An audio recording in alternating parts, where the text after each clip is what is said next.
10 months, yo.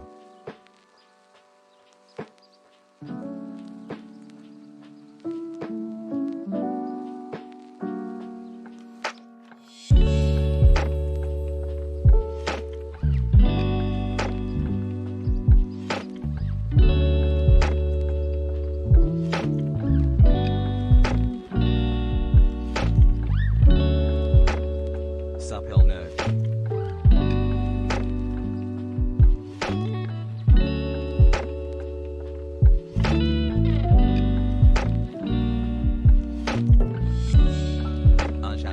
Baby games tomorrow? Let's go. Game and frogs can finally eat again.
Let's go.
Love you, Hasan.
Poggy champs.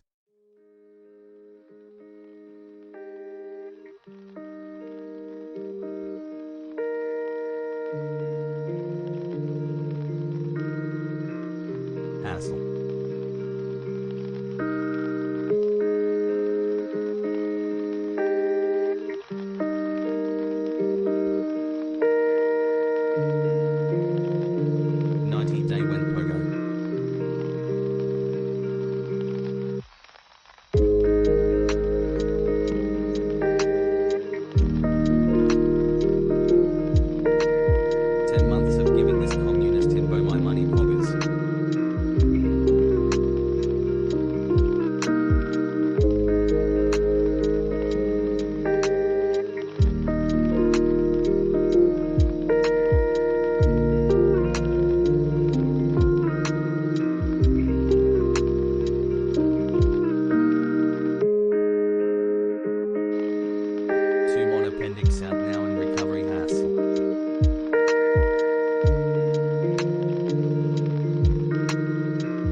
watch some videos and just do a lot of commentary on his stream.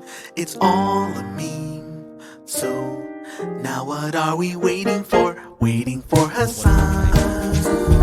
What will he do when he's live? Open up the casino, let the gambler in. It's time to sit. I bet we're gonna be sitting here waiting for Hasan. I used to come here for politics. Now I watch him game and yell at great names all day. God, how long have I been sitting here waiting for Hasan? Waiting for Hasan. Waiting for Hasan. Waiting for Hasan.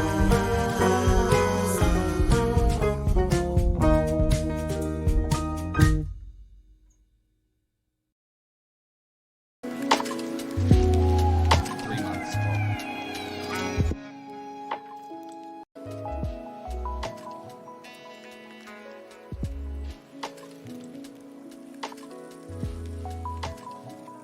7 months. Let's go.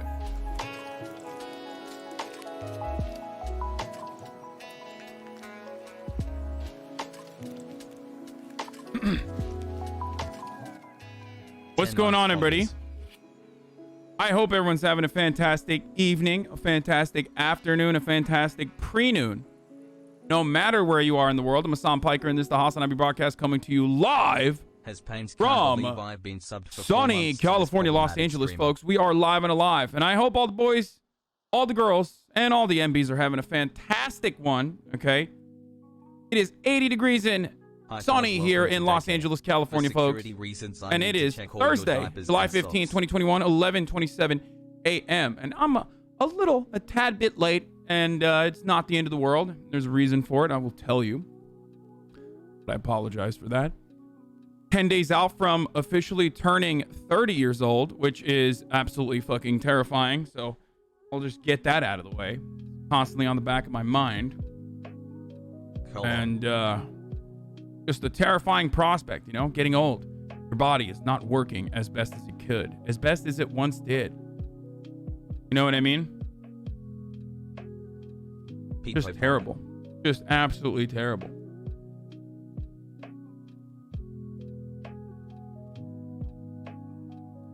Will there be a stream on your birthday? Yes, I will of course be streaming on my birthday.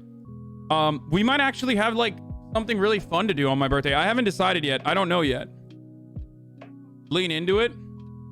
You didn't buy the new Zelda, did you? No, I did not buy the new Zelda. Of course not.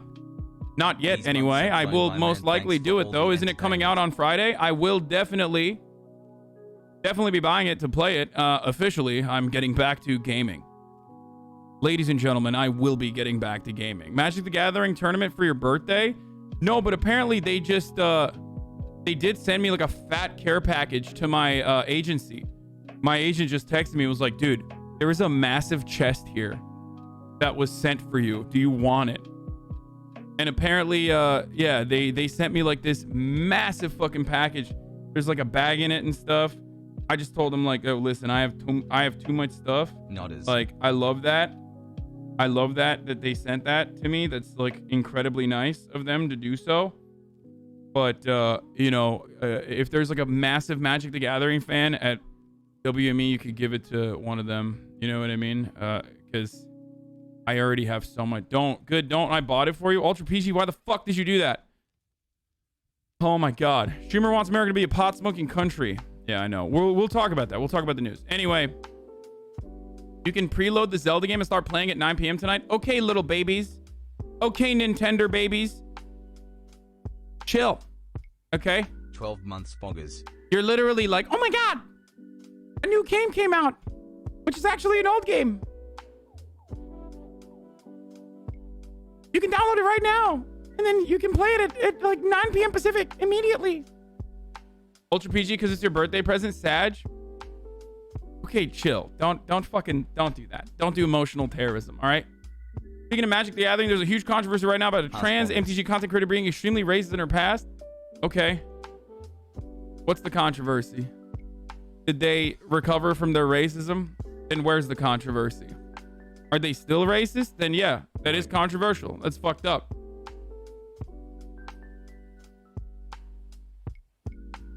Anyway. HasanAbi, are you Arab? No, I am Turkish. Thank you for helping me avoid writing. What's my happening? brain How come research you're paper. allegedly canceled? Is a Good joke. I'm not afternoon from fucking Jersey. canceled, dude. That's insane. No. Existential dread. Yep. Anyway, who did that pre-stream bopper?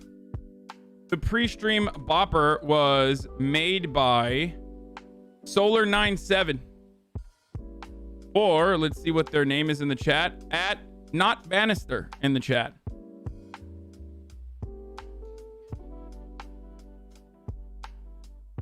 No, you're American, dumbass. No, I'm definitely Turkish. I'm definitely Turkish American. I would say I'm American, of course. Nationality wise, I do have an American citizenship, but I mean, I grew up in Turkey. My entire family lives in Turkey still. I grew up predominantly speaking Turkish. I think the point I reach, when I reach the age of 36, I will officially consider myself to be an American. Why? Because I spent more time living in Turkey up till the age of 18 than the United States so far. So I'm about to be 30. So I've only lived here for 12 years, whereas I've lived in Turkey for 18. So when I get to the point where I've lived here for 18 years plus, then yeah, I'm American, baby. Actually, as a matter of fact, on my 36th birthday, maybe I'll do a fucking, I'll do like a big America bash. You know what I mean? Like, born in the USA, I was, you know, that sort of thing. Officially. Hey, what do you eat for Thanksgiving? Your mother's pussy. Family, but oh family God. always sticks together. Or as Will would do. Sheesh. Don't be cancelled.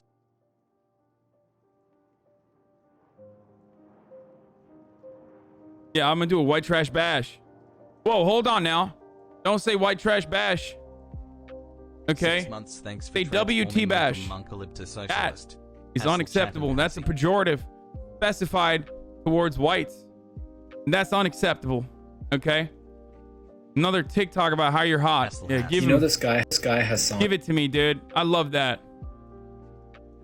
Okay. I love this. This makes me feel great. Makes me feel very confident. Okay. Are you drunk? No, but I am fucking cracked out right now. I am on what is known as liquid crack cocaine, or also the retail name for it, Bang energy drink. Okay. This morning, I didn't get a lot of sleep last night. Like, I just couldn't go to bed.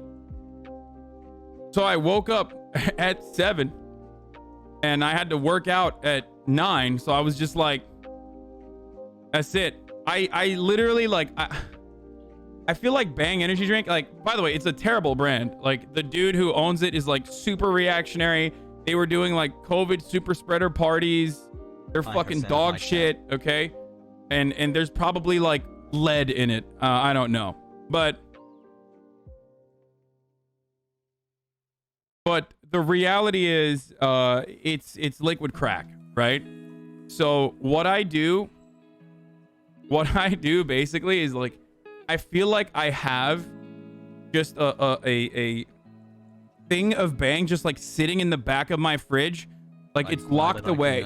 Okay, it's pushed away, and I only bring it out for like really important situations where I need it, right? Like, it's like there's a 2-key code that I have to like twist at the same time. You know what I mean? Open the doors, and then there's like another fucking turnstile fucking door that I need to open up, and then I pull out the Bang and I drink it. Then I'm like cracked out. Okay. Love you, Aja. Absolutely fucking cracked out. Streamer. What the? Oh, dude, what is this? Oh no, Twin69 reacts to my fucking Australian accent. Fuck. I'm not even keto right now. I'm actually not even a nutritional keto, so it's Sag. It's got the keto brain. Oh. No, bro. I'm going into ketosis. He's laughing. He's laughing. He likes it. Don't understand, bro. You know, you get the fucking tongue. And it starts feeling sweet in your mouth. Smiling face. That's when with your Rick hearts. gets ISIS, Smiling bro. face with hearts. Smiling face with hearts. Oh, Jesus Christ, dude. He said you're too stupid to save. 9 months I like of selling that. to the best right-wing What agitator the fog.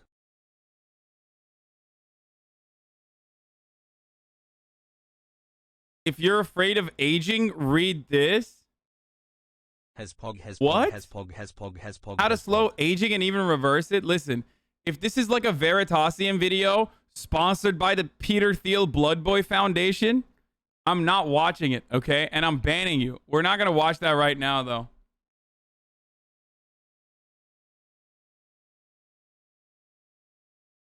Anyway, some React content related. The religion and cult iceberg explained. What the fuck? Dude, I love cult shit, dude. I do. I love cults. Oh my god, dude. Yesterday's breatharian React was so good. Coca Cola changed the flavor of its soda in 1985, and it created an outcry. And now the company's doing it again, risking Thanks another for the outcry. content, Look, Cassie.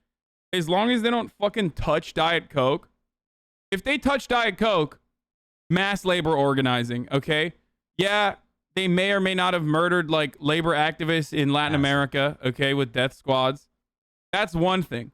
But if they fucking change the flavor of Diet Coke, which is literally the greatest fucking liquid beverage ever created, I don't care, bar none, okay? I still drink that garbage, okay? I heard the Coca-Cola Corporation was criticizing me. Don't worry. I'm still drinking that garbage, okay? I've never seen a skinny person drinking Diet Coke. Changing Diet Coke would be a war crime? Straight up. Worst thing that they could ever fucking do. I swear to God. I don't really care about Coke Zero. I mean, I'll test it out. I'll test it out. I'll try it out. I'm not like anti Coke Zero. You know what I mean? I don't have like a super strong opinion on Coke Zero in the same way that I do for Pepsi, I think, which is dog wash, dog water, absolute dog shit. I took a can of fucking Bang at night when I fucking tell you that I couldn't sleep until 7 a.m. I also had a bad heart palpitations. Me too. Dude, I'm literally on crack right now. I am on crack. I opened up, like I said, I opened up the fridge, went into the fucking uranium enrichment facility inside of my fridge, and I pulled out the nuclear Bang. And right now I am cracked out. Just wait. By 2 p.m., I'm going to be crashing so fucking hard. Anyway, what is this? Wet blanket boy sends me a fucking Mexican Coast 1010 from a glass bottle. When you get used to the taste and consistency of Diet Coke, you can't drink regular Coke. That's a big problem for sure. If you want to like switch in and out because you don't have like diabetes or anything, it's way too sweet. What is this? There's a Coca Cola versus Pepsi, bro. I love when there's like 17,000 people in here and like 10 people join the poll. It's great. Yeah, Pepsi sucks. Get fucked. There's a reason why people say, is Pepsi okay? Okay?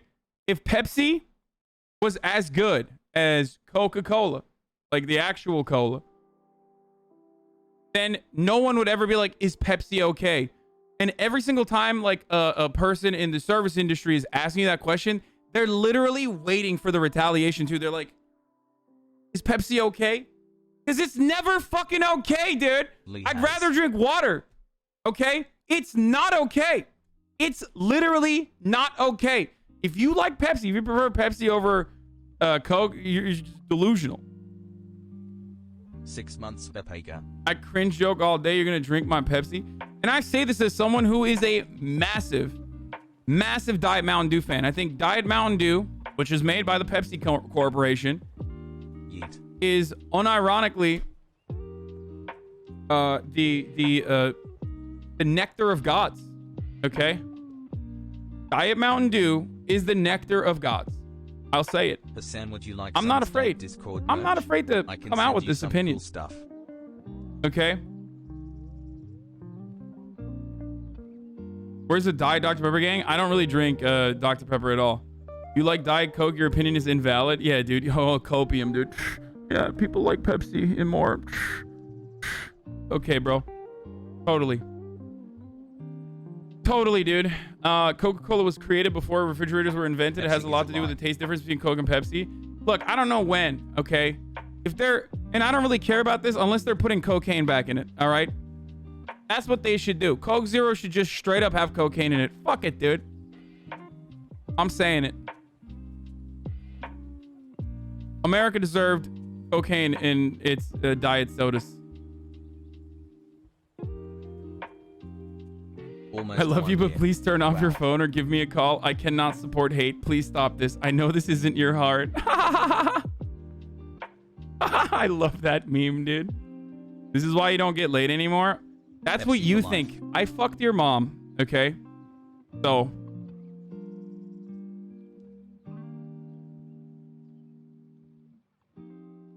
there. Anyway, I don't know an amen, but here in EU, Pepsi Black is so much better than Coke Zero.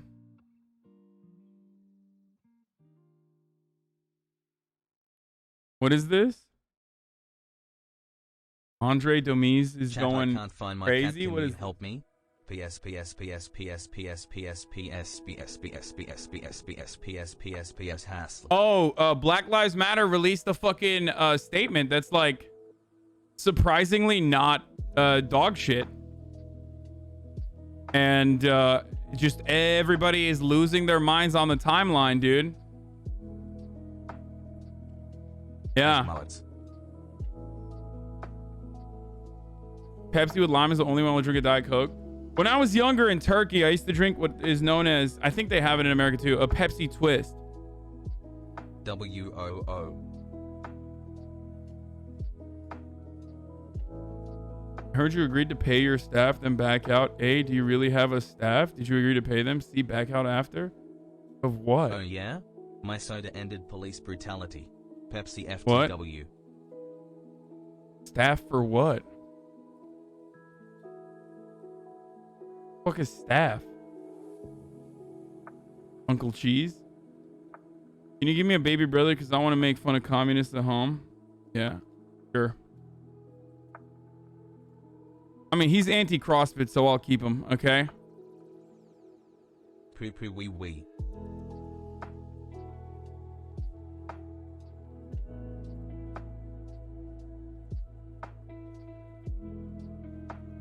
Do you ever watch Wild Wild Country? Really good cult show on Netflix. Maybe do an LSO watch party idea sometime. No, I'm most likely never going to do the LSO watch party because I'm like worried about doing that.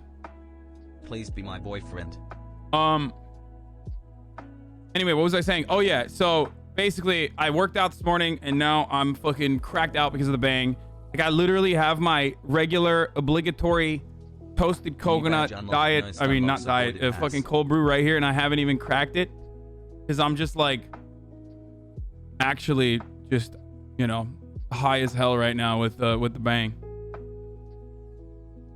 I have tried a soda float. It's a very American thing. It's not really for me. Anyway, so yeah, on that note, I'm feeling good. And let's get right to it. I'm gonna, oh, there it is.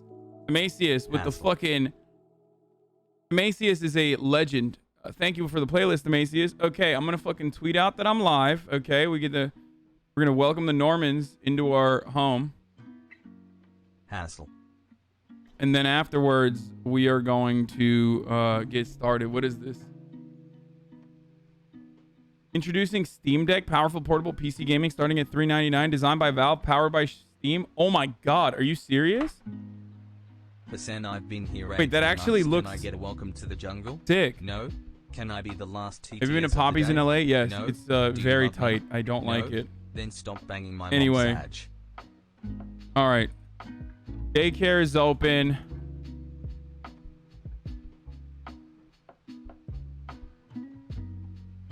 I'm live and getting canceled every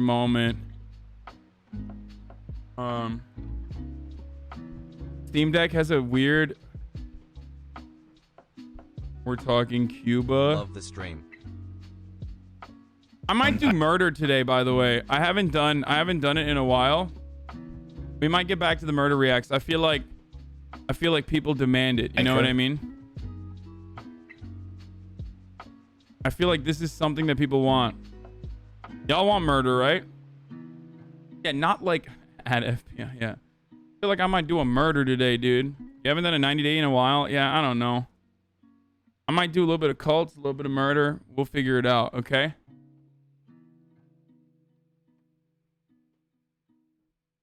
There's also the pickup. There's also the pickup reactions, right? Like the pickup show. Well, murder, the intersection of murder and cults is Jonestown. So I might just like watch something tight on Jonestown. You know what I mean? That literally merges both of those worlds. So like plenty of cults have murder baked into it, you know?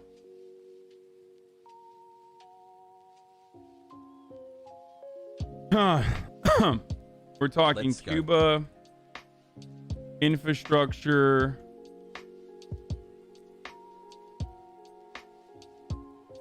and then we bring back murder and cults. There's also that crazy religious cult in Utah.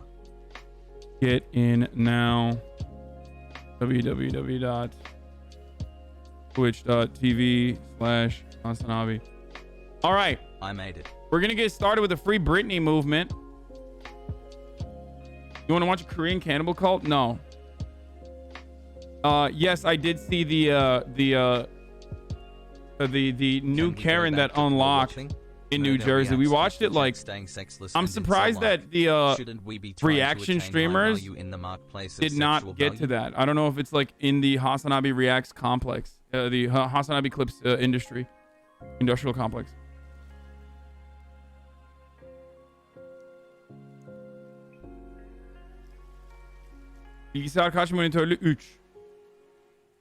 Oh, dude. Oh, yeah. We're going to do the Spike Lee Bitcoin commercial, too. It's very weird, dude.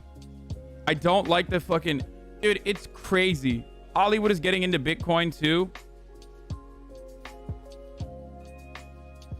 I've spent it's weird. 1/24 of my life with you. Talk about the new podcast. Epi was a good show. Can't wait for more guests. When is Andrew coming on? We can have him on immediately.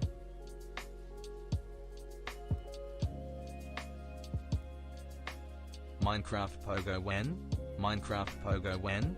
Minecraft Pogo when? Minecraft Pogo when? Minecraft Pogo when? Pogo. Minecraft Pogo when? Never. Minecraft Pogo when? Not happening. Minecraft Pogo when? You guys baited me into dying in lava, when?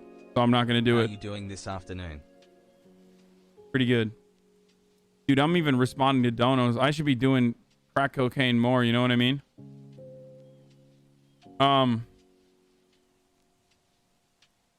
Okay. Before we get into Cuba and the new Coca Cola thing, the new Coca Cola flavor, let's get started with Bitcoin, a subject that I've been criticizing and making fun of for a while.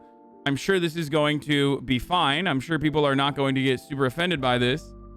Okay, let's get started. See, it's not current. Old money, as rich as it looks, is flat out broke. Don't believe me? I got the receipts. We call it green, but it's only white. Where's the women, the black folks, and the people of color? Native Americans got a nickel. A nickel!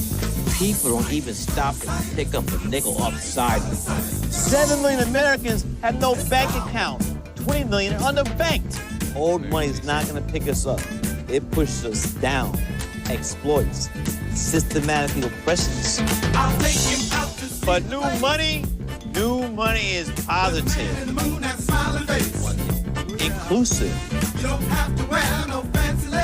fluid, strong, culturally rich.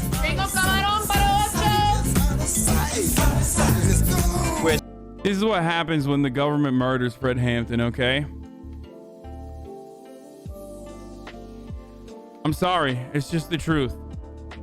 This is literally the product of the FBI, absolutely, and the CIA utilizing their counterintelligence program, so I can buy you some chicken tendies. COINTELPRO, to disrupt and destroy and vilify every revolutionary left-wing black liberation movement in this country. Okay, so now you got super well-intentioned, smart, creative black leaders like shilling cryptocurrency as a way to liberate yourself, dude. That's crazy to me. Like, yay, 8 months, love you, Hasan.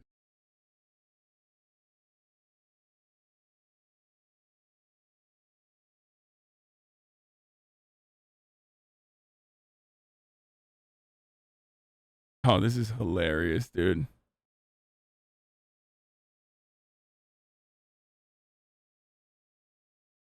Not crypto, Bitcoin? What the fuck is Bitcoin, dude?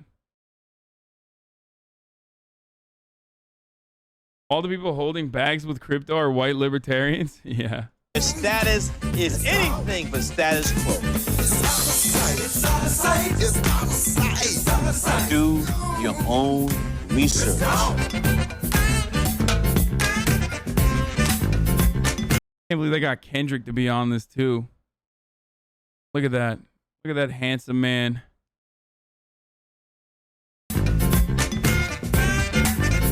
The digital rebellion is here.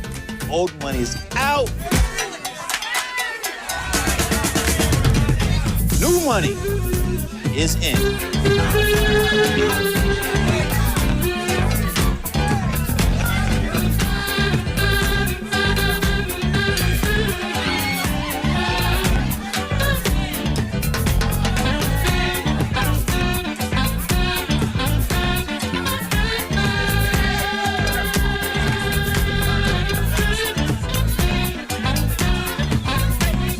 Oh yeah, Kendrick Sampson is like, I guess, like a main investor in it or something.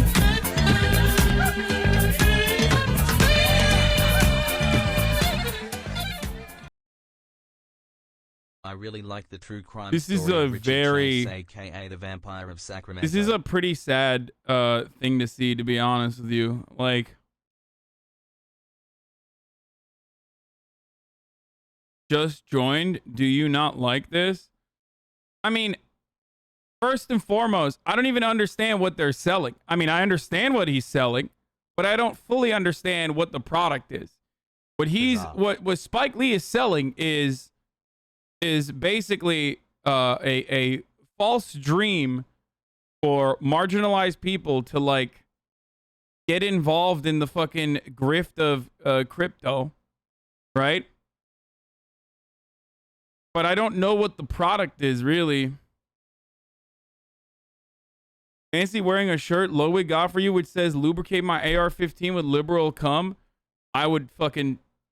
It'd be too hard for me to wear that because I would be coming every time. Like, anytime I walk past a puddle, anytime I saw my reflection in the mirror, I would immediately come. So it'd be too hard for me to wear it. Maybe one time. As long as I close my eyes and never see how sick this shirt is. Lob you has.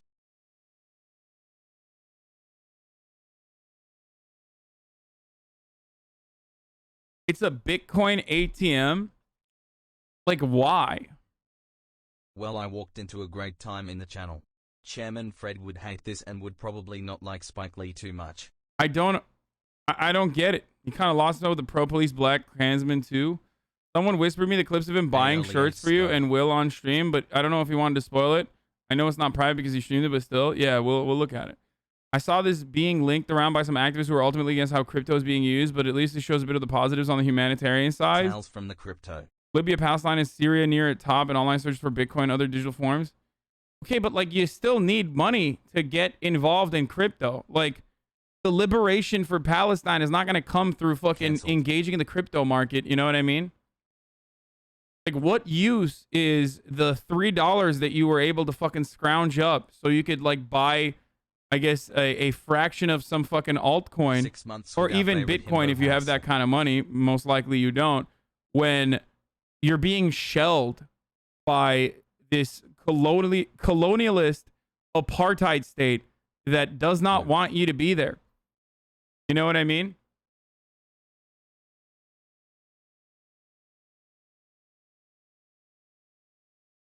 Most of the people, just like every other fucking scheme under a capitalist organization of the economy, is going to still end up benefiting those at the tippy top, the early adopters, the people that got in on the ground floor.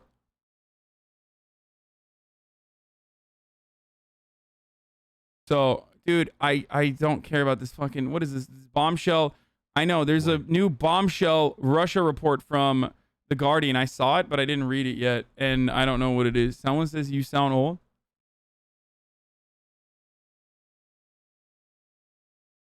Hasan, read the Internet of Money or look up the lectures and you will First see of why all, crypto one thing actually that it is the wasn't me, revolution. but one thing that someone else pointed out in this ad was that he never says Bitcoin. XQCL, And love you, Hassie, please I dominate wonder me, if there is like XQCL. a specific reason for that. Like, he literally never says Bitcoin in the entire ad. And it's really jarring when you see that, We had a you know, sub baby you see like Hasan the actual Bitcoin logo in it. And I wonder what the reason for that would be. I genuinely don't know what like the legal reason is. It's a crypto ATM. It's not a Bitcoin top of the ad. hour every hour.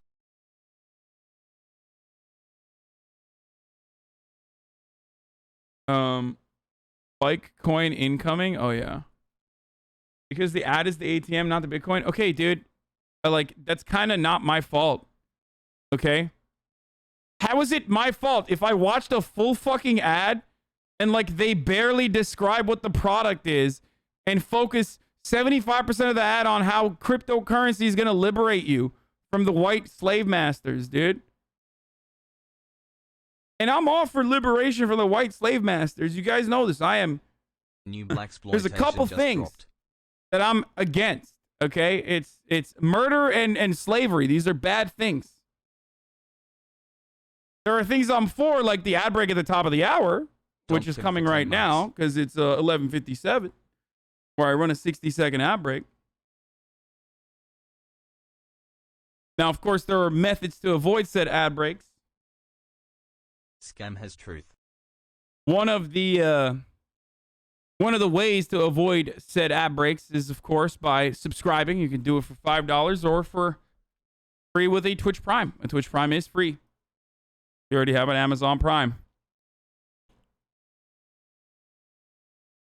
You can also use an ad block or a VPN. Well, grease my nipples and call me Jabba the Hutt. It's the boy Hasan dropping truth bombs for at least 10 Yeah. hours a day. But In here's wet the and ad ready. break now. It comes for all, folks. Here it is. This would be cool if crypto is a viable currency, but it's still just kind of a Ponzi scheme. I mean, maybe there will be mass adoption of cryptocurrency at a certain point. You know what I'm saying? I'm not going to like...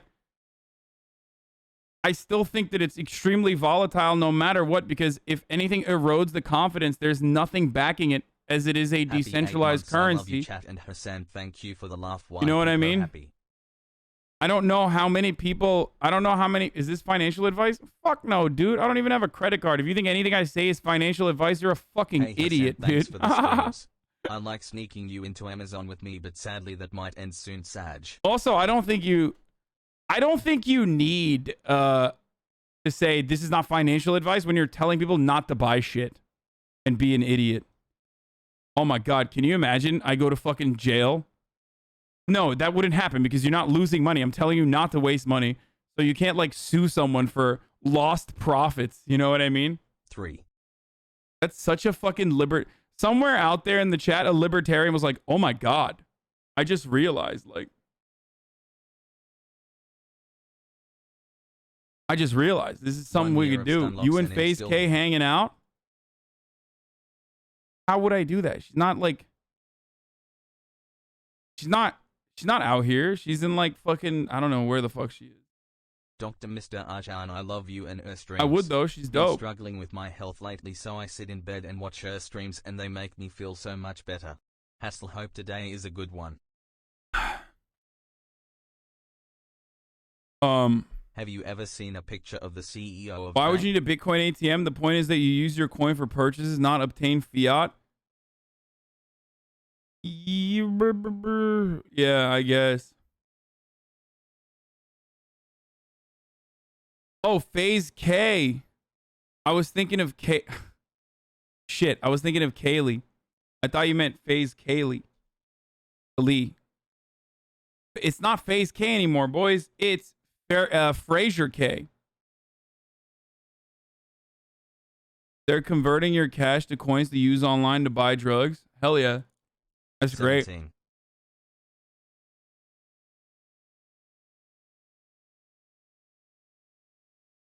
Bro, everyone is fucking phased now, dude. Spike Lee being a mega lib.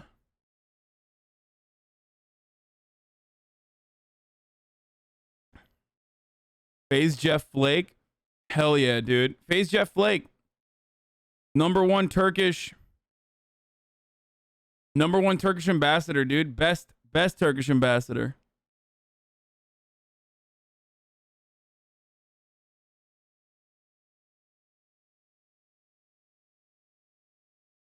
What is this? Check out the CEO of this company hiring all these black people.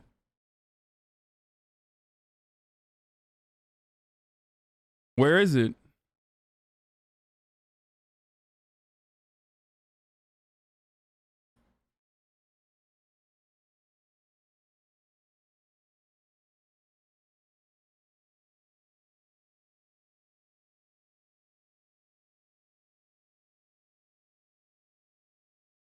I mean, it doesn't seem like it.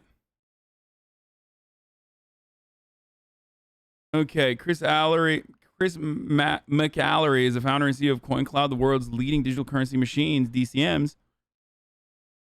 From Bitcoin, McAllery, partner which many of America's retail chains, CoinCloud is automated, digitized, and transformed. Thank you so much for doing this with us. 12 months. Wow. We moved to Las Vegas, play poker. Okay, that's boring. Reg Tech. None of us are able to achieve success. Help along the way. Toshi Nakamoto created Bitcoin. Can you verify things you've done helps criminal? It would be cool if you bro, why are you making? Okay, I'm done. No way, dude. I am literally not going to read a fucking Medium article that is a ad. That is actually a hashtag ad for a fucking crypto ATM, dude. I cannot tell you how little I care about the shit. Okay? I'm angry now. You are making me read. But also, you are making me read something so goddamn irrelevant. No, I'm not actually angry. But anyway, cryptocurrencies rise in popularity, world conflict zone. Yeah, we already talked about that. All right, fuck this crypto shit. All right, who cares? Yeah, Spike Lee selling crypto as a method of liberation for, you know, middle class, marginalized folks is interesting.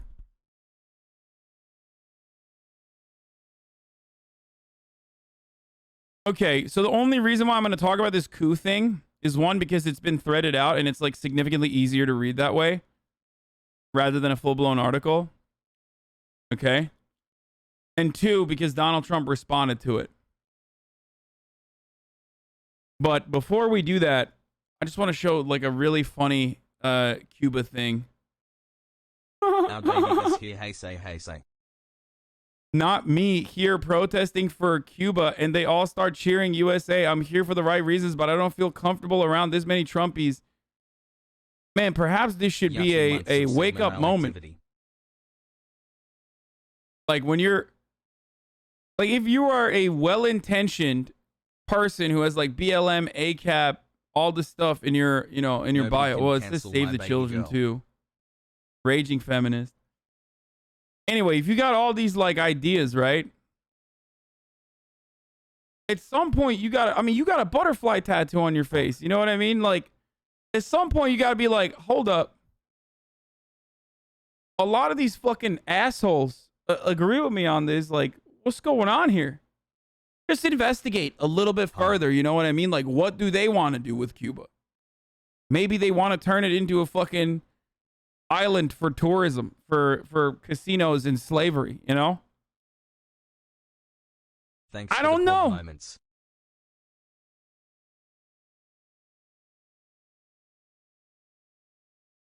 Maybe they want to fucking, it says they based in Miami. What's poppin' y'all? A vacation retreat. I mean, dude, listen, man. Here's what I'm going to say, okay? Hassle. Do you want Cuba to turn into Puerto Rico?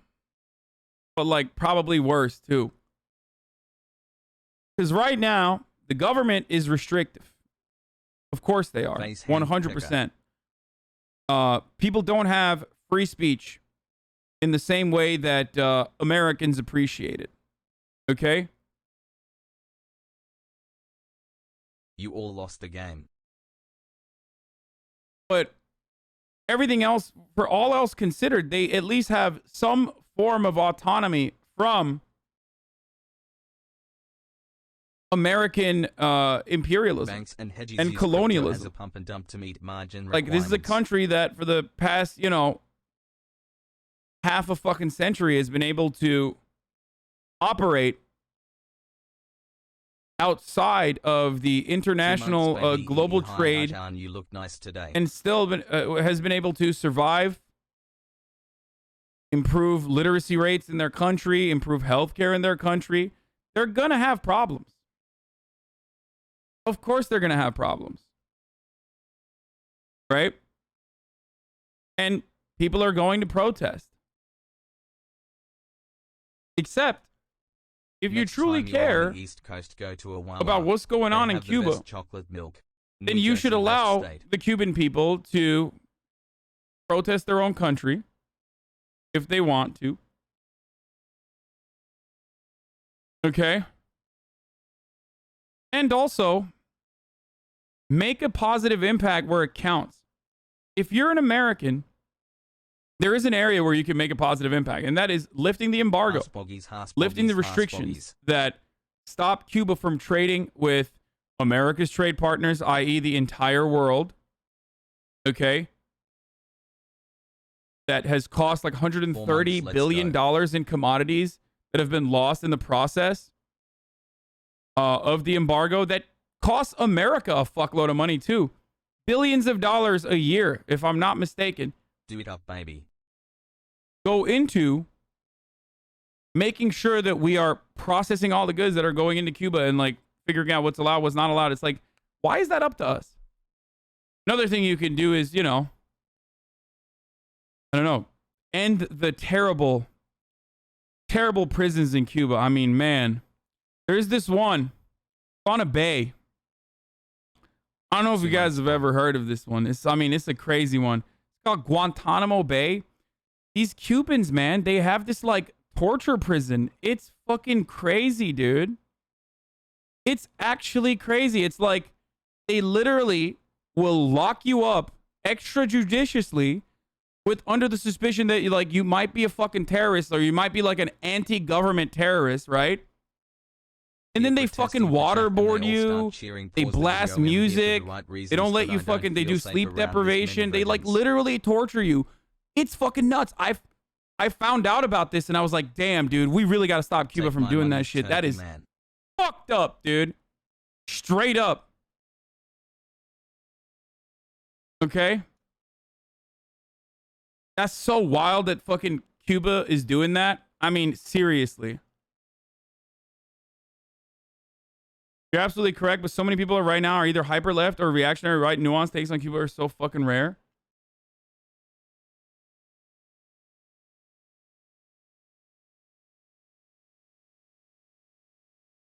I'm just saying, like, it's wild. What these Cubans are doing is crazy, dude. Love you. Vegan BTW hassle.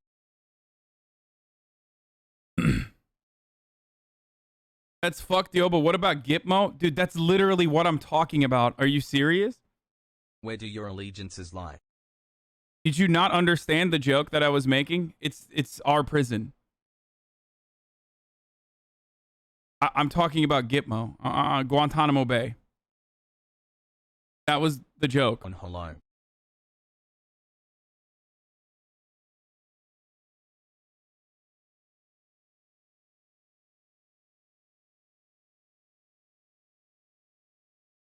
I was watching this random video Anyway. and it struck me that these Chinese middle schoolers are discussing globalization and talking about how they want to be diplomats when they grow up.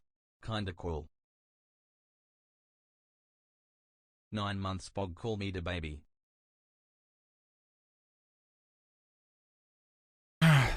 Okay.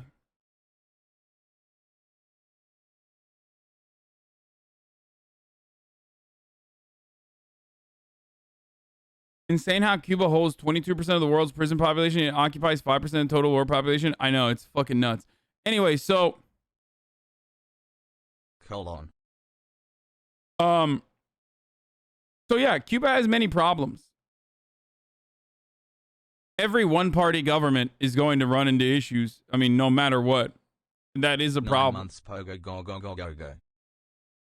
That's unacceptable.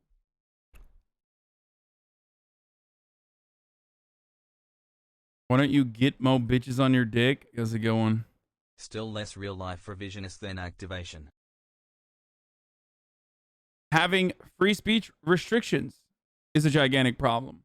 The reasons for why they have it in Cuba are obvious. It is to stop America's like multiple attempts to try to create like a astroturfed Let's go. movement by way of U.S. aid and like other CIA operations. But if socialism is so unsuccessful, which a lot of people believe it is, then just like let them fail on their own. You know what I mean? I don't know if that's like a crazy fucking... Malaki abusado M. Campo. So what's your take? The Cuban people shouldn't protest their rights because it will be co-opted by the U.S.? Remember when I said it's totally justifiable to protest your government, especially when your government is not fucking offering a distribution of medical, like vaccines and medicine and food, and there's massive inflation? Remember when I did say that? Remember that was my starting point? Wow, some of you don't want to listen to me. Like, you've been subscribed for 3 months. Just go sit in a fucking room and make up your mind about what my point is, because that's what you're going to do even when you're in here.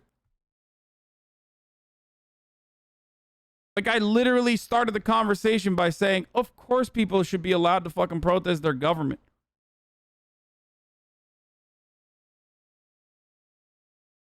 Three months on.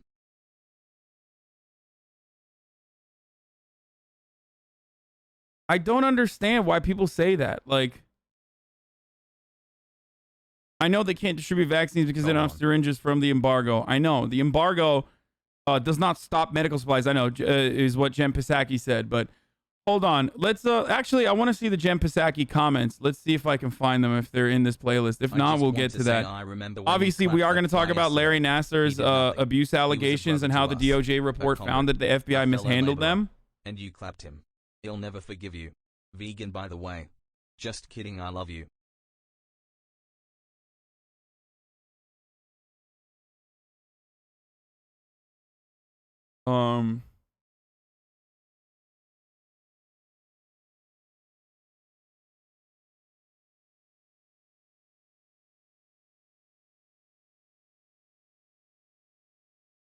Hold on. Arizona audit live stream results are being Arizona audits are being live streamed right now. I'm not going to look at the Arizona audit results because I'm scared. I'm actually fearful of the truth that is going to come out. We already looked at the hog phone yesterday. Okay. So, no, I'm not going to look at murder reacts. Hold on. I need to find the Jen Psaki comments on Cuba, okay? Cool. So let me do that real quick.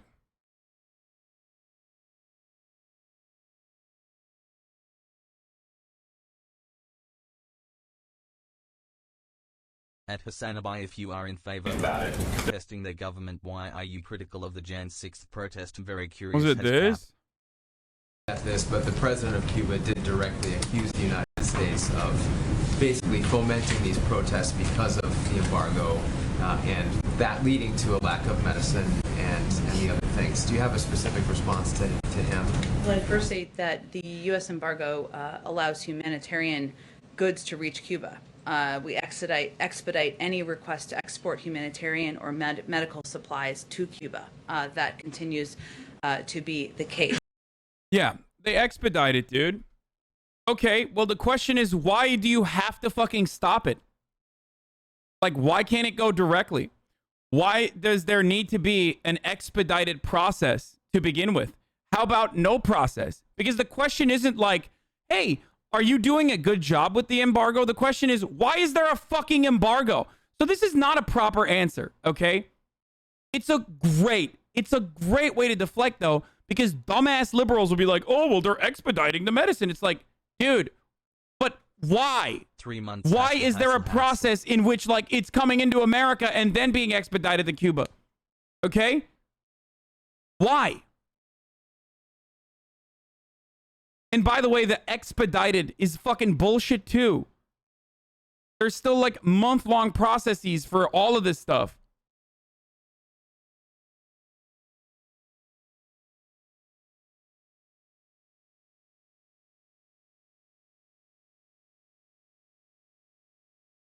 The 2000 Act by Clinton technically allows trade of... Okay, so there is also, like, the legislative background here as well. As far as, like, oh, well, why is it so hard to dismantle? Like, some of the components require congressional approval and shit like that. It's like, it doesn't matter. We're talking about the ethics and the morality of having an embargo to begin with. No, I'm not going to watch the bad empanada video right now, okay? Hold on. For the record, this is an embargo that the entire fucking planet has voted to lift, okay? In the latest UN Council. Except for 2 countries. Every single fucking country voted to lift the embargo. Those 2 countries were the United States of America and Israel.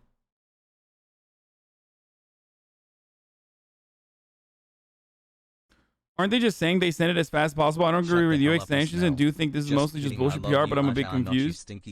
They're saying that... Okay. So the way this works is... When goods are being shipped to Cuba, they're intercepted or stopped at American ports. In those American ports, if it's going to Cuba, they hold those goods, those commodities that Cubans have paid for, okay, but the Cuban government has paid for, and they literally hold on to it for an extended period of time as they search those goods to make sure that, you know, there's no baddies in there, okay? There's no. There's only goods, no bads, okay? And what they're basically saying in their PR opportunity here is that, well, when there are syringes, we just expedite that process. It's like, okay, but that process should not exist. You understand? Hi, Hasan. Looking cute today. That process is completely unacceptable. And also, it's bullshit that they're saying that, you know, we're just like expediting those goods because there's clearly still... I obviously support lifting the Cuban embargo, but can Cuba engage in trade with other countries? No. No, they can't. They still try to, and they sometimes do. They engage in like they engage in oil trade with Venezuela, for example, but that's extremely limited because Venezuela is another country that the United States is trying to have a stranglehold on. But no, Cuba can't fucking trade with other countries because America will put sanctions on them. America threatens the rest of the world with sanctions if the rest of the world decided to trade with Cuba. How are you going to tell me this tiny ass fucking island is so threatening? How are you going to sit here and act like communism is so fucking bad, but you still need to have a 70-year fucking embargo and they're still alive? Do you think that they are just all hipsters there? Is that why the cars are from the fucking 50s on the island? Sanctions monkeys. Is that why? Because they just love, you know, old school vehicles? Is that why you think they still have, like, you know, technology of the fucking 50s and 60s?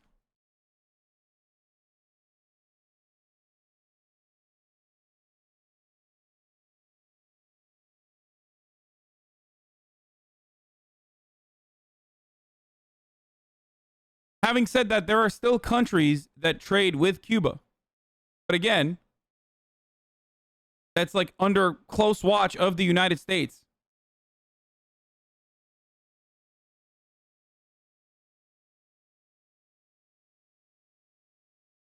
But hey, maybe they'll expedite that.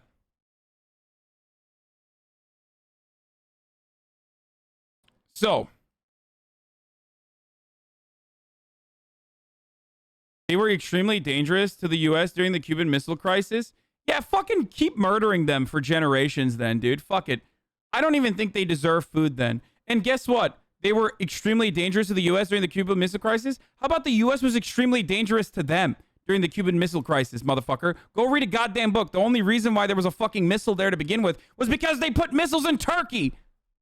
Idiot. America, under NATO, put missile bases in Turkey that were pointed towards the USSR. So what the fuck are you talking about? They were, as always, or rather, we were, the United States of America, as always, at the forefront.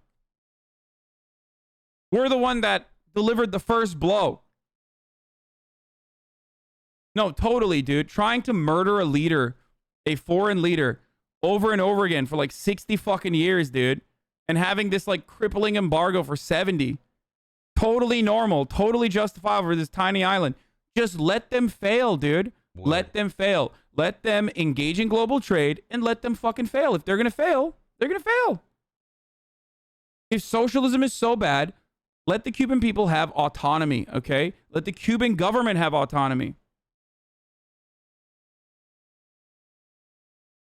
Those were freedom missiles. So anyone who looks at all of this, anyone who hears me speak like this and still tries to justify this process is delusional.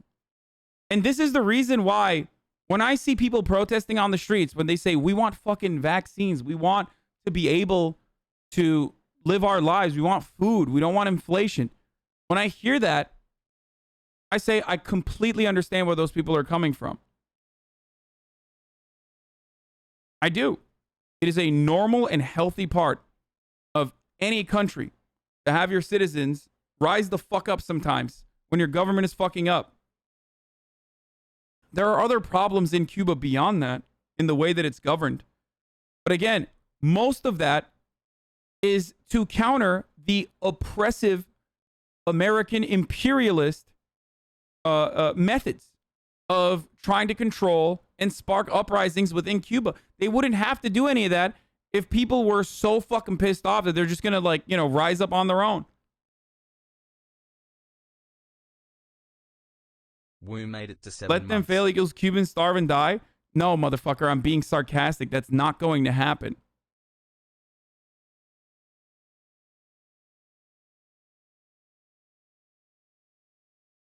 I don't even really understand why anyone would defend the embargo, to be honest. Which is why people don't talk about the embargo, and they hyper focus on like the Cuban government actually being terrible, and the real reason why people are actually fucking rising up is because they hate communism. Like, sure, I'm sure there's people that fucking hate communism. Okay? Certainly. But that's not the reason why people are fucking rising up, dude.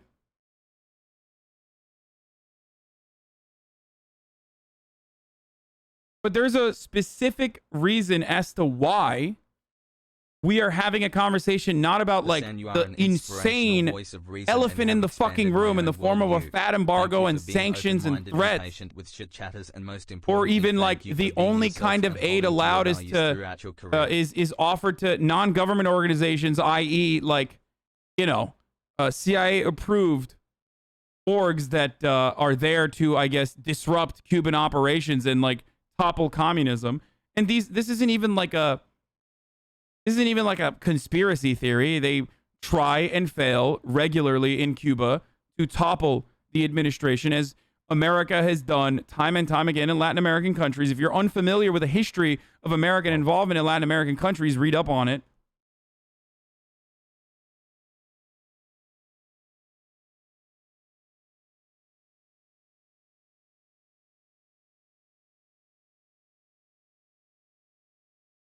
I was listening to a streamer after you ended last night, and they claimed that leftists wanting the trade embargo isn't morally consistent. What? Dude, I don't care about fucking dumb white Americans and what they perceive to be morally consistent, okay? I don't care. That's an idiotic fucking argument. And if you care about that, then I'm sorry to tell you, this is probably not the best community for you, okay? Moral consistency in trade. Like, what are you, Ben Shapiro? Go watch Ben Shapiro then, idiot. I'm serious. And also, stop Pepe Le D fucking spam, dude. That's so stupid.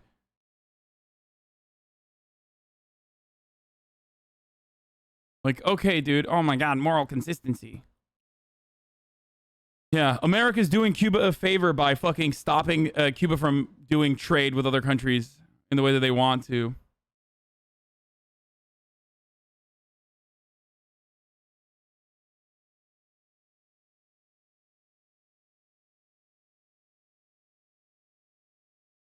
Anyway.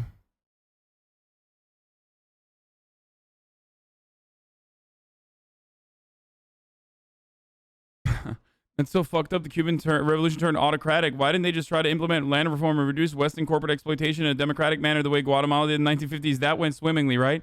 Yeah, of course it didn't. The chatter is being sarcastic.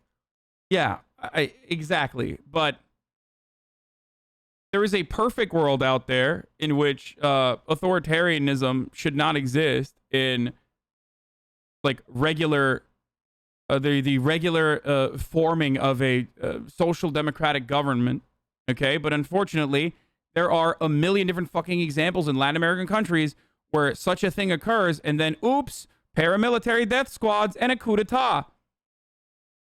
Okay? Oh, man, how did that happen? What? That's crazy.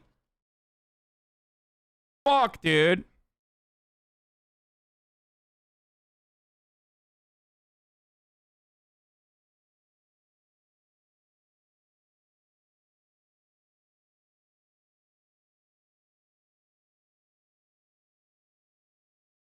Anyway.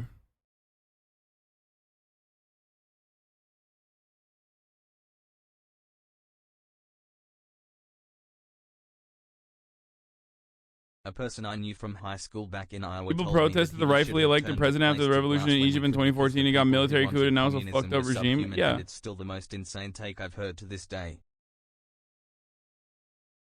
Finally figured out how to link my Prime account. Lol.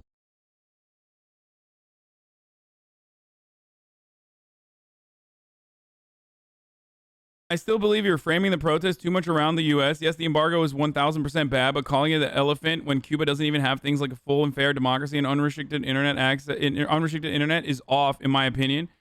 No, I don't think so. Because both of those fucking conversations unironically revolve as a defense mechanism, or rather a fucking argument for why American involvement in Cuba has genuinely crippled Cuba and its development as a democratic nation. Because the reason why there's so much restriction, which is completely fucking unacceptable, unacceptable, is because they don't want this to happen, dude. That's it.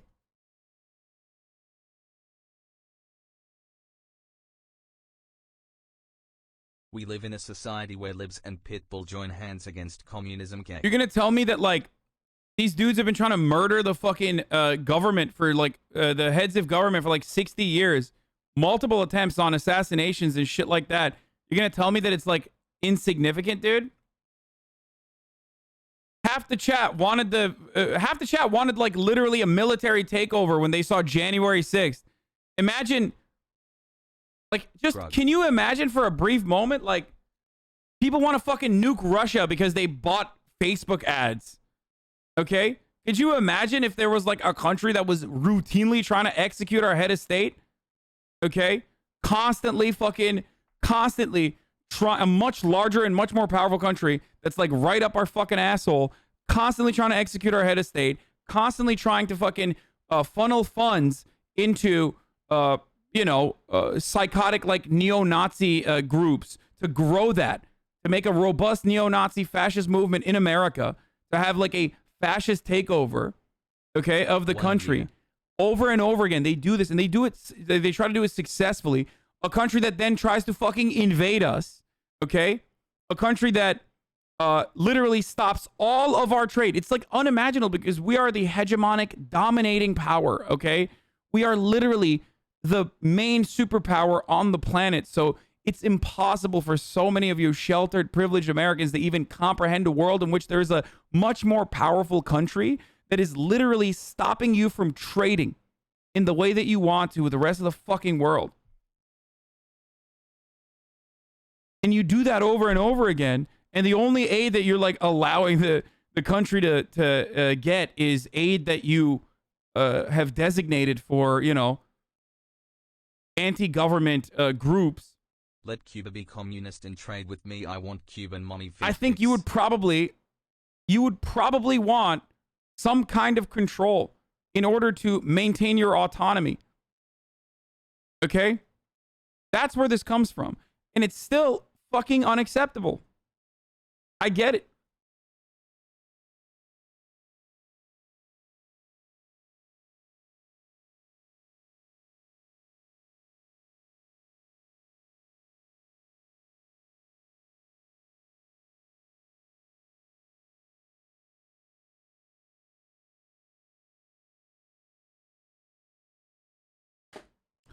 And for the record, this is precisely why I always say, if the embargo is not contributing to horrible conditions in Cuba, then why hasn't it stopped? Like, what reason really rocks? What reason could there be to continue this 70-year fucking lock restricting trade in Cuba? Because if socialism is so bad, then, they'll fail on their own, You don't have to tilt the scales.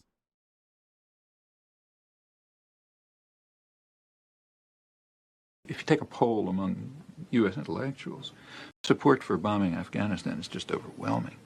How many of them think that you should bomb Washington because of the U.S. war against Nicaragua, let's say, or Cuba or Turkey or anyone else?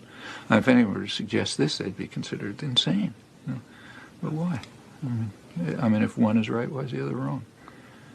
When you try to get someone to talk about this question, they just will try. They can't comprehend what your question is. Because you cannot comprehend that we should apply to ourselves the standards you apply to others. This is the original 9/11 Andy. Like, the OG 9/11 Andy. That is incomprehensible. No, there couldn't be a moral principle more elementary. I mean, all I have to do is read George Bush's favorite philosopher. There's a definition, famous definition in the Gospels of the hypocrite. The hypocrite is the person who refuses to apply to himself the standards he applies to others. By that standard, the entire commentary and discussion of the war, so-called war on terror, is pure hypocrisy, virtually without exception. If you post this Tucker Carlson's a communist video one more time, I'm going to permanently ban you, and I'm going to put a mod, I'm going to put a literal fucking mod note to never unban you, okay? I get it, bro. You think Tucker Carlson's a communist, okay? I got it. He's such a communist. Okay, look at this, dude. Look at yourself. Look.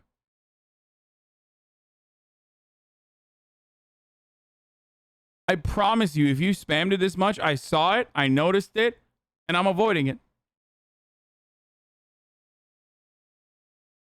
Jesus Christ. Tucker Carlson's not a fucking communist, dude.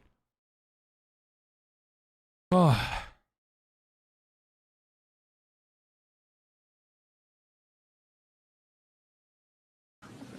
Can anybody understand that? No. Can't understand it. So,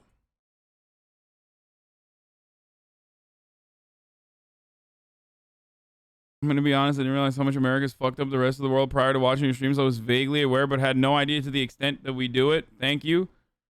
I mean, yeah, this is a fundamental part of why I believe what I believe.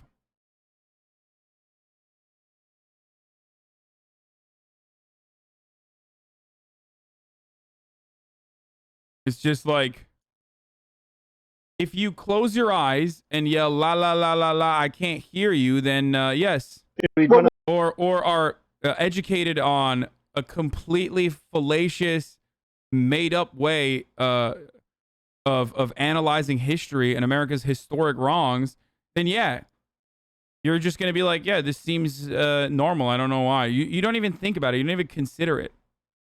Well, why don't they go to the electorate then in Cuba? If Fidel Castro is so fundamentally popular, why not make the transition to democracy now?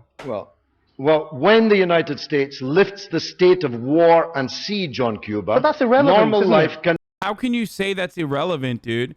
That's literally not irrelevant. They're in a constant state of war with a much larger, much more powerful country. This is, by the way, the exact same take that I have. Dude, that's irrelevant. That's irrelevant, bruv. I don't understand. That's irrelevant. Oh, yeah, dude? Yeet. Let me do war on your family. See if you start thinking about, you know, shoring up your borders and your security internally.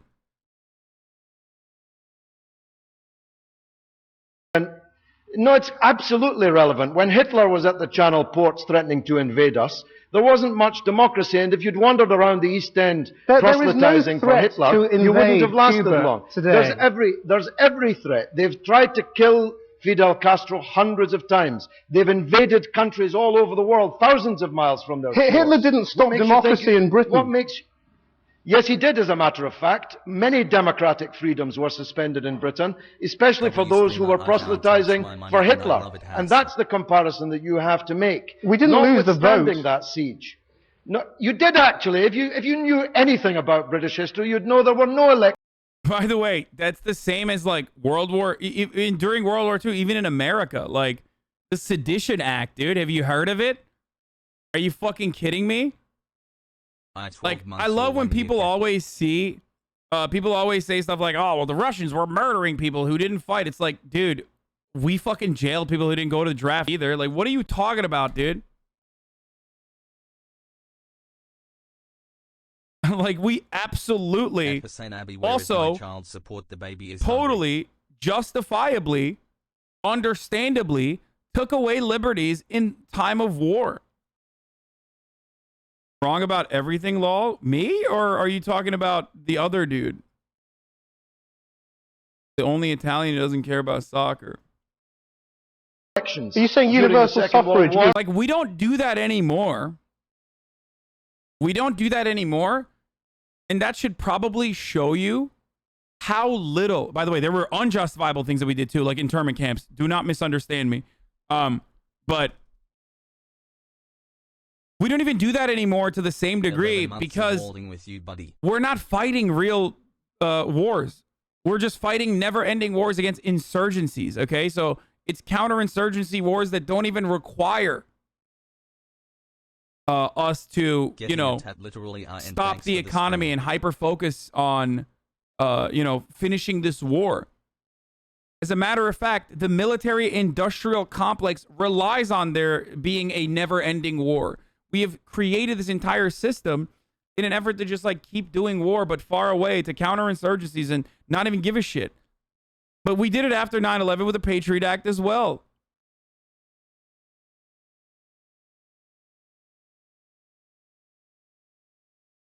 Was ended by Hitler in the 30s. The parties didn't fight each other throughout the course of the Second World War. What about in the 30s when Hitler was on our doorstep? Let's talk about Cuba for a minute, can we? When Hitler was on our doorstep, democratic freedoms were curtailed in Britain. The United States is on the doorstep of Cuba and has tried to destroy it for nearly 50 years, and so some democratic freedoms are suspended. So where do you see the future then? I mean, do you see the revolution continuing post-Fidel, or do you think there will be some sort of transition? despite your propaganda, socialism will come survive on, it's in not Cuba. propaganda. These are simple questions. It's Fox News propaganda, which I've come to get used to from Channel 4 News. All right, fine. We'll put aside Bush we will put propaganda. aside the abuse. I'm asking you a simple question about how you see the future of Cuba. Do you think there will be some transition? Socialism will survive. I know that makes you sad, but it will survive. The free health service will survive. Free education will survive. Cuba will continue to be an icon for people around the world who want to see liberation and want to see the escape from the domination of globalized capitalism and United States domination.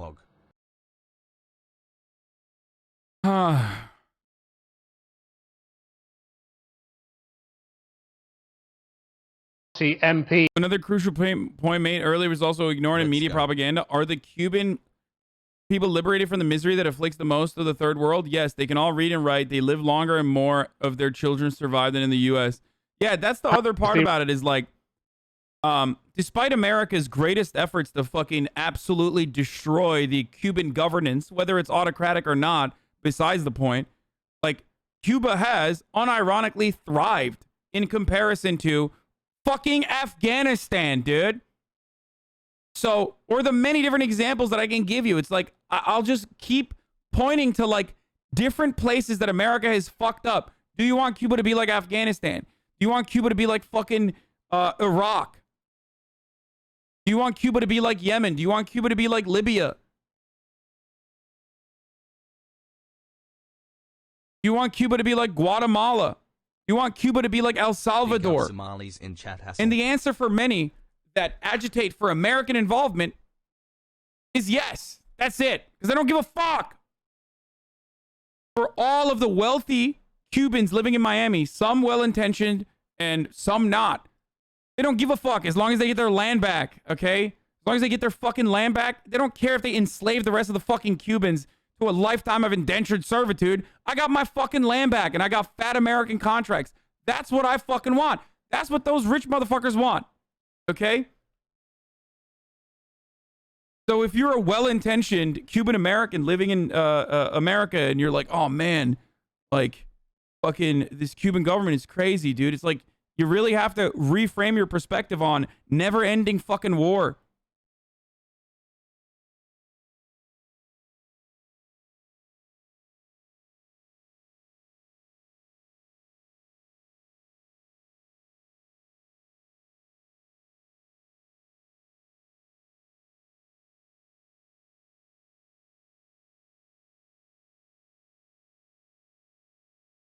Anyway. Pepe La. And if there was such a robust counter-revolutionary protest happening in Cuba, Fox News and every other fucking American outlet wouldn't literally be using pro-government, anti-embargo protests 2 months, mate. as footage to show how much people are fucking rising up in Cuba. Are there people legitimately pissed off that they can't get food? Abso-fucking-lutely. Of course there are. Understandably so. Are people pissed off that the fucking police are beating them? Certainly.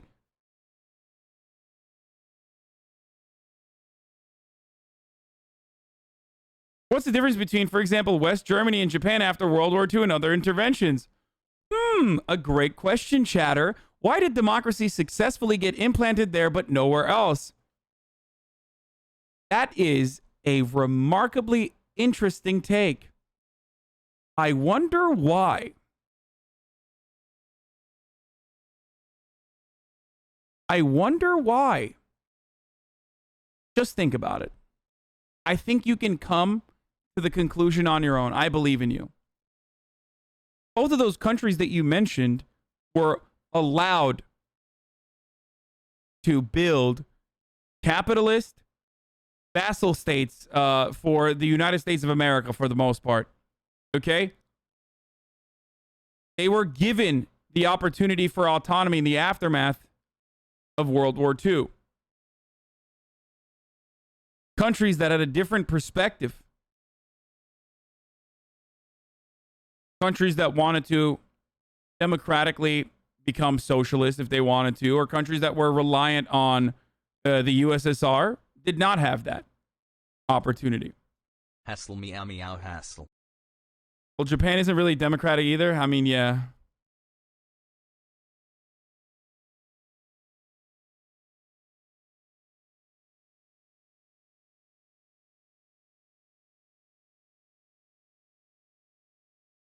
I get that the U.S. is abusive and dominating, and we should absolutely stop our bullying of nations. It's not just bullying. We're killing them, okay? Anyway, but should the U.S. step down as a global hegemon? And if they do, who will take the U.S.'s place? Will they be better or for worse? I mean, why don't you think that, like, fucking Norway is going to invade America? Unless, like, we fucking pull our, you know, unless we have a military base there. Why don't you think that the UK is going to invade America? I don't know. Maybe if you allow countries to have their own autonomy and treat them like fucking normal countries rather than literal just like free land that you can exploit the natural resources of and enslave the population of, they probably are not going to want to fucking murder you, dude.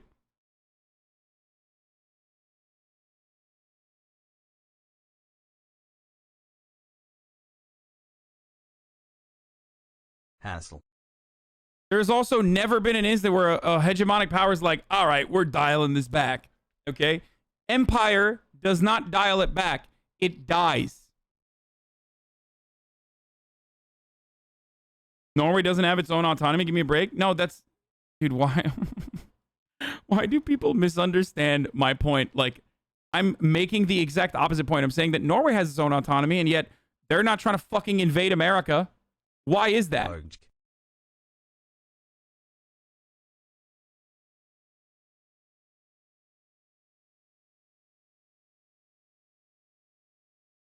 Respects Party MP George Galloway, who has met Fidel Castro. You're a Democrat. Does that pose any problems in terms of how you viewed Fidel Castro? Well, if people believe the package they've just heard, which could have come from Fox News, I have to pee so you bad. would think that Fidel Castro was some kind of tyrant. Well, I'm sure, I can assure you that's what your viewers will be concluding. That was the most biased package I've heard today, and I've been on the media all day. Let's not go over the package. Let's not go over the package. I'm asking you a simple question. The question is this. Are the Cuban people liberated from the misery that afflicts most of the people of the third world? And the answer is yes. They can all read and write. They live longer than they do in Washington, D.C. Their children are more likely to survive than the children of Washington, D.C. They can't vote, though, can they? 50 years. Well, you know, health and longevity and education, free at that, these are human rights too. But does that not pose you a problem as a Democrat, that they can't vote? If you will let me finish, I'll come on to that point. If it were not for the 50 years of siege, blockade, assassination, invasion, subversion by the most powerful country in the world, just 75 miles away, then these other rights would have been achieved too. You'd be better addressing your questions to the United States of America, which for 9 administrations in a row has done everything it could to destroy the Cuban Revolution, precisely because it's an example to the people of the third world, not least Latin America, where more and more of them are following it. But you can't blame Washington for the lack of democracy, can you, in Cuba? Yes, you can. And there's no doubt that some people in Cuba want democracy and want a say in their affairs. Well, we all want democracy, but the facts are that in Latin America, the only way to get elected now is to profess friendship with Fidel Castro and opposition to George Bush, none of which was reflected in your package. Fidel Castro, Hugo Chavez seem like the men of the hour, don't they, rather than Milton Friedman and Ronald Reagan? Well, why don't they go to...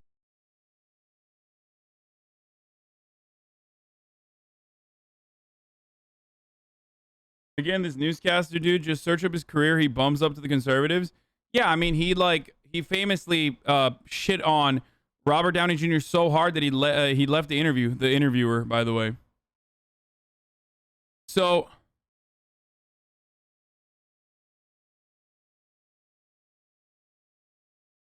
candidates in municipal elections in Cuba get nominated. Yes, their election system is very localized, but at the tippy top, there's a one party.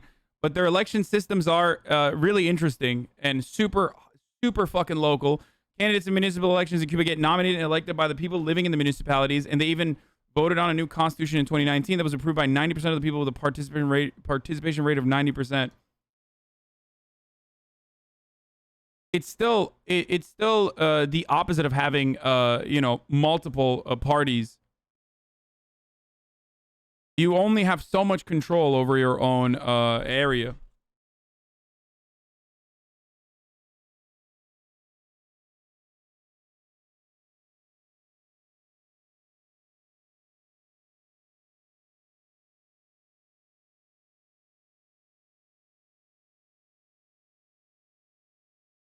For the record, this guy that we're watching is a bit of a psycho, okay?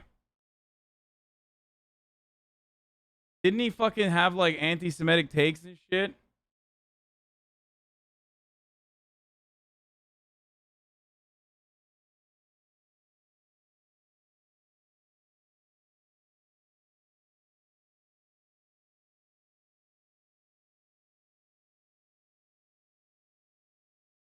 Like,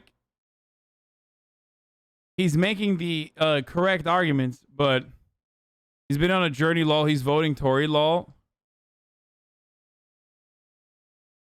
What you're describing about a limited amount of control literally happens anywhere that has neoliberalism. No, it's not the same. Neoliberal capitalism and governments under neoliberal capitalism in the Western world absolutely create this notion that you have full security, full autonomy, full freedom. Okay? It's incorrect, but it doesn't matter.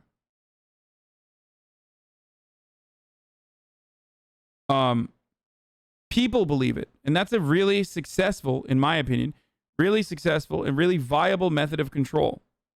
If control is an absolute necessity for any sort of governance, as I believe it is, then the best way to do that is by making people feel as though they have freedom. Rather than telling them, like, I'm going to be honest with you, you don't have any fucking freedom right now. Let's be real. You know? I'm not going to watch the George Galloway video of him acting like he's a fucking cat, okay? There's another to that this, but so this was like the conversation we started with the fucking embargo. To be the case. And the United States regularly authorizes the export of agricultural products, medicine, medical equipment, and humanitarian goods to Cuba. And since 1992 has authorized the export of billions of dollars of those goods to Cuba. So that's simply inaccurate. Yeah, thanks for authorizing Cuba getting fucking medical supplies, dude.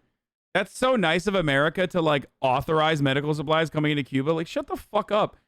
The question, as I said once more, and this is how we're going to end this fucking segment. The question I said once more is, why is there a fucking embargo? And why hasn't HasanAbi run the 60-second ad break yet?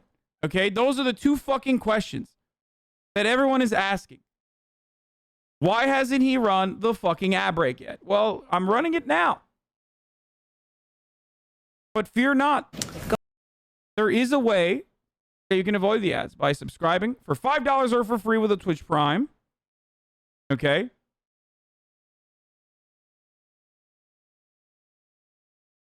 Why are you afraid of the Arizona audit? I'm not, dude. I was just kidding. Why the fuck would I be afraid of that? It's just a waste of time. Another way to avoid the ads by using AdBlock or VPN. Here's the ad now. Okay. My man said, why are you afraid of the Arizona audit results? I'm just terrified, dude. Go ahead. Thank you, Jen. Now that you've had a few days to think about it, does this White House still think the protests in Cuba are happening because people are upset about a rise in COVID cases there, or is there some thought maybe given to the possibility that they are protesting because they are sick of communism? Well, Peter, first I would say communism is a failed ideology, and we certainly believe that. It has failed the people of Cuba. They deserve freedom. They deserve a government that supports them, whether that is making sure they have health and medical supplies, access to vaccines, or whether they have economic opportunity and... I think if the neoliberal regime here in the United States wants to fucking make an argument to lifting the embargoes while simultaneously, saying communism bad, communism wrong, just literally say, like, communism's so wrong, it's destined to fail. So why are we trying to fucking, prevent it from failing? Let him fail. prosperity. And instead, this has been a government, an authoritarian communist regime that has repressed its people and has failed the people of Cuba. Hence, we're seeing. Yeah, dude. Anytime there is a protest happening, it's a direct failure of the ideology. There couldn't be any other fucking reasons. I mean, yeah, I think so too. I think so too. Which is precisely why capitalism has fucking been an abysmal failure. That's why motherfuckers were protesting this past year. So thank you. I agree. Okay, there you go. Time to fucking, I don't know. What did the psychotic Miami mayor say? You know, time to fucking fly the bombers over Cuba. What a sick fuck, dude. What a disgusting fucking take from just a gigantic piece of shit talking about how we need to start drone striking Cuba. Like, how dare you fucking talk about like how you're fucking Cuba? Do you have any family members? You sick, nasty, evil fuck, dude. You fucking piece of shit. That's a worm. That's a worm ass motherfucker, okay? You can fucking shit on me all you want. But the moment that you see people protesting in Cuba and you're like, your first reaction is to fucking bomb Cuba, you are a psychopath. You are a brutal, villainous psychopath, okay? Piece of shit. God damn, dude. That was so insane. Let's watch that again. I was so fucking... I was so triggered by that idiotic take, dude. And what's Cuba going to do? How are they going to retaliate? They got nothing.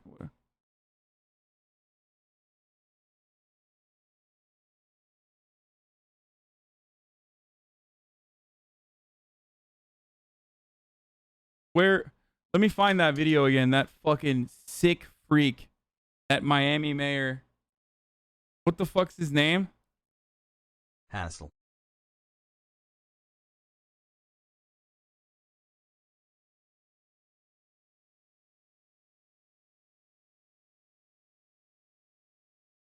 Absolute psychopath, dude.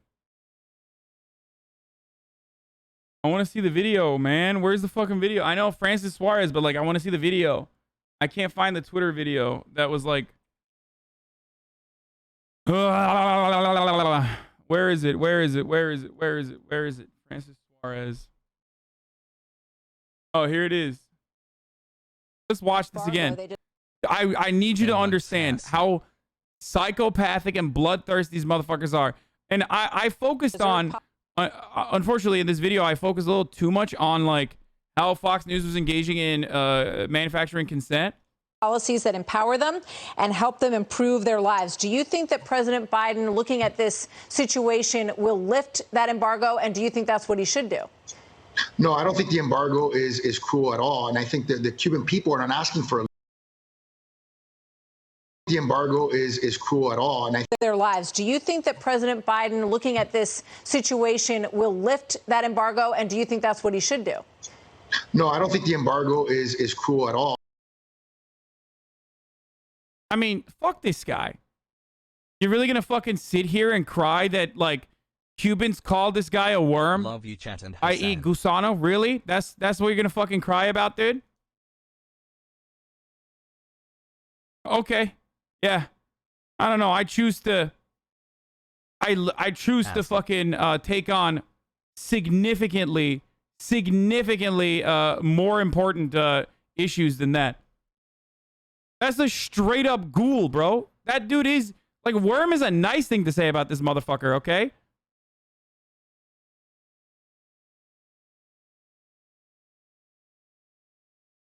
Situation will lift that embargo, and do you think that's what he should do? No, I don't think the embargo is cruel at all. And I think that the Cuban people are not asking for a lifting of the embargo. They're going out. Dog. Hey, dumbass. Where is that dumbass who said the embargo is not cool? He didn't say the embargo is not cool. He said the embargo is not cruel, you fucking idiot. And he said the Cuban people are not asking to lift the embargo. At HasanAbi, our stream Bro, baby ask is your about own to be fucking born. constituents in Miami if they want to Club or fucking... maybe free Palestine. Ask the Or what do you constituents in think Miami about if they want to Stephen? fucking lift the embargo. Why is America so obsessed with freeing other countries?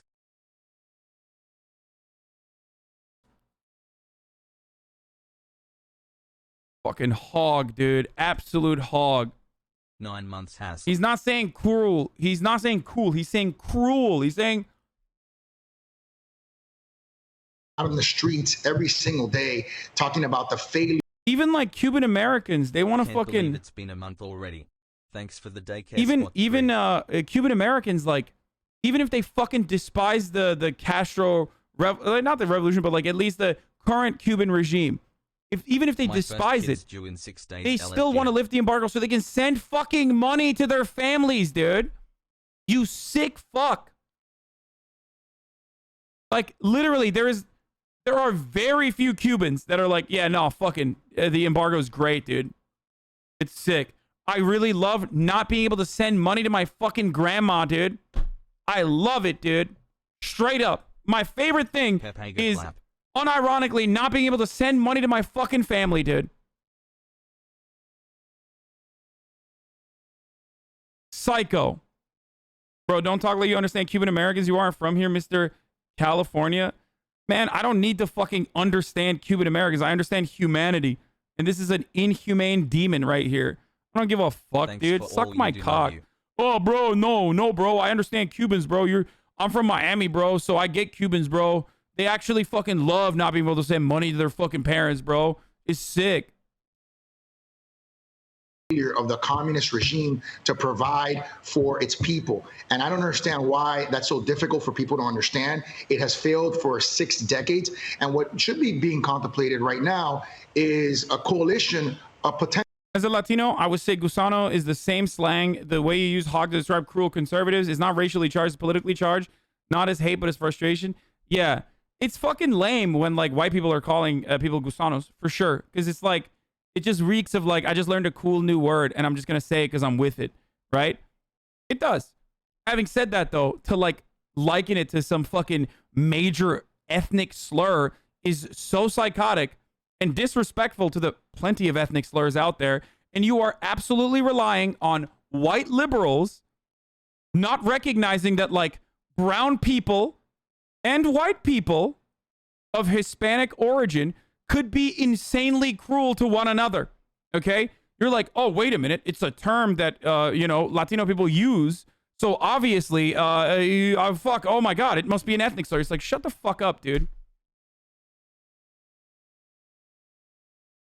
Seriously.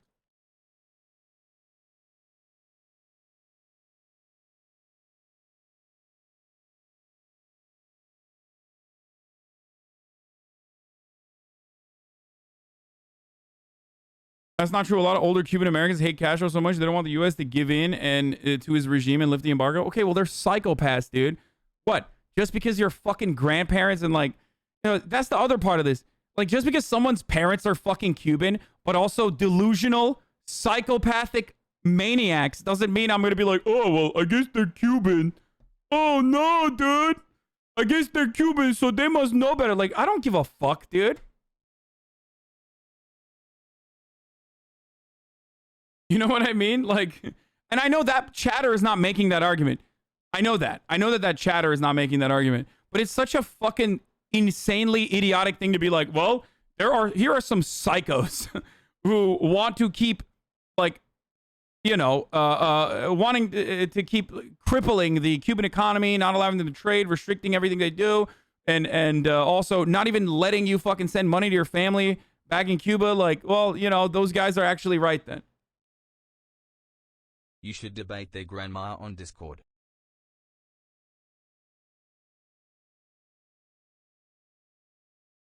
I feel like you're hyperfixating on the embargo, and that isn't the main reason for the protest. Yeah, it's terrible, but I feel like the Cuban regime is trying to push the blame on the protest towards the embargo. Dog, it doesn't fucking matter what the people are protesting about. Okay? Of course I'm going to hyperfocus on the main problem, dude. What the fuck? AYAYA.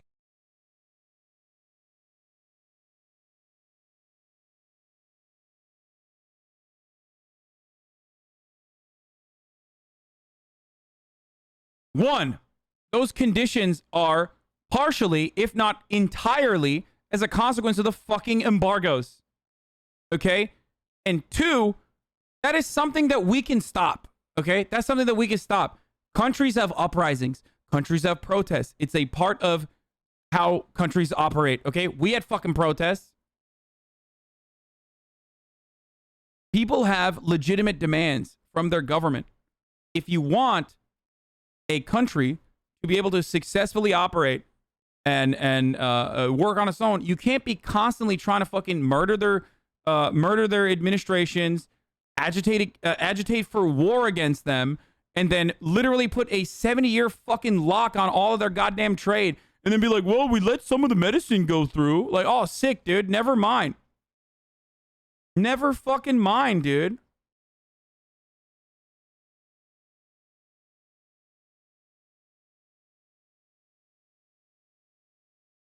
Like, these fucking idiots are so hyper-focused on the wrong shit. Yes, you would call someone who isn't a Cuban a Gusano, you fucking idiot.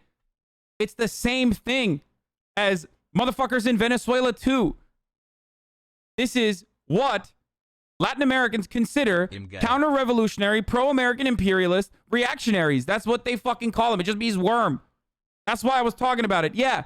Also, how is it a fucking ethnic slur in the way that people are trying to make it to be an ethnic slur? You're just self-reporting that you don't understand the demographic makeup of Cuba, which is one of the most diverse fucking countries as a consequence of the slave trade and numerous other factors. Like, oh, well, it's the ethnic slur, dude. Oh, really? Such a racial slur.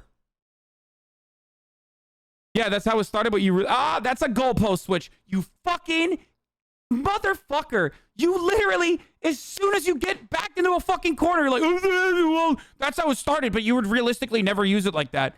First of all, I don't even fucking use it. I don't think it's like relevant to be fucking used. I say that it's lame, okay? I admit that it's lame as a white person to be like, Gusano, Gusano, Gusano, Gusano, okay? It's like you're like a kid who learned a new word. I know that every single fucking person thinks like I'm constantly dropping the G slur. How is that a goalpost switch? Because you literally went from, would you call someone who isn't Cuban a Gusano, to, oh, well, okay, I guess you would, but that's how it started, but you would realistically never use it like that. No, motherfucker. People do. People absolutely do. So you're shifting away from the main argument that you made. Would you ever call someone from a random country other than Cuba, like Sweden or Greece, a Gusano? Why are you mentioning Sweden or Greece? Why are you not mentioning that this is still a localized term? No, what I'm saying is you wouldn't call someone a Gusano that isn't Cuban. Yes, you would!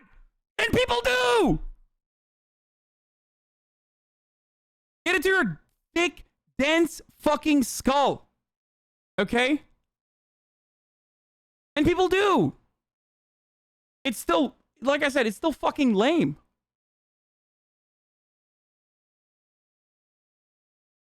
But it's not like a fucking ethnic slur. Oh my God. It's an ethnic slur in the same way that fucking calling someone a redneck is an ethnic slur, or a honky is an ethnic slur, or a cracker is an ethnic slur, or Karen is an ethnic slur, or I guess a sexist slur.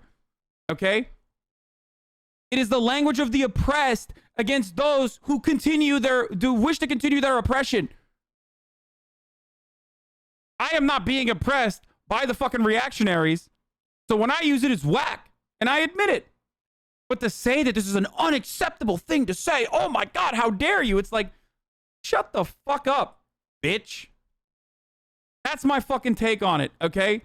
It's so weird that, like, there is a weird community out there who literally does not care about someone calling black people Uncle Toms, sending fucking burning crosses to black people, okay? Someone who has written a manifesto on, like, why he says the N-word all the time and no one should be able to fucking get mad at him for it. It's not an ethnic slur. Like, this community is now all of a sudden offended by Gusano. Yeah, maybe people, like, it's almost like if they said the N-word, someone said the N-word, you would have no problem with it. But Gusano, oh my God.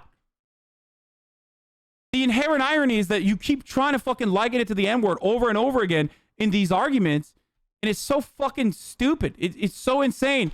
Only to backtrack immediately and be like, oh, no one is saying it's like the N-word, okay? It's just bad. It's just a slur. Yeah, I know. There's a lot of pejoratives out there, man. I know. Tough titties. I'm from El Salvador. Marxists here use it regularly. My grandfather's a Marxist and he used it against other imperialist capitalists. Yeah. God damn, dude. But good luck on your endless endeavor to make Gusano be an unacceptable fucking term, okay? I'm sure maybe it'll work. This community is a bunch of white teenagers. That's why, unfortunately. My community is a bunch of white teenagers? That's why? Dude, the fucking virtue signaling and the fucking random cries coming from, like, one of the most idiotic fucking points of view. My lord, dude. Oh, sorry. Unfortunately, this community is a bunch of white leftists, and that's precisely why it's okay to fucking bomb Cuba like this guy is suggesting.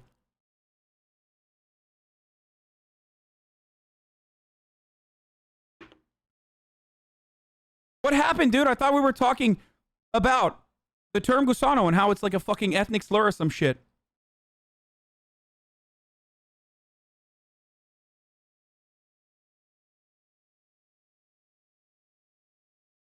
It is absolutely a political slur.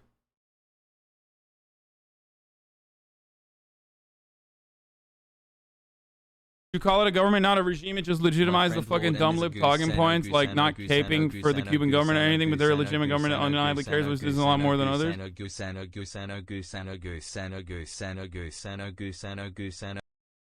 Okay, dude, stop. Now, like, you guys are fucking babies too. And this is something I have to say to my own community as well. Just because something is not a fucking, like, racial or ethnic slur doesn't mean you're just going to be fucking blasting it over and over again. You sound like a little fucking baby, okay? It's whack as fuck. Just like if you have anyone, if you meet a single fucking person that is Cuban, and they're like, yeah, I don't like that the fucking Cuban government is, like, beating protesters. And they're like, oh, there's a Gusano. He's like, yeah, okay, well, you're just like, you just don't know what you're talking about, okay? Stop acting like you just heard a fucking new slur that just got unlocked for you, so you have to fucking say it all the time. Anyway.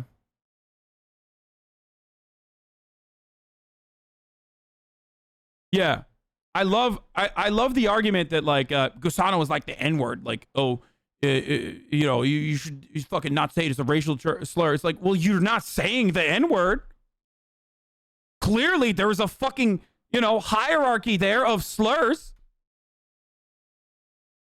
I don't hear you saying the G word. Okay? God damn. The people trying to spam Gusano and TTS or chat are the same type of teenager that tries to say the N-word or voice as streamers. No, chat. I'm not comparing the words. I'm comparing the type of person that does that thing for a reaction. Yes.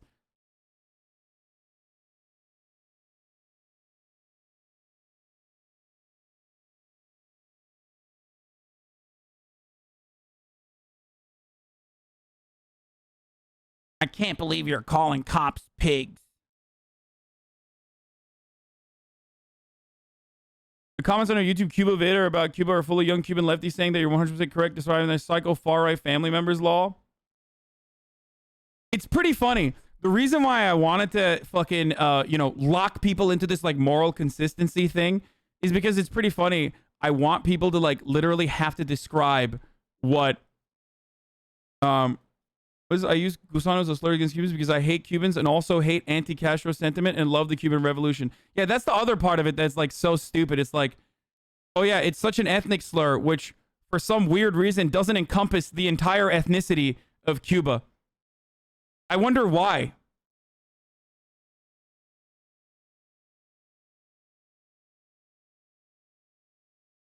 It's almost like there's other conditions. And that's when motherfuckers turn around and go, oh, well, that's like saying N-word means a specific black person. No, it doesn't. No, it doesn't. Okay? The N-word was not to dehumanize specific types of black people, you racist fuck. Okay? That's why you're wrong. You don't even know anything. You don't even, because you're fucking 17 years old and we're saying the N-word until last year, so you didn't even come up with a fucking crafty argument.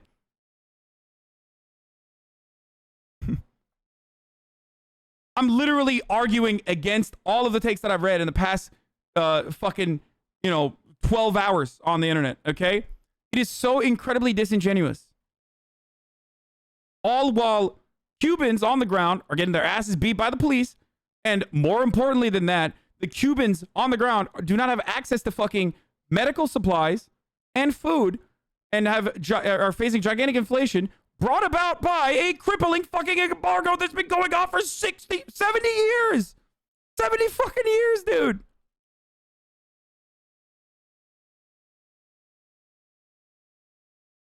Gringo is an unacceptable slur by that standard. Yeah, I know. Yeah, don't say gringo. Don't say Karen. Don't say redneck. Don't say hick. Don't say honky. These are all unacceptable ethnic slurs. It's like, no.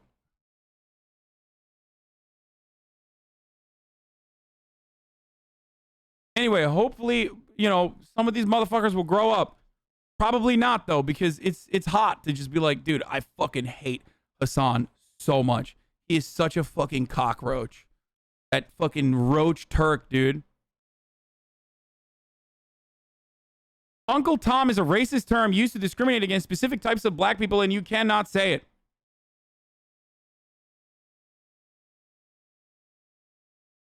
Are you saying that the history of racial fucking slurs within the slave trade are similar to rich Cuban people, okay?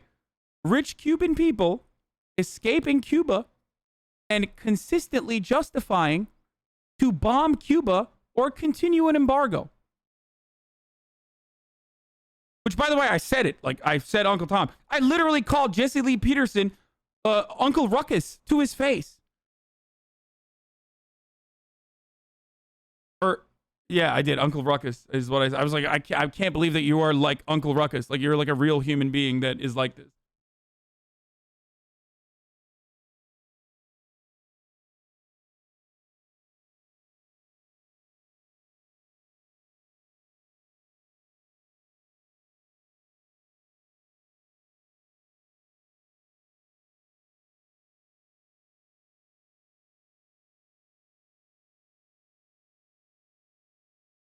Freaking, I can say Turkish because I'm Kurdish, right, Hasan? Please let me be a little racist to troll Turkish nationalists. Please don't ban. Anyway.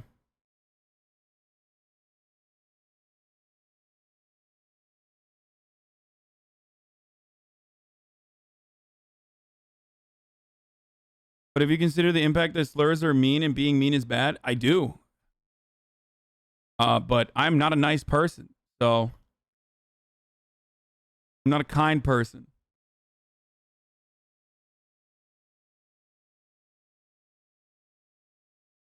Even though it itself is not a racial ethnic slur, you cannot deny that white lefties are using it in a racialized way. Sure, but again, it's fucking insignificant, and those white lefties are gonna grow the fuck up and stop being babies eventually. I hope.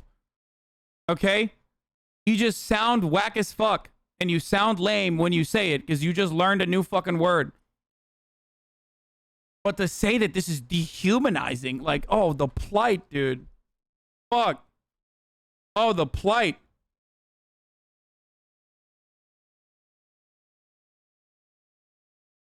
It's maybe insignificant to you because you're not Latino. Really? We moved beyond, like, actually, fuck the embargo. What we should be talking about is, like, what's going on in Cuba. To actually even fuck talking about what's going on in Cuba on the ground. To, like, random white lefties calling random other fucking people that they perceive to be Cuban Gusanos. Really? This reeks of, like, oh my God, we really need to stop the Bernie bros spamming snakes under Elizabeth Warren's fucking Twitter replies, okay? If that's your main concern, then I'm sorry, brother. You don't literally give a fuck. Like, you don't give a fuck about anything. You just care about, like, the most innocuous dumb shit.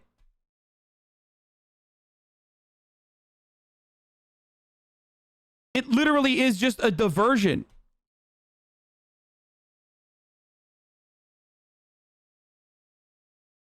God damn, dude. It's not my main concern, it's the topic at hand. Yes, because the topic at hand now is this. Because it's a fucking diversion. It's an idiotic conversation to, like, get one on, okay? On people. Potential military. Stop being fucking suckers to this dumb shit, dude. action in Cuba, similar to what has happened in both administrations, in both Republican and Democrat administrations. In Republican with Bush in Panama, they deposed Noriega, and that country had peaceful democracy for decades.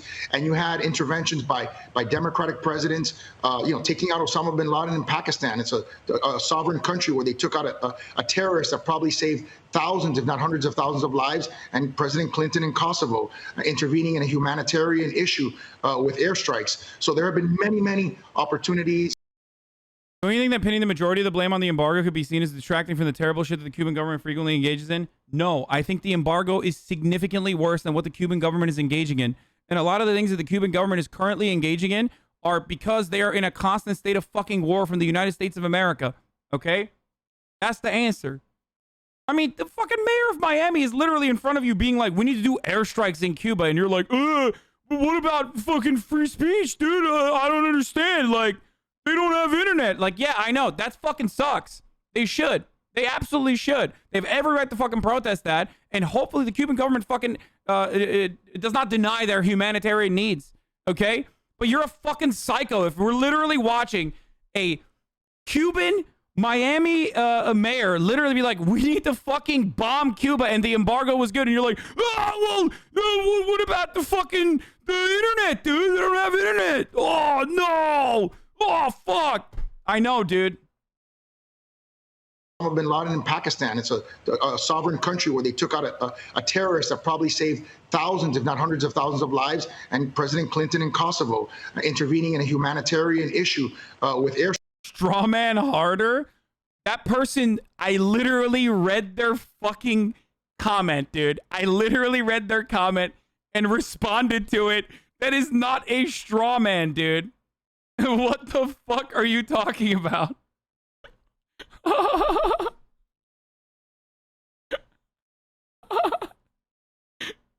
Did you just learn what a straw man is like yesterday and forgot already or something? Strikes. So there. The embargo covers medical supplies. Can you fact check yourself? Oh, that's fucking crazy, dude. Does it? Does it? I should fact check myself because the embargo still stops medical supplies from going in. It's just expedited, okay? Why is there an embargo to begin with?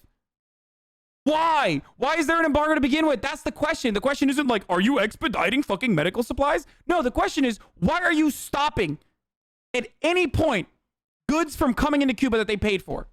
Why? That's the question, you fucking idiot. The question isn't like, can we have a more ethical embargo? Like, Cuba's on the ground, or Cubans in general aren't like, can we have a more ethical embargo? Like, where, you know, I just want to be able to send money to my fucking family. Like, can we just do that? Like, what, you know, do an embargo on Cuba, but like ethically, okay? Like, you fucking, where are you learning these talking points from? Whoever is like fucking feeding you this dumb propaganda is not doing a good job. I'm just gonna let you know. You're literally just arguing to be like, actually, why can we, you know, do a situation where like maybe some of the food supplies are being prevented from entering the country that they fucking paid for in like a 2-month period. But then when it comes to syringes, for example, they'll come in an expedited process. They still get stopped, but in an expedited process in a 1-month circumstance. Man, that seems like a good way to go about it. Like, why is it up to you, you fucking animal? Why do you think you have control over another country's entire fucking economy, that you literally threaten other countries with sanctions if they actually engage in trade with this country for 70 years?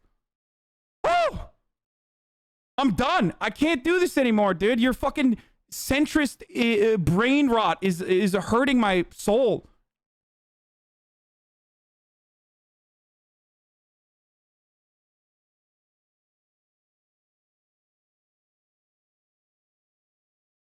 I literally have to smuggle medicine in my luggage for my grandma. Sorry, dude. Sorry, okay? There's going to be an ethical embargo, okay? So you won't be able to smuggle the medicine anymore. But, like, if you want to send money via PayPal, like, who knows? They might be going to revolutionary Marxist terrorists.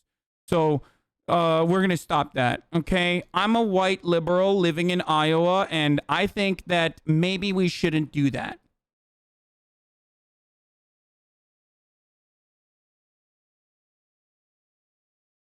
Like, we are so, you know how people say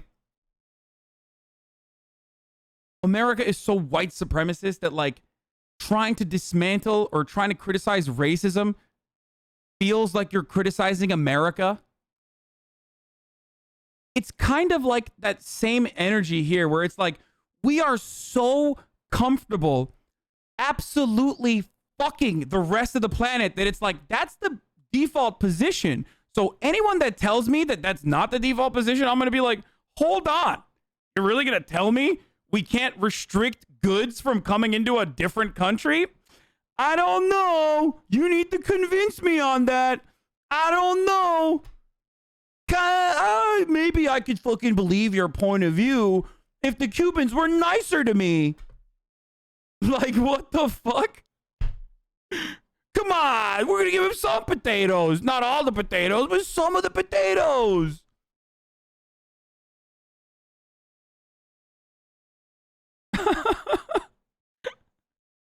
Oh, Jesus Christ, dude.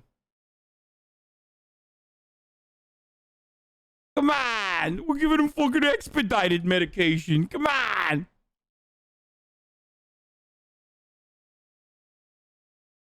Anyway.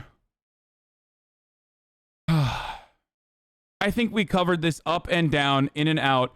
I just want to end it on this note where this demon, okay, this hog, this worm, can't believe he's calling a Latino man different animal names. Oh my God, cancel him.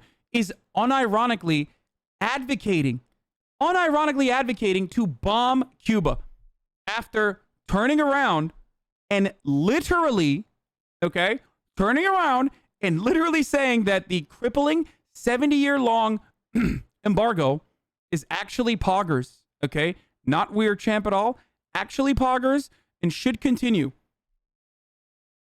So that his own constituents can't even send fucking money or medication to their grandma living in Cuba. Terrorists have probably saved thousands, if not hundreds of thousands of lives, and President Clinton in Kosovo intervening in a humanitarian issue with airstrikes. So there have been many, many opportunities in the history. Are you suggesting airstrikes in Cuba? What I'm suggesting is that that option is one that has to be explored. And yeah, no, sorry. He wasn't saying we should bomb Cuba immediately. He was saying we should explore that option. Fuck. My bad. What a psycho, dude. What a fucking psycho. Like, we need to engage in humanitarian bombing. Cannot be just simply discarded as an option that is not on the table. And there's a variety of ways of military. And as I said before, we got caught up in this, but that's literally a pro-regime or pro-government protest. The 26 Julio flag is literally the fucking the pro-Castro flag. So rather ironic that they didn't ask this Cuban man what this fucking flag meant when they posted it as B-roll. They're making this seem like it's the anti-government protest. What I'm suggesting is that that option is one that has to be explored and cannot be just simply discarded as an option that is not on the table. And there's a variety of ways the military can do it, but that's something that needs to be discussed and needs to be looked at as a potential. And also, this literally says this was also another like revolution in the streets statement on the fucking statement on this fucking sign that they censored. Potential option in addition to a variety of other options that can be discussed. Yeah. A repressive government. Why are they so bloodthirsty? They're psychos, dude. They don't give a fuck. Okay. What does he want to bomb the protesters? He probably wants to like execute leaders of state or something. That's how fucking comfortable. That's how fucking callous these dipshits are. They're just like, what? I just want to fucking what? Like, I just want to fucking bomb some of these people. You know what I mean? Like, whatever. We just want to do like some airstrikes. Who cares? Like, just having a normal one, dude, on fucking Fox News, just talking about why we should be, bombing Cuba. Very sick. Anyway, we're going to get to the bombshell report. But before I do that, Britney Spears, okay? Free Britney, baby.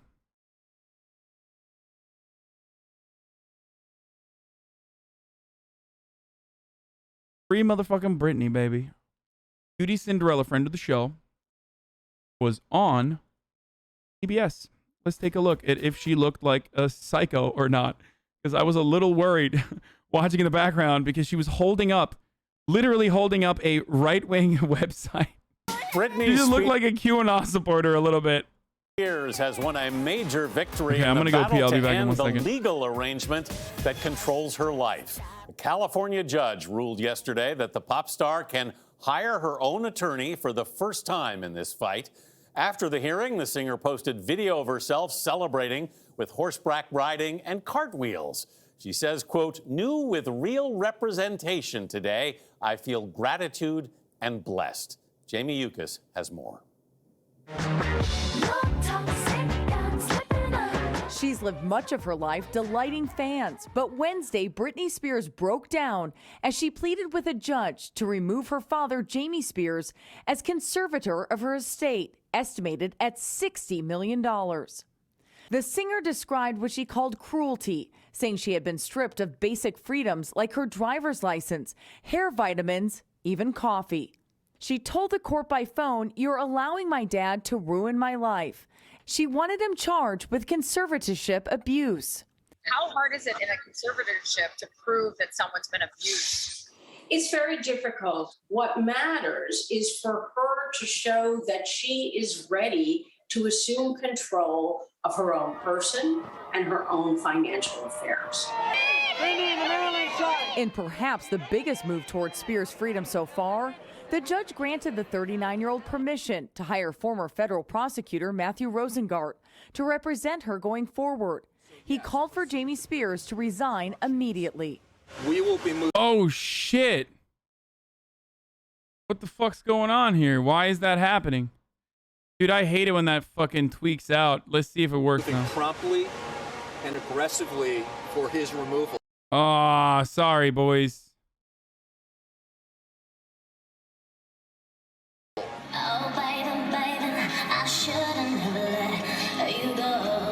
The hearing came just weeks after Spears made stunning allegations against the conservatorship, saying she was forced to work against her will and use a contraceptive device to prevent her from having any more kids. An attorney for Jamie Spears insists her client only has his daughter's best interest in mind and that he controls her money, not her life choices. Outside the courthouse, dozens of fans called for the conservatorship to end.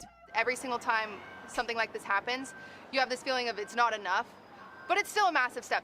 With more than a million Americans living under conservatorships, legal experts say the case could have implications beyond Britney Spears.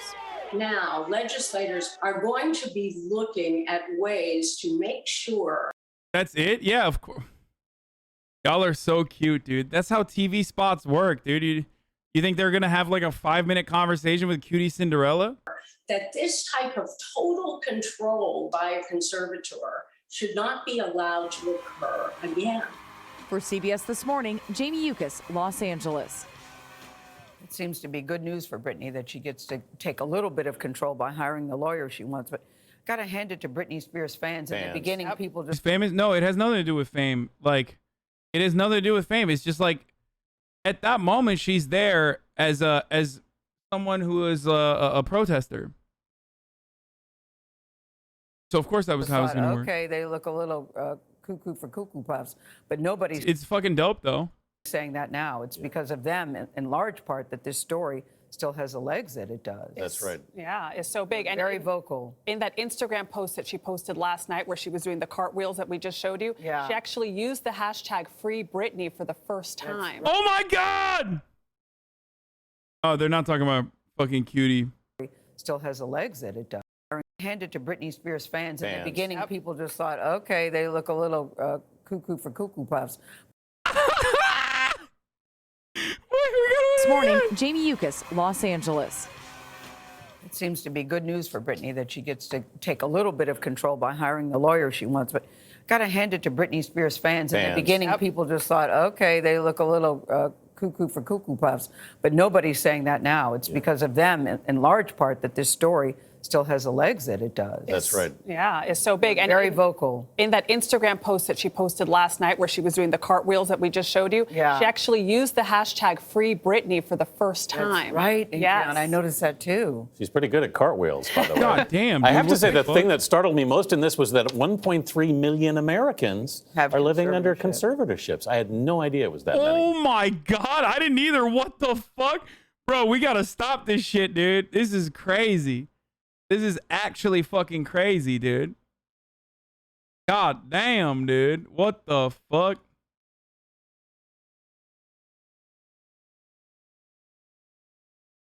$1.3 million, dude. What the fuck?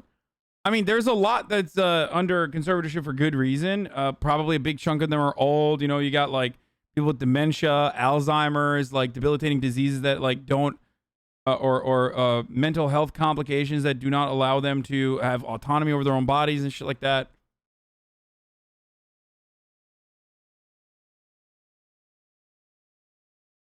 But, you know, that's still crazy.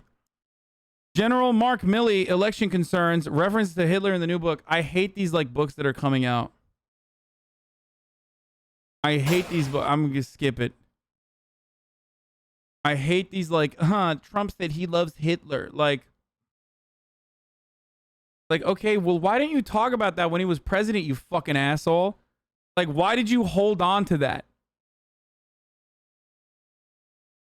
No, it's not because I hate books. It's just like, it's so shitty. Like, you literally just waited to write a fucking book. Like, if you thought it was significant enough, you should have leaked it immediately. You know what I mean? Like, not just like fucking waited for a nice contract from a publishing house. Writing a book does take some time. Yeah, no shit. But do you not understand my point? Like, if you think you have something in your book that is so relevant that you have to like let America know, then don't fucking wait. Don't wait until you're finish your book and then fucking post it and then do it as like a way to promote your book.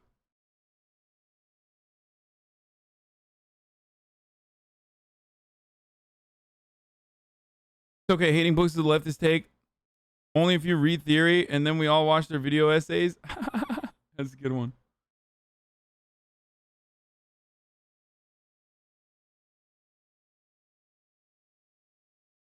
You hate books because you can't read. La la la. It's true. I'm so fired up. I kind of want to fucking look at the LSF now before I move on to like other news again. Like, I'm on a fucking tear when it comes to the Cuba stuff. That wait, where the fuck is the? Yeah, this is. By the way, for those of you who are unaware, part of the reason why I was so fucking mad was because like. This, dude, 10,000 upvotes. Destiny calls out Hasan for defending the usage of the slur Gusano. Now, hopefully, after hearing my point of view on this, you probably recognize how fucking insane this is and how there is like 4,000 comments, dude. 10,000 upvotes. Like, really? This is the big story of the day, boys. Like, that's the fucking drama. Seems kind of crazy. Completely fucking irrelevant. That's what you have to do when you are clawing for fucking relevance, okay? It's not new. It won't be the last time, okay? And it's certainly not the first time. Taking the masks off. Sometimes I gotta throw a bone to the little guys, though. You know what I'm saying? Redistribute. Literally and figuratively, they're awaiting the start of taking the masks off. Literally and figuratively, they're awaiting the start. God damn, that's fucking maximum cringe. Asmongold base take on why SJWs hate hot girls in video games. Uh-oh. It's unattractive, ugly women that feel insecure whenever they have characters that are more attractive than they are in the game. That's what it is. It doesn't really have anything. The only guys that care about it are guys that pretend to care about it because they think that it'll get them points with girls. I don't think guys give a shit at all. I mean, the thing is, like, guys, he's not entirely wrong about guys not giving a shit if there's like sexy women in games. But like, there is an intellectual argument to make here about representation being important in video games and like having more normal human bodies, and also not just like having women that are hot that aren't just there as like a tool with like titties and, you know, the classic meme of like the female armor where it's like dudes are just kitted out looking like fucking Transformers, and then the woman rolls in and it's like, bam, I got fucking armor just on my titties, dude. You got to show that midriff. Like, I think that's the objectification and sexualization of women in video games and shit like that is understandable. But also, on the other side, yeah, guys don't fucking care about like sexy dudes. Okay? They don't, because that's not how sexualization and objectification works under a patriarchal construct. Yeah, of course they don't. I don't give a shit if I'm playing a sexy ass character. I don't give a fuck. Now, having said that, it's okay to criticize another streamer for a bad take. Well, I fucked your mom, dude. Okay? I'm literally in the process of criticizing the take and describing it. So, but you don't care about that. You don't care about listening to my opinion either. All you're here for is to be like, dude, you are literally not calling Asmongold a fucking idiot right now. And I'm an animal, and the only thing I care about is like not nuance or any sort of perspective whatsoever, but just I want blood. I want blood. I hate life. And I want you to fucking yell at Asmongold. I want you to yell at him. Fuck! Why aren't you giving me my entertainment? Anyway, as I was saying, the reason why guys don't give a shit about like about sexy male representation of video games and like don't ask for like beer guts and fucking, you know, shitty hairlines in video games, because like they're like, it's a fantasy, it's great. And also because they don't have any sort of like they don't have sort of any sort of like learned behavior that is negative for them. You know what I mean? No one's like, oh man, why aren't you like a sexy ass dude? Because like we don't care. Unfortunately, like I said, as a consequence of patriarchy, we need women to be sexy to have value, right? So some people want to change that, or at least make them look more normal. Okay. At least have like normal armor and shit. But you know what guys fucking care about, dude? When not every single woman in a fucking game is like super hot that you can jerk off to. Holy shit. Yeah, guys don't give a fuck if like dudes are not balding or anything, but they certainly fucking do when not every single woman is like one that you can fucking coom to, okay? God damn, bro. Like, do you guys remember The Last of Us 2? I know many people were like, oh, I'm so critical. I'm so critical because for obvious reasons, but like hella people on top of that were just like, fucking Abby, dude, I can't, fuck.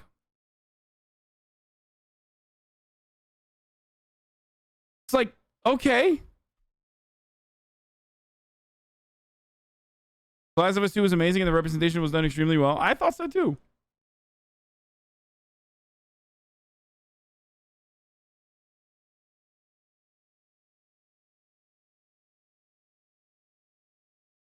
That's such a generalization of the whole gaming community. I mean, of course. I'm not saying all guys care about this. I'm a fucking guy. I don't give a shit. So clearly, and there's plenty of dudes in here that don't give a shit either. My point is, everybody's got different things that they get mad at. Okay? Guys don't care about it whenever it happens to them. Like, you look at like any... Like if you look at like really, whenever you really think about it, in a lot of these fantasy games, the male characters are way more unrealistic than the female characters.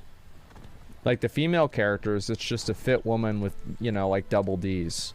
But like the male characters, what? This is like a guy that's competing in Mr. Olympia. Wait, what? Wait, I'm confused by the end. Wait. Damn.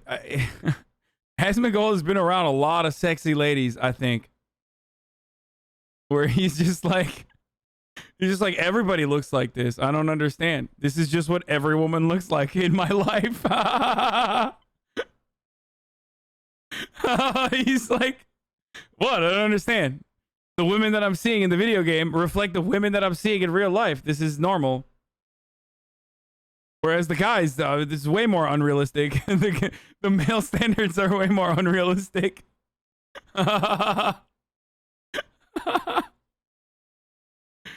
Oh, yeah. He's saying that female characters' physiques are more easily achievable than the guys' physiques. This is such a dumb argument.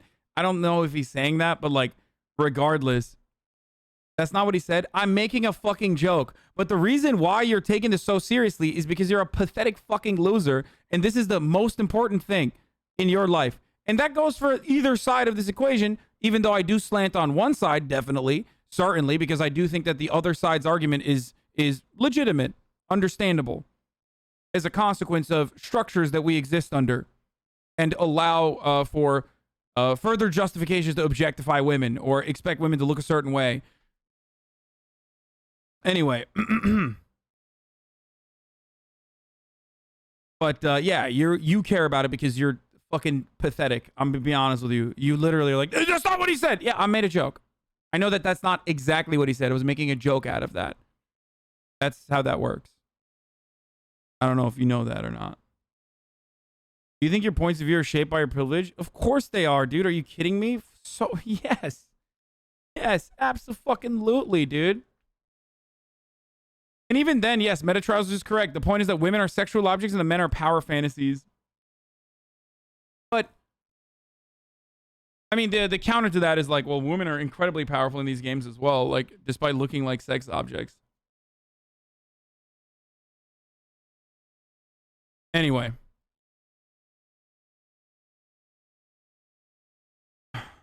I personally believe that, like, unique characters, it's like a cheat code. Having unique characters is like a cheat code. Having diversity is like a cheat code to immediately have novelty in your storytelling. Like, we are so used to the default characters of, like, sexy dudes and sexy women that are just so one-dimensional that you automatically put, like, someone like Abby, for example, in the game, and it's like, there you go. You unironically just added, like, an additional layer of storytelling onto that conversation. That's why I like it. I personally enjoy when I play characters that are different than what I'm used to. I've been coming here every day for like a week now. Actually, one of my favorite broadcasts. I love the critical thinking. Thanks, African Snowball. Bro, I always play as female characters 99% of the time. More resources goes into them, making them look better than the males. And yes, ultimately,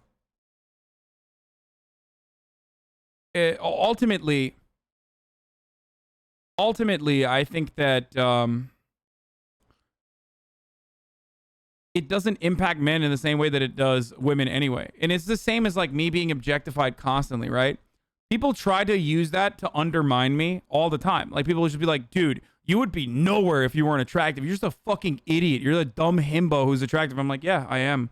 I'm literally, thank you. That's very kind. Because ultimately, the overwhelming majority of people don't look at me and go, that's a sex object, so I'm just not going to listen to what he has to say.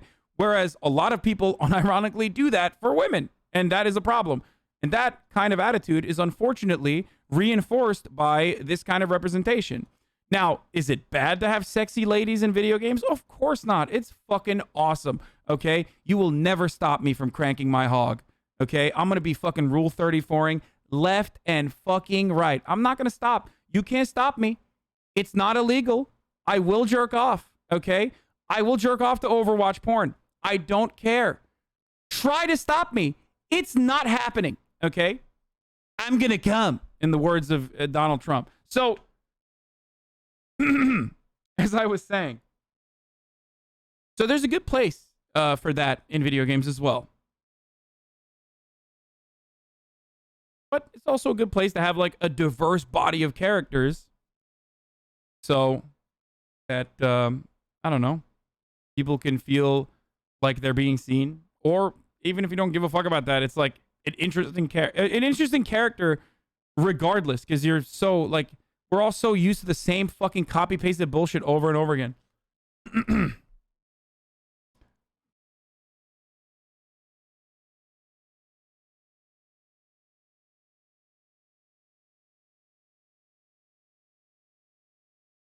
This is why Mario is such an important video game character, because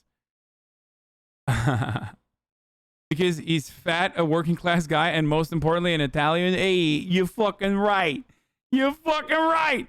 John Lovett was right. Hades is sexy as fuck. Oh, 100%. It is the most like hypersexual, bisexual game ever on the planet.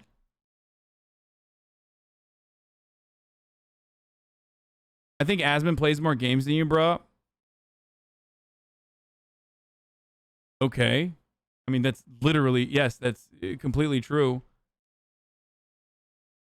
I would never put down Asmongold and be like, well, I do a lot more reading and a lot more analysis on, I don't know, like gender dynamics in contemporary American society. So Asmongold's take is unacceptable or unimportant to hear here. I would never say that. But that would be a significantly more relevant critique than being like, he plays more games than you. What a dumb take.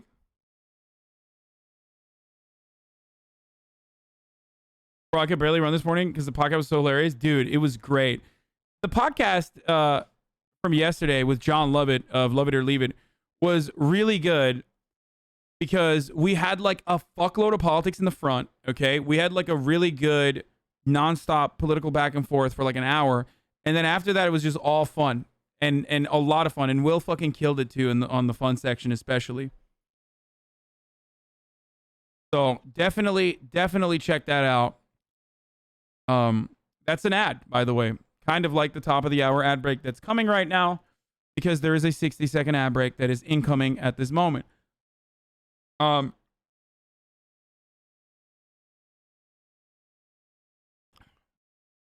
don't worry. If you'd like to no longer see the ads, all you need to do is subscribe. Yes, my podcast on Spotify. You can subscribe for $5 or for free with a Twitch Prime. Prime is free as long as you have an Amazon Prime to connect it to. Or you can use an ad blocker or VPN. Here's the ad break now.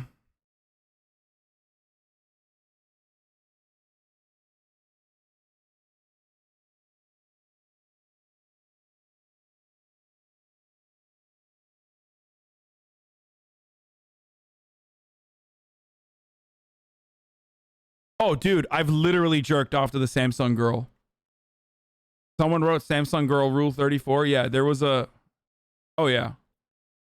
Yeah, there was a porn. It was live action. It wasn't animated. But yeah. Magic Mountains is in LA.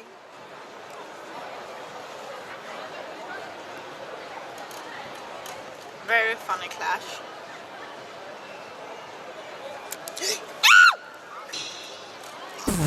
No way! That's awesome, no dude! Way. That's fucking... This is a perfect clip. Bro, that's a massive landing space, dude. The bird literally fucking Chris Kyled. Sniped the titty. Way. What the fuck? It's perfect. I was literally thinking, like, is it gonna hit the titty? Like, is there... Like, that's too comical, right? Like, that's like some shit you see in a movie. Like, there's no way. Like, that would be too funny. And then it just fucking blam.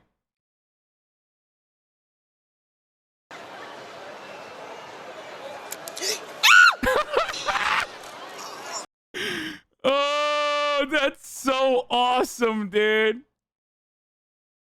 How could it not hit the tit? The gravity's like, it's just like, look, we're not going to sexualize this person, okay? I'm just like talking about it from a medical point of view. Okay? I'm talking about it medically. There's a big landing zone there, okay? I don't mean it. Oh, it's on the back too. Ew.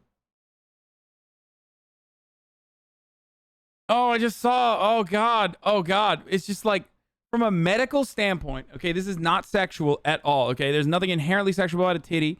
Let's be real, okay? Hashtag fucking breastfeeding streams. What happened there is just like, it can't hit anywhere else. It just can't. Yeah, it's perfect. Like, she's wearing white too. That's so funny. The size of this bird shit too. Was it a bald eagle? Yeah, that's like a human shit size. What the fuck is going on?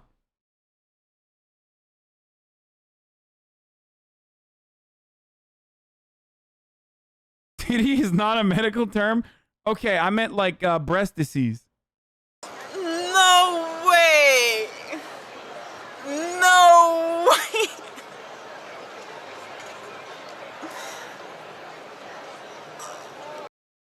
That's incredible, dude. What a fucking perfect clip.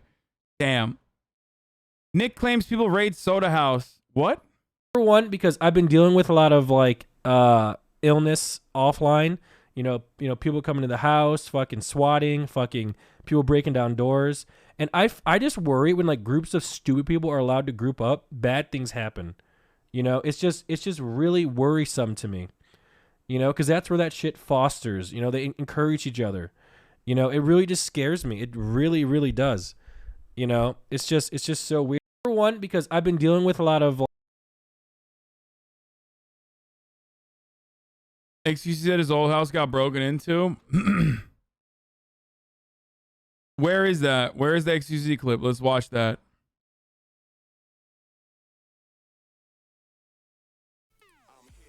Yikes! There, that's not a smooth This one move. was happening a lot, right, at the other house, and then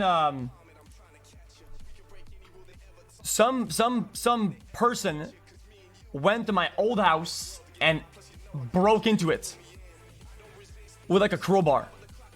Yeah. And apparently he was like looking for me. So like, at that. This is 100% true. And motherfuckers asked you to move to Texas. Yeah. I didn't know that. I'm surprised he even admitted it. Yeah. Like, I'm surprised he revealed it rather. Have you had experiences like this? Luckily, not to that degree. I've had some stuff. I'm not going to talk about it. A lot of streamers, I'm just going to say this. A lot of streamers, especially at like a larger level, 1000% routinely have to deal with shit like this. We just don't talk about it on purpose to give people the excitement, or rather like to, you know, encourage repeat offenders.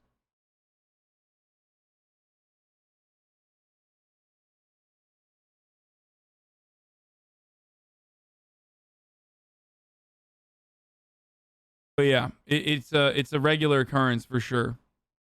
Our stream is leaking the addresses. No, it's just like people find it, dude. Like, there's a lot of applications that just like fucking literally suck up your info and just like blast it onto the internet. How do movie stars deal with this shit? They live in fucking gated communities, dude.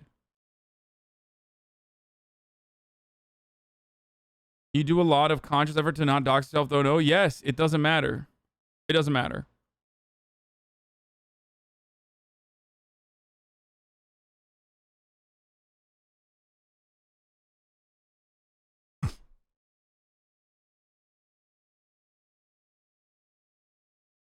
And people don't, streamers usually don't talk about it, but it's a regular Or occurrence. these OTV servers.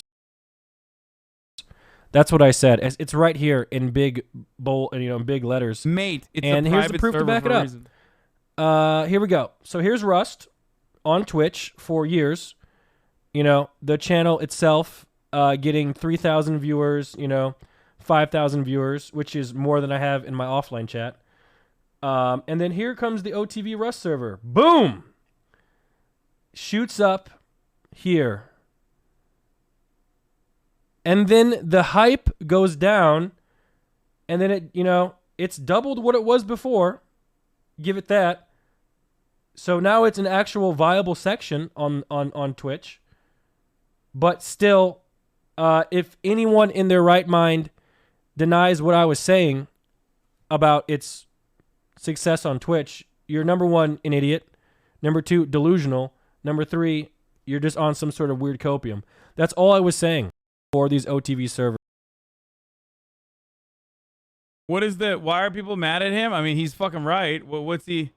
Are people saying that like Rust doesn't need OTV? I mean, they don't. They could have their own community, but like, it certainly does help. Why do they think the developers are like doing everything they can to be so kind and so accommodating and so nice and literally making like Rust drops and shit like that? Rust is big on YouTube. What the fuck? Rust is gigantic on YouTube, but it doesn't matter. This is an untapped market. You know what I mean? It's literally a fucking untapped market for Rust. I don't know why anyone would get fucking mad at that unless they're degenerate psychos who want to gatekeep their fucking game like a bunch of weebs, dude. Stop being fucking weebs, Rust fans. Okay? Oh, is that the, about that NMP lol skin? I'll pass on getting it. Like, oh, sick, dude. You really fucking showed him, dude. You really owned him. Like, okay, don't get it. I don't get this argument. Fads come and go, but it's a bad thing for games to get popular then? No, they're mad because there are people who unironically like Rust having a more toxic community and view this larger community as ruining that. I know that. I know.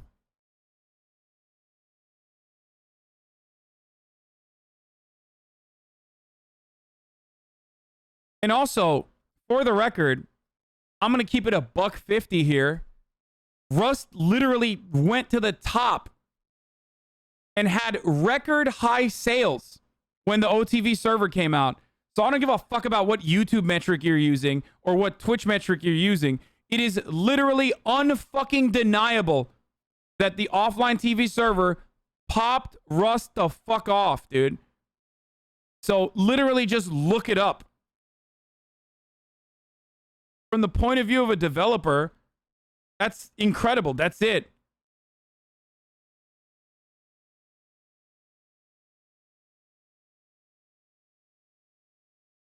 I ran the ad already, guys.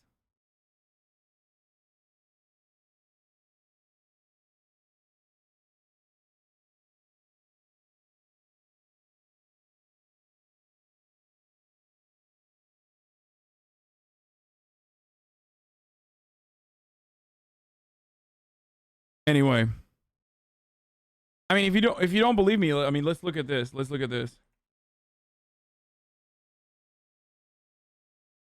I think Gene wrote about this.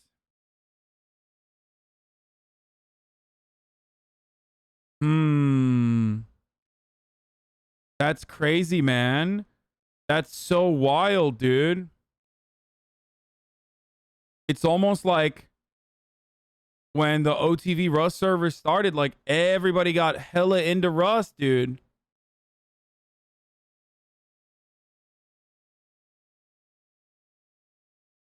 And the guy who fucking founded it seems happy. But why are you bent? You know? I don't know. Look, I'm not a fucking gamer, but I did play in a vanilla server. If you want your, you know, authentic Rust experience where you like murder a 14-year-old player as he's like crying and begging to get his like equipment back, and then you get fucking absolutely cumstered by some Chinese clan that is like completely overtaken the server, and that's your authentic Rust experience, that plus like a bunch of racial slurs, then, you know, go off Kings and Queens. Okay? It's just like, dude, I want the real Rust experience, dude. I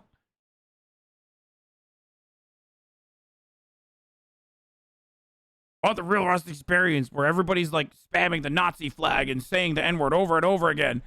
And then like some mega clan just literally is sniping everyone on top of their massive like American spaceship looking fucking base that they've built together.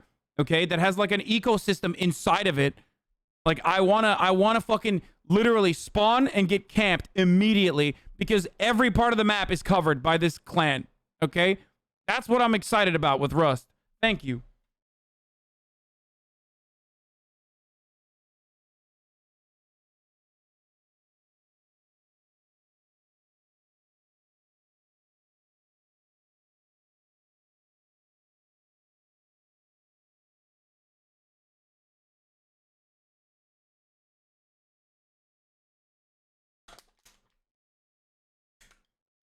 Anyway.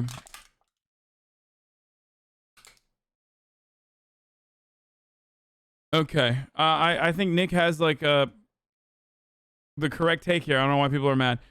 Asmongold reacts to epic edit of his Ifrit limit break moment.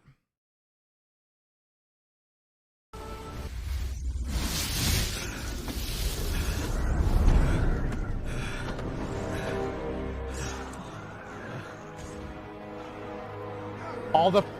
Wow. Survive to limit break. Survive to limit break. Survive. With the full bar? That's so cool.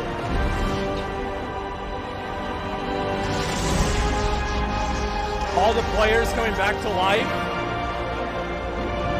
Wow.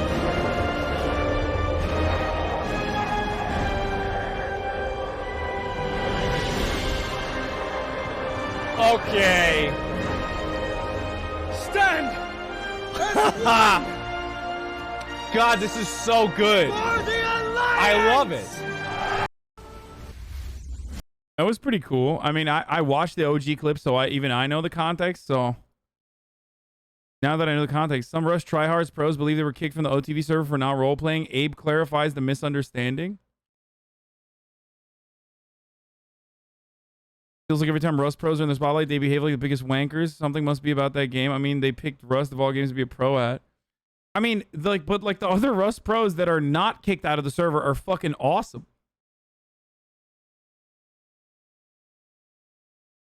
As so you lurk in the AM with us? See what?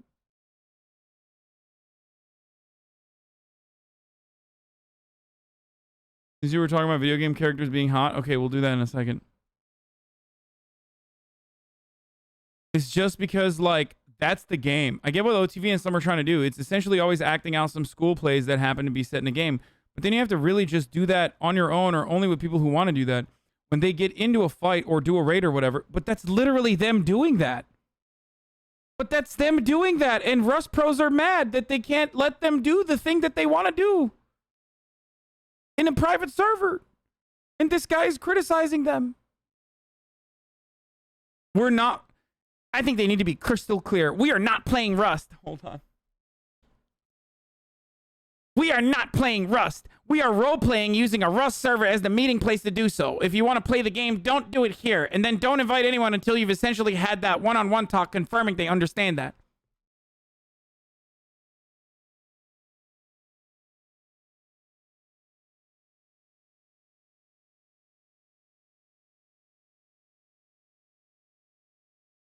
Oh, Abe didn't kick people because they were bad. They went down the original whitelist, and the pros that got kicked were RPing. That were RPing thought they were kicked unfairly because they thought they were RPing and following the rules. It was just a misunderstanding. Oh, so it's not even... Oh, Jesus. There we go. Grand Theft Auto is not a game where you can roleplay. Grand Theft Auto is about shooting people. Why are you having a conversation in the Grand Theft Auto online community? I am very offended right now. Why is NoPixel not letting me play Grand Theft Auto roleplay in the way that Grand Theft Auto in the way that I want to play it? Are you on the OG whitelist? Probably. I don't know. I haven't haven't played since the first day, so here it is, boys. Destiny calls out Hasan for defending the usage of the slur Gusano. People want to make it out to be a... Oh wow, I'm wearing a different pink shirt. Want to make it out to be a fucking like slur or something? It just means worm, okay? It's this take here, and I understand. Wait, why did he pause it? That's really interesting that he paused it without letting the rest of the 32 seconds run on the clip. Was I just simply stating that like Gusano has no like political affiliation as a word? It just means worm, lol. I wonder if it's because he wanted to, you know, make an argument about how it's just like saying the N-word means black. I understand that we're doing frat boy politics now, so I don't expect them to say anything, you know, intelligent, right? But the like... David Pacman is DMing you, asking you to talk about the Gusano thing. I would rather fucking jump off of a 500-foot story building than talk more about the fucking usage of the term Gusano. Like, I don't care. It just means worm. Like, negro is just black in Spanish, or like wetback is just, it means that you have a sweaty back. Like, how stupid do you? Wow, that's what I was saying, right? Because I just said Gusano just means worm. There was no more on that. Wow, so I was right. He literally did say that. I haven't watched this clip. That's not a pre-watch. I literally played this clip yesterday. Up to this point, I was like, I'm not watching this, and I left. How stupid do you have to be to say something? Yeah. Unlike Destiny, the intellectual giant who, you know, writes entire fucking manifestos about why it's okay that he says the N-word in private all the time. Motherfucker doesn't even speak Spanish, dude. Get the fuck out of here, okay?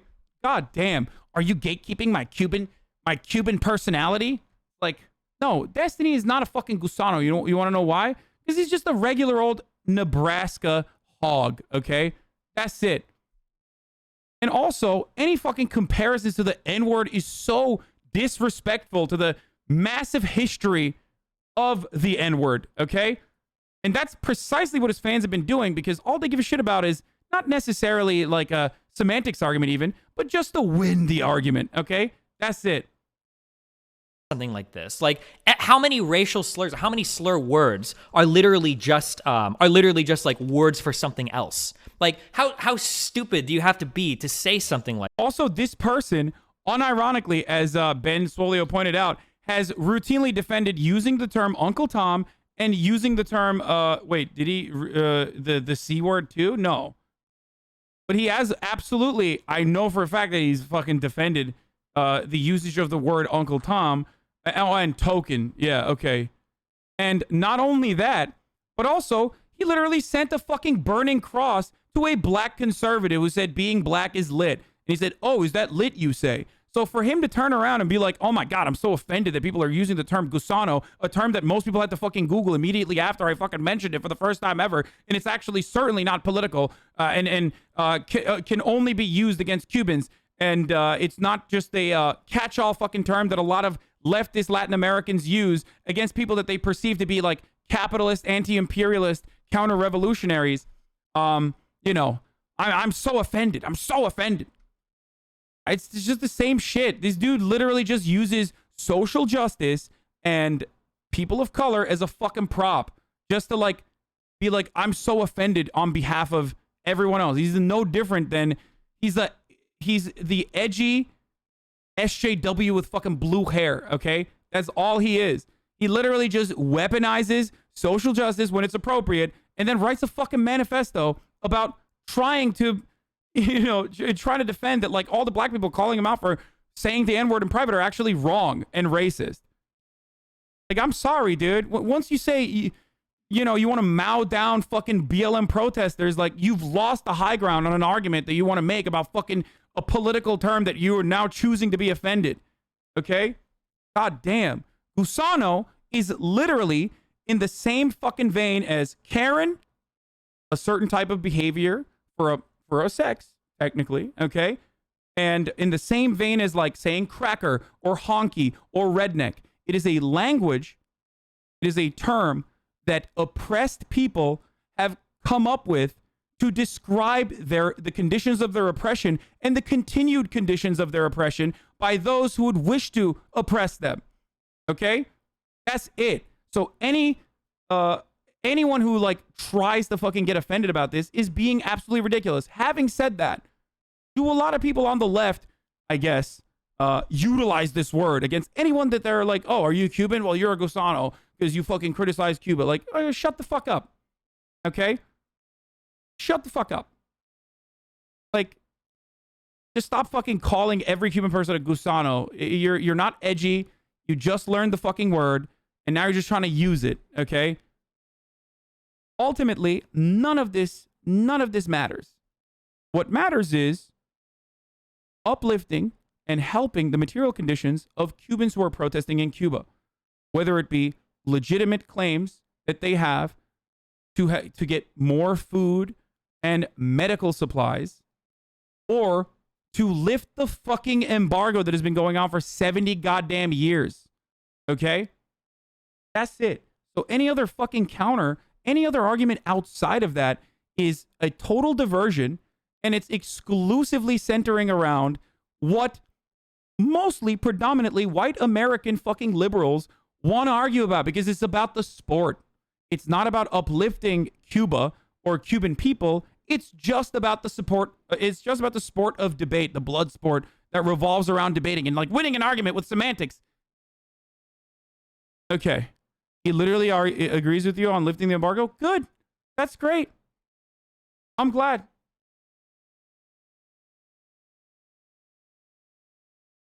I hope everyone's happy.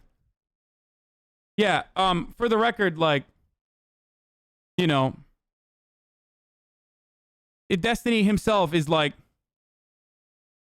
not like, he's not anti-using like actual fucking slurs that are considered fucked up, for the record. So I just want you to know that like, he is absolutely fucking just engaging in this just to be like, come on, dude. I'm just trying to claw into that fucking relevance, okay?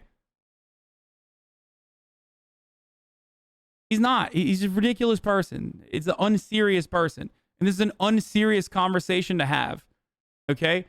Especially coming from the concerned trolling guy who literally said, go back to your fucking country, you R-word, when talking about me in his own community. Come on. Come on.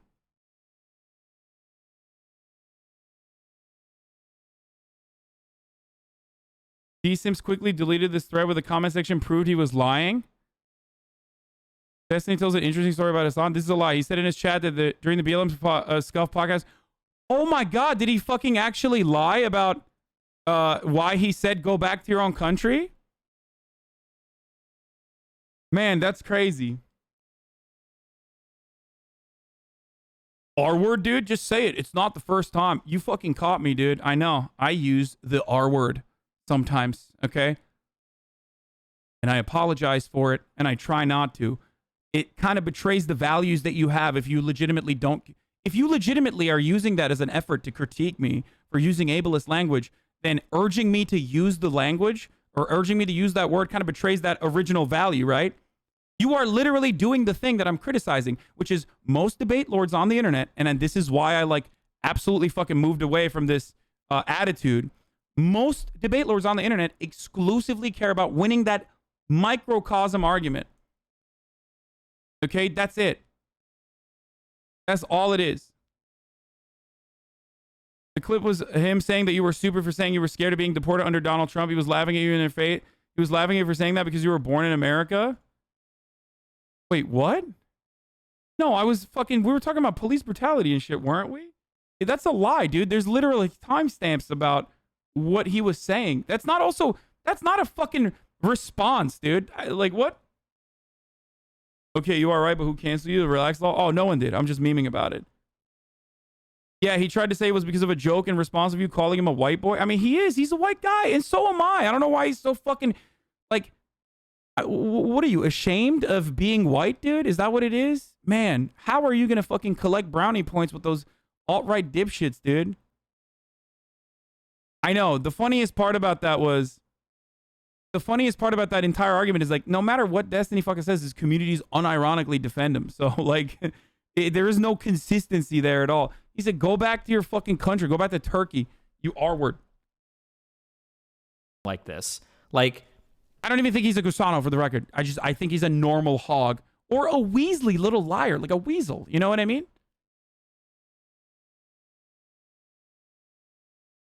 He can be wormy though from time to time.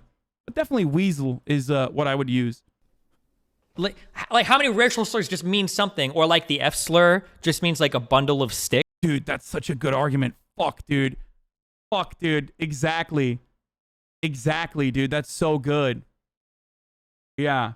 It's almost like the targeted audience of a fucking group of people that the slur is directed to is entirely different in this concept. And it also literally expands beyond just Cubans. But hey, good one. Like, What? Like, dude, this is like, bro. I'm glad that this dude is using like, Huckleberry Finn level of argumentation at this point, dude. Yeah, that's what I was saying. Anyway, this fucking clip got 10,000 upvotes. I wonder why. And 4,000 comments.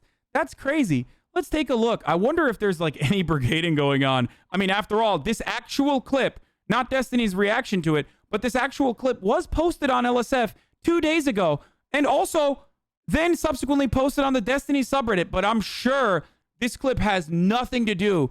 That has nothing to do with a community trying to fucking actively present this narrative.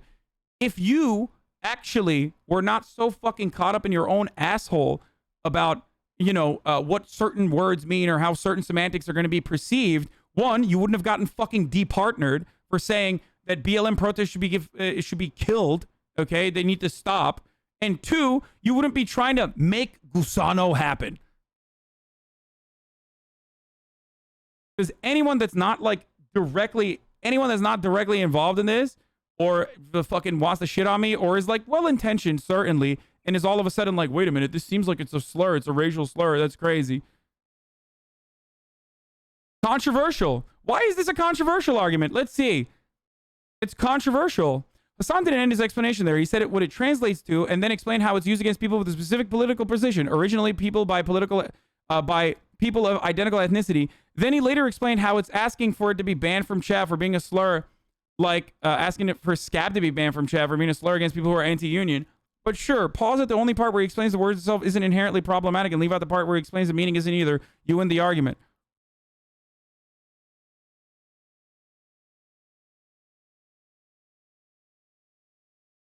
Like literal slavers? Yeah, it's the exact same concept as cracker. Okay, that's what it is. And now it's on subreddit drama. The largest political streamer on Twitch, an incel, defends the use of the term Gusano, perceived to be an ethnic slur by some. In chat, another political streamer, Destiny, calls HasanAbi stupid and hypocritical. The communities of both streamers promptly rush over to LSF and clash.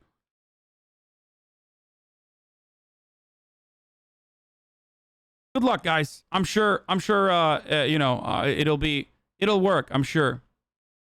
No, of course he didn't finish the clip, dude. Of course he didn't finish the fucking clip. Because the point is not genuine offense. And the point is literally not like a genuinely cleaning up language, okay? The point absolutely is just about being like, I'm gonna fucking grab as much clout as I possibly can, which I'm literally doing right now. I'm giving him so much fucking clout. Yeah, just a motherfucker is just like desperate for relevance. Oh, the similar subreddit overlap. Yeah, I know. It's just because Destiny has a large and very active subreddit. That's what it is. He did not care what you actually said. I know, of course he didn't fucking care what I actually said. It's just he wants to take a fucking bite. That's it. And maybe some fucking delusional baboons will be like, oh yeah, he's making some good points. Good luck. I mean, have fun. But like most people are not going to be like, wow, this is crazy. How obsessed are you with clout? Holy fuck. Not like he gave you all the clout at the start. Yeah, that's precisely why, I fucking lapped him, right? It's because he gave me all the clout at the start. Absolutely zero people knew who the fuck I was when I started. God damn, dude. DGG people are so fucking delusional. Like, the world doesn't revolve around just Twitch, okay? And your favorite streamer. I think he's doing this because he wants to make content. He's like desperate to make content. And he's fucking, if I get on stream and you say my N-word, will I get clout? Oh, that's not happening, dude.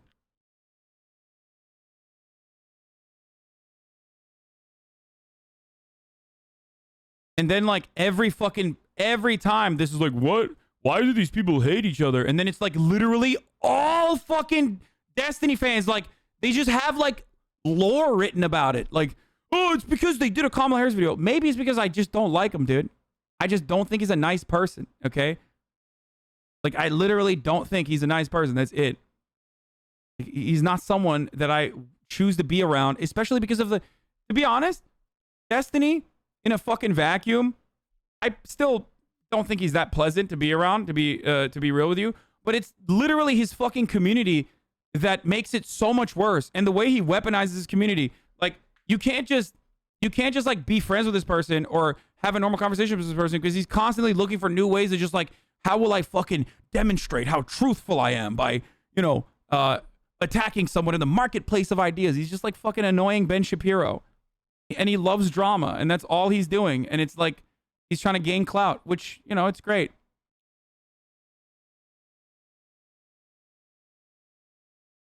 At this point, Disney politics become shitting on the left. Yeah, it doesn't matter. It's irrelevant. He is completely fucking irrelevant, dude. Good riddance.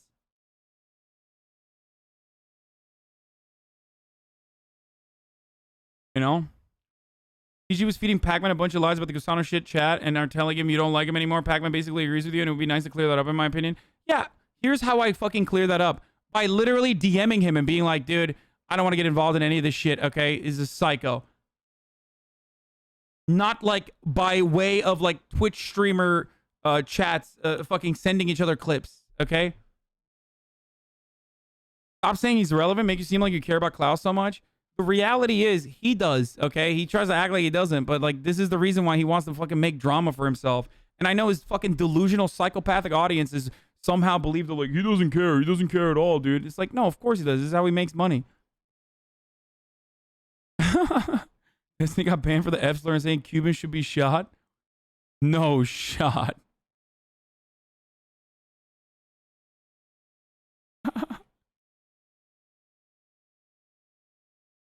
Dude, like, for a guy who has so many fucking instances of like, just like saying horrible things, it's so funny.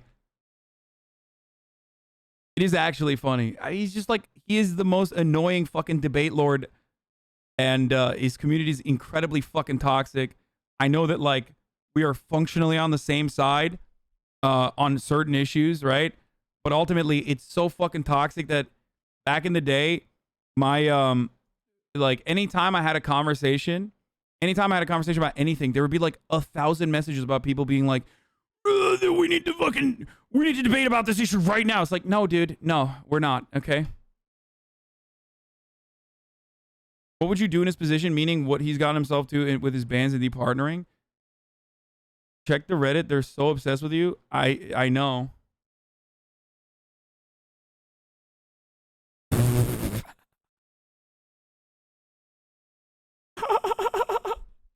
Holy shit, you're delusional, Omegalo. You think he cares about Cloud when he plays League all day and shitty indie games? Fucking frat boy you.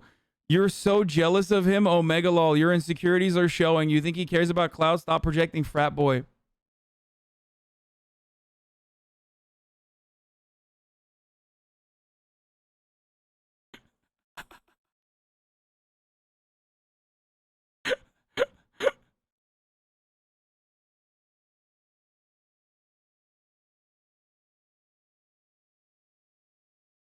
Yes. You got me, dude.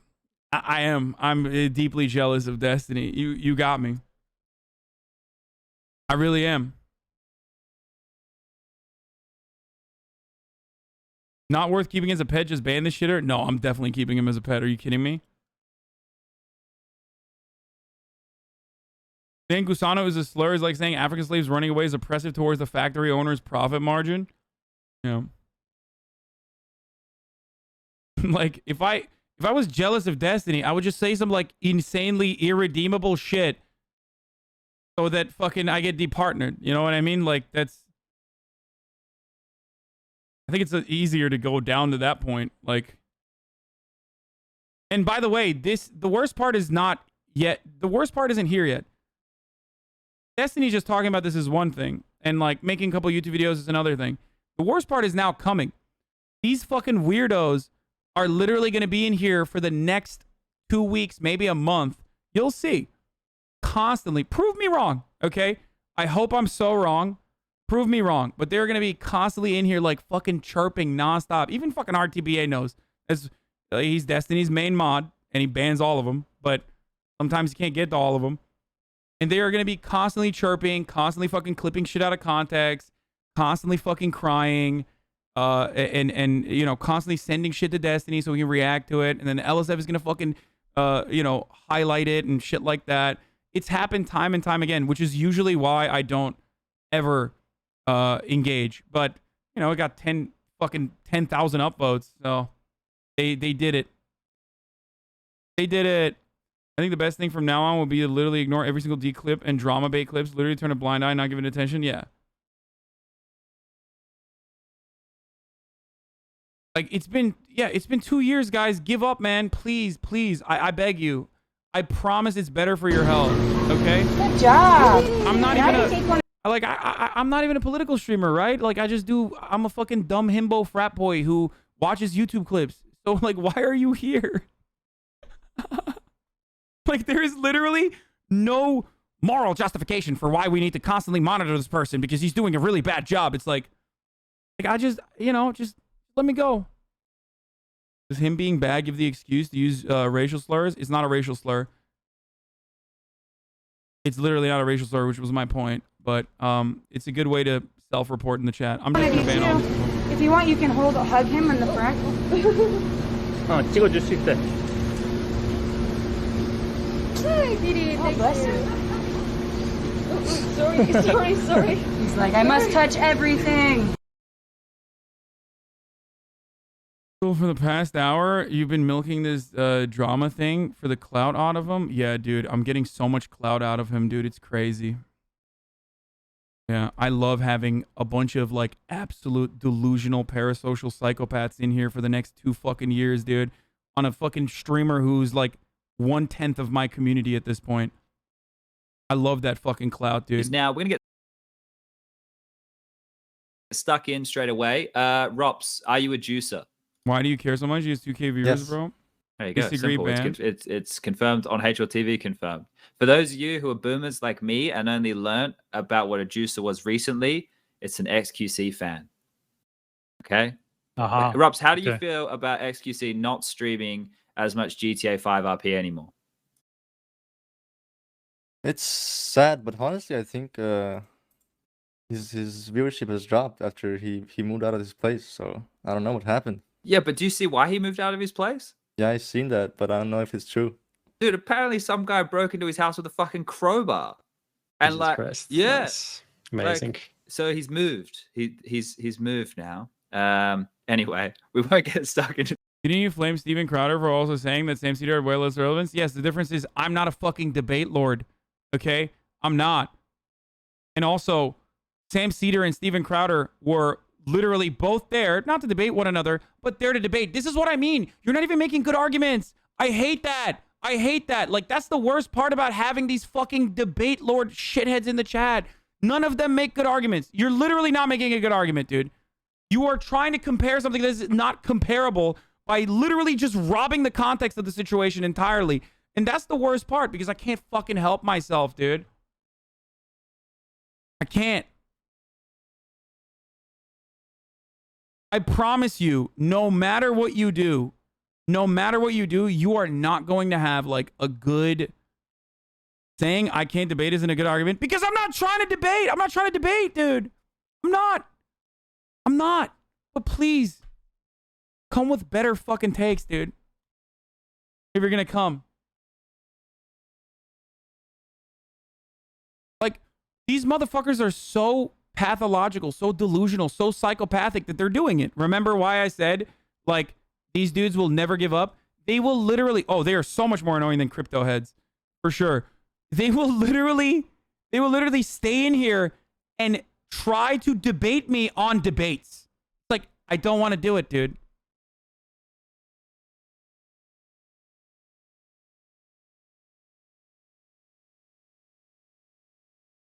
Anyway. Too much about the XQC. Didn't think we were going to talk about this today. I'm trying to be relatable, all right? You know, trying to get in with the kids, Striker, all right? Damn, my dude has his knee up there, dude. That's the XQC stance. I'm trying to stay. Oh.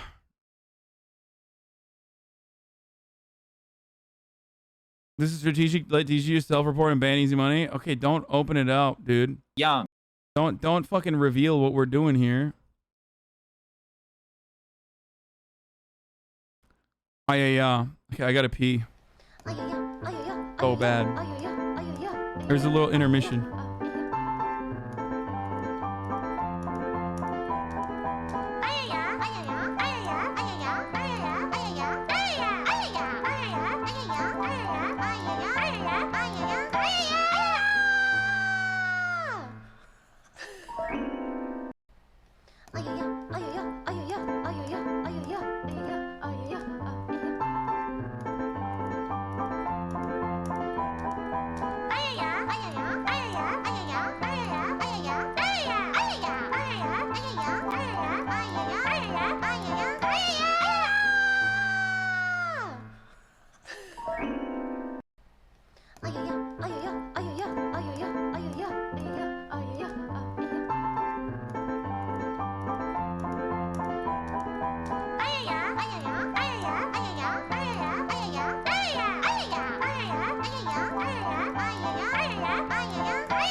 Let's go.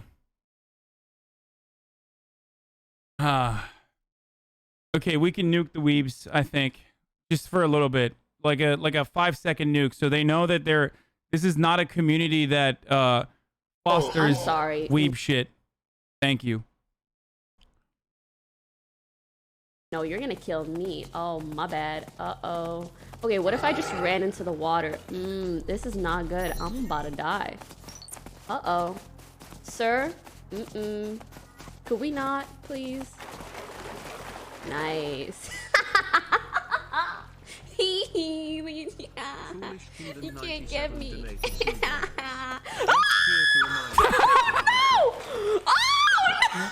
Oh, no! Oh! Fucking owned, dude. No.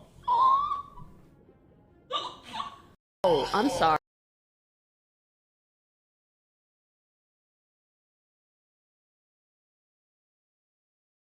We already watched my Quinn 69 impersonation.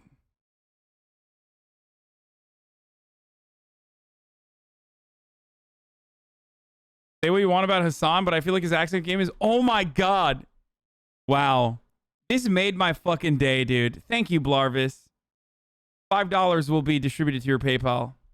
Okay, to be honest, this makes up for like all the fucking idiotic comments in a sea of like, Hasan is such a fucking idiot. He's such a racist. He's such a fucking asshole. Blah, blah, blah. This alone. Oh, it's so good. He said, excluding his Cockney impression, of course. It really hasn't. Not sure what the tweet context is, but Bajira is 100% wrong. Weight loss, indeed. Seco, but fat loss is not. Oh, dude, here we go. People are going to fucking debate on weight loss, calories in, calories out. Dad comes in at a really bad time. Oh, fuck me. What? Which way? What? Okay. Oh my god.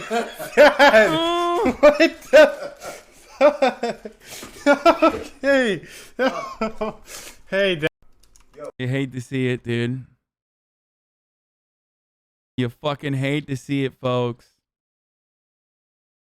Guys, in response to about his chat logs to Hasan.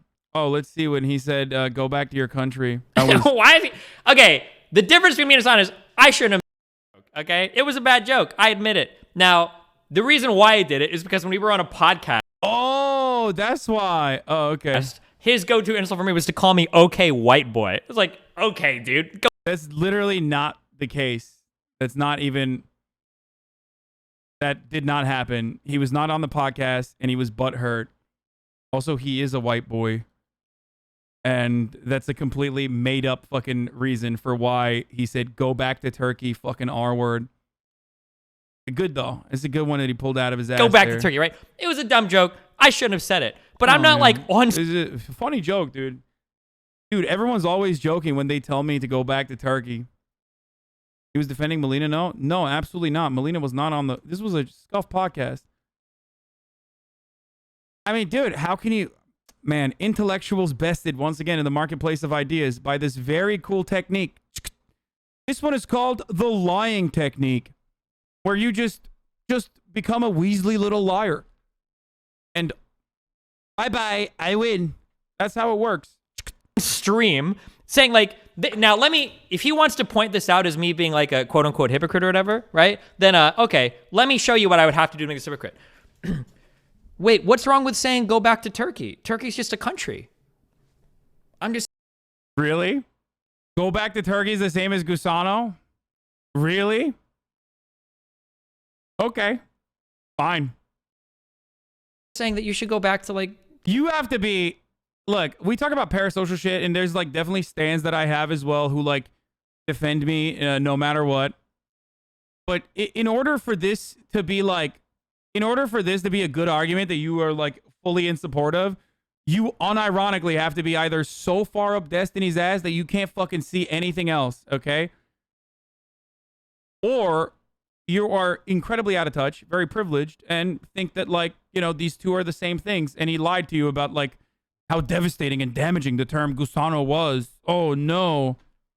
Turkey, because it's like a cool place to be. What's wrong with that? Yeah, oh yeah, totally. I mean, I don't really care. Destiny shows logs of him saying genocide the Jews. Oh, that one was really good too. When he said genocide the Jews, he said that Jewish people are predominantly wealthy.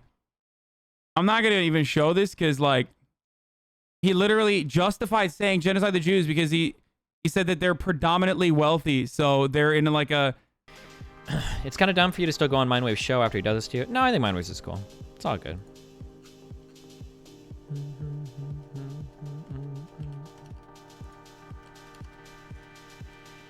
Oh, here, have commercials. Fuck, I didn't do that. I'm late on that. Super late on that. Fuck.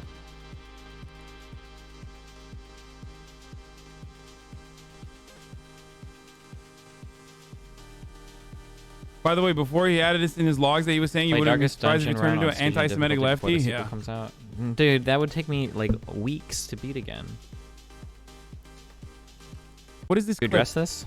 Oh, because people are trying to dig up like every log or whatever. This actually is really bad. Me and Dan, I don't think Jew jokes are necessarily like the worst like off limits because I don't consider Jews in like a fucked class right now in the United States or whatever. This is actually bad though because I said autistic and retarded. That was bad. I shouldn't have said that in here.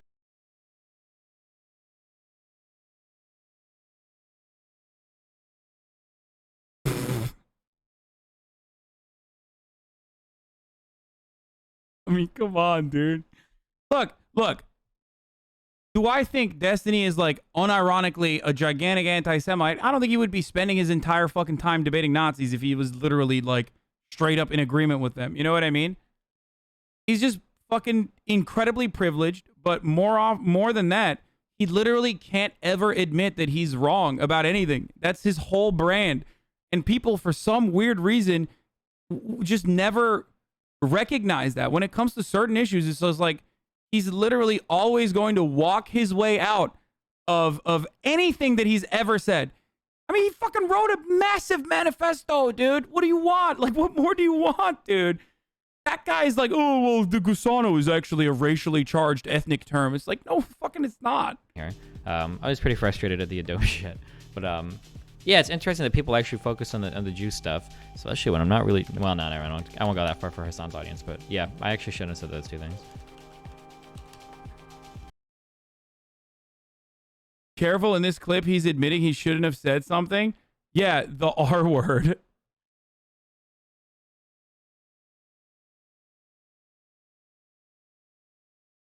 Like, which I don't even think he, like, is he on your subreddit? You don't even go to your subreddit? Yeah, I know.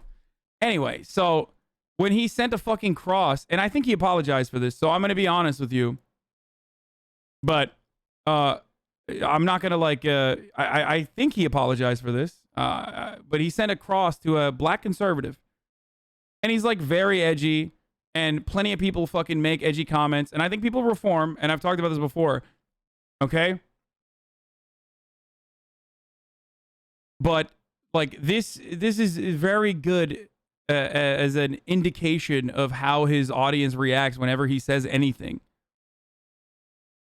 Like, This is actually kind of a good tweet. He like literally sent a burning cross to a black conservative and said, "Is this lit?" When the black conservative was saying being black is lit. And he said, "This is actually kind of a good tweet. If you understand the politics." This was what it was, yeah. "She's denying that there's disadvantages to being black in our society, says being black is lit. He replies by turning her words against her, showing how being black in America comes with unique problems. The fucking KKK, for instance. But if you just see the tweet without context, he looks like a complete racist rubbing a burning cross in the face of a random black woman. Classic Destiny, bad optics, good content." Damn, I remember there being a reason behind this, but not one that good. Sucks that people are using this as ammo against them on Twitter. People use anything they can out of context because they don't have moral compass, to be honest. At least most people now and days. Educational racism was what he was engaging in. So, like, it's just, I'm sorry. It's just all, this is not about, like, legitimately causing offense. By the way, for the record, once again, and I will repeat myself over and over again, Destiny is not a Gusano. He is just a fucking hog, okay? He is just an American hog, purebred, privileged, and delusional, and just loves the debate. And that's it. And a wheezy little liar. People change. Wait, she wasn't a black conservative or a supremacist? This is a lie he made up. The tweet is still up. Wait, really? That person wasn't even like a black... I mean, it doesn't matter. It doesn't change the fucking dynamic of this situation, for the record.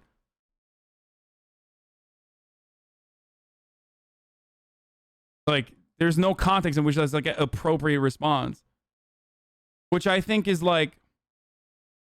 Which I think, I'm pretty sure is not something that he defends anyway. I don't think he like literally defends that, right? Oh shit, I just turned off the fucking...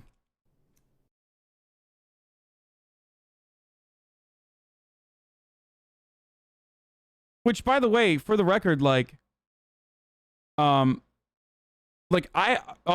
he's using old clips of me. Like, yeah, I fucking said transphobic shit back in the day. Straight up. Straight up. 11 minutes ago. That's in response to Hasan's transphobia accusation. Yeah, I did. Every trans person in this community knows that. Like, everyone knows that.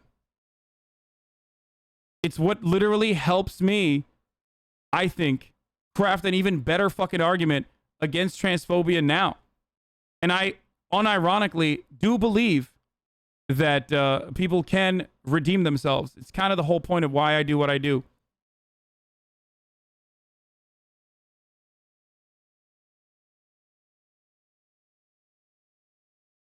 Yeah.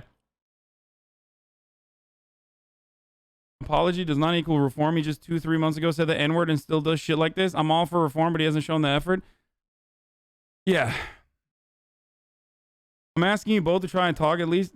Fucking no way, dude. Get the fuck out of here. Suck my cock, dude. Talk to him. This is literally what he wants. Why the fuck would I do that? E-Rob being E-Rob. I don't... So what about this Candace? I'm begging you, please talk what to about him. Candace? Candace?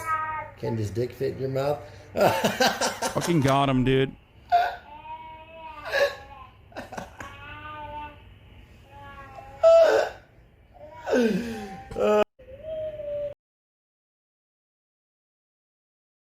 Are you ever going to cover the news again? I came over a year ago with deep transphobia and saw help reform me. I mean, I've talked about internalized transphobia all the fucking time. Like, even trans people have transphobia when they're growing up. It's just like a fucking product of social conditioning. Destiny himself is like... Anyway, that's like... We're done. I want to see the comments, though. I do want to see, like... 10 comments per minute, no recorded upvotes. I'm sure everyone's having a civil discussion. Destiny is on. Weeb's about to duke it again. I don't know why people say that. Like, under every clip, they're like, Destiny and Hasan are going to fucking destroy each other. I have literally never functionally won like a Reddit debate against Destiny. Every single time Destiny brings my name up, his community is incredibly active on Reddit. They're all Reddit debate lords. They absolutely just fucking mass downvote everything and make up some of the most psychotic fucking arguments. So that's not like, you know, that's never been a thing. I don't know why people say like, This is not really a defense, to be honest. It's just an attack on Destiny. Both are pieces of shit for saying slurs. Yes. Yeah. Slurs like the N-word, which is what, comparable to not even an ethnic or racial slur like Gusano.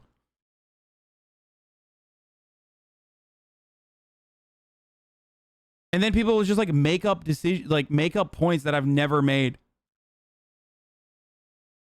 Dude, I'm trans and I still internalize transphobic and working on it. I ate it, lol. Doesn't understand argument equals psychotic. Yes! Keep him coming, boys. Let's go.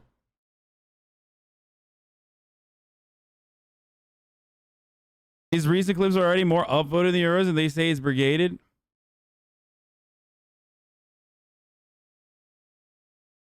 Yeah.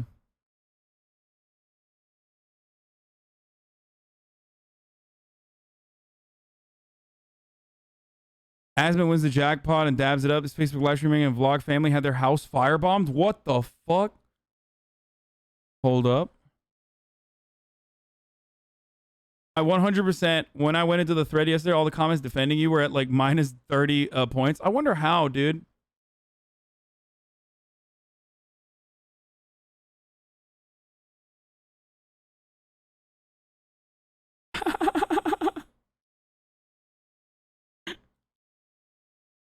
The Smithy family from TikTok has had their house firebombed. Why? Why is this on LSF?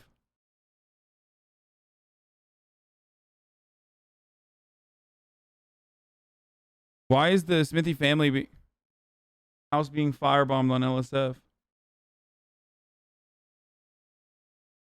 A lot of these guys read whatever you say and make up their own thoughts that are coming up with their own 60-second ad break. Fuck!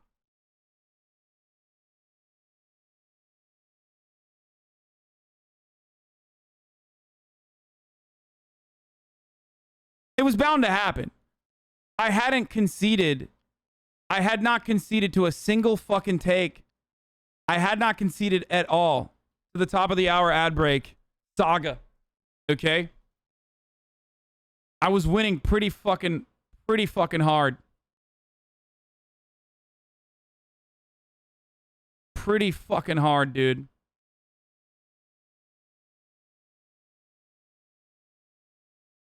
And I lost. But you can win too if you subscribe by using a Twitch Prime for free. You will no longer see the ads, or a $5 subscription, or an ad blocker. One of the ones that works, or a VPN. We're gonna move on to some other stuff in a second. Fuck. Oh no. Los Angeles County reinstates mask mandate. Uh-oh. Oh, that's not good. Here's the ad break now, by the way.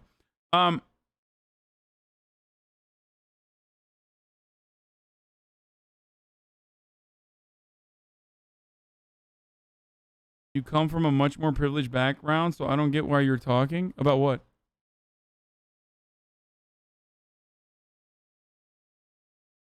What?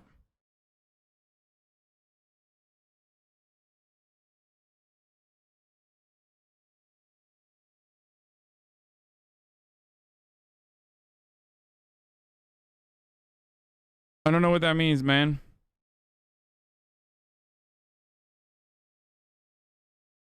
You can go ahead and repeat or clarify what you mean.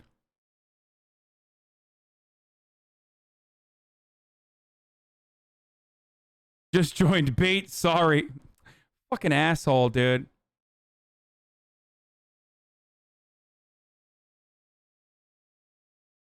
I don't use a VPN. I don't know how to use one.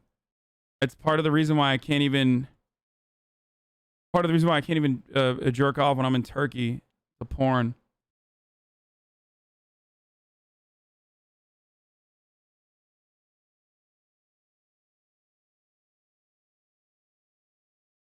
Has the term Gusano not moved into a sort of gray area due to the fact that it's been racialized in the U.S. in some areas, like Miami, for instance?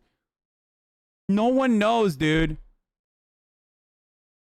Like, please go and ask, maybe not Cubans, but literally go and ask, like, most people in any fucking area, even Cubans. But Cubans are all going to know, and they're going to say it's racialized because, you know, they're like older Cubans are literally who Castro considered to be worms and counter-revolutionary. But as far as like asking people, this is not like a real fucking term that is in mass use. But because Twitch, here's the thing. Okay, here's the thing. Everyone on Twitch. Why isn't the whole Afro-Cubans being slaves thing not being brought up? Because this is not a real fucking conversation. It's not like a productive one. It's not a real one. It's a totally made up, belligerent, half-assed fucking take that a community of fucking orbiters are like unironically advocating for. And it's because it's a good target to fucking shit on. Like, oh man, he's such a hypocrite. It's literally not like like most people don't fucking know what this is.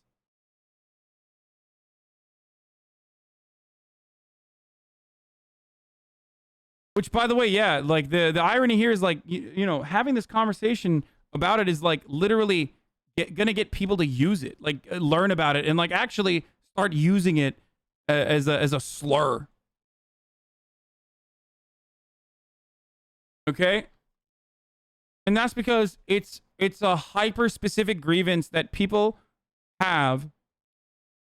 It's a hyper-specific grievance that people have that is about extremely online lefties, I guess, fucking saying that, like, if you criticize Cuba, you're a Gusano. And if you're Cuban yourself. But it's the same shit for Venezuelans. Reactionary, rich Venezuelans who fucking advocate for regime change or like literally fucking using American forces to infiltrate Venezuela is those people are considered Gusanos as well. Those people are called Gusanos as well. I ran the ad, by the way. The defense need to ask themselves if they actually give a shit or if it's just ammo to attack their streamer's favorite arch enemy. Yeah.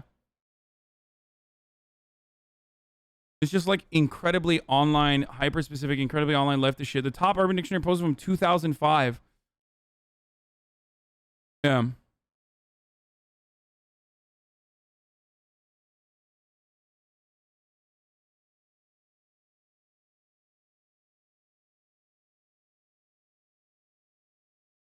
Also, yeah, the community of these people that are coming from crying about this is like they do not care about the slurs being used, dude. What the fuck?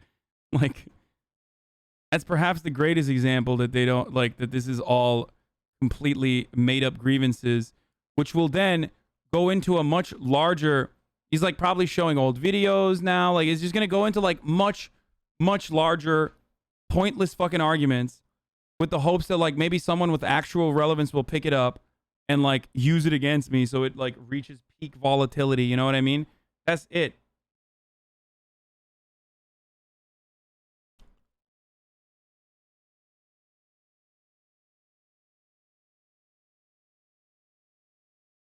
Actually is the transphobia comment you made? Yeah. Yeah. That's just some dumb fucking shit, dude. And motherfuckers who are like, who hate me love like hypocrisy. If you don't know, welcome to the broadcast. I believe that people have the capacity to change. I myself have changed. Yeah. Most of you already know this though. So I don't need to like, you know. Haven't you literally talked on the stream about how you used to be transphobic and change your views on it? Oh, absolutely. Many times. But most people that fucking hate me don't know that that's the difference. Like, most people that hate me are like, this is another opportunity to be like, these users are posting a 1-second clip where they cut you off mid-word and pretend you're saying the N-word. It's just so desperate. I'm sure the LSF mods will do something about it. Oh, wait, probably not. It's just like, these are 4chan tactics, man. It's just like exactly how fucking 4chan people operate, okay? we're moving on. We're gonna watch the video on how to slow aging and even reverse it, and then I'm gonna get to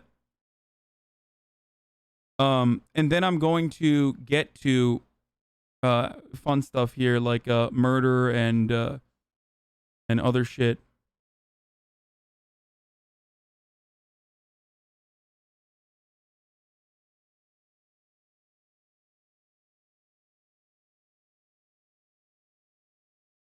Part of this video is sponsored by LastPass. More about LastPass at the end of the show. This is a video about research into slowing the rate of aging and extending the human lifespan. So before I filmed this, I wanted to know, what do you guys generally think about such research? And I made a Twitter poll where I found that the majority of people were supportive and thought there should be more of it. But there were some important concerns, and I want to address those here at the beginning. I mean, the most significant concern was, if we're looking to extend human lifespan, does that just mean we'll have more sick years where we'll be in bed with Alzheimer's? Nobody wants that, and that was clear to me. But the professor that I was interviewing for this video, Professor David Sinclair, points out... You said something about Veritasium and Peter Thiel. What was that about? Honest question. Oh, I was just saying... I was just joking. I said, how to slow aging and even reverse it. Don't tell me that this is a Veritasium video partnered up with the Peter Thiel Blood Boy project. It was a joke. Peter Thiel is like hyper focused on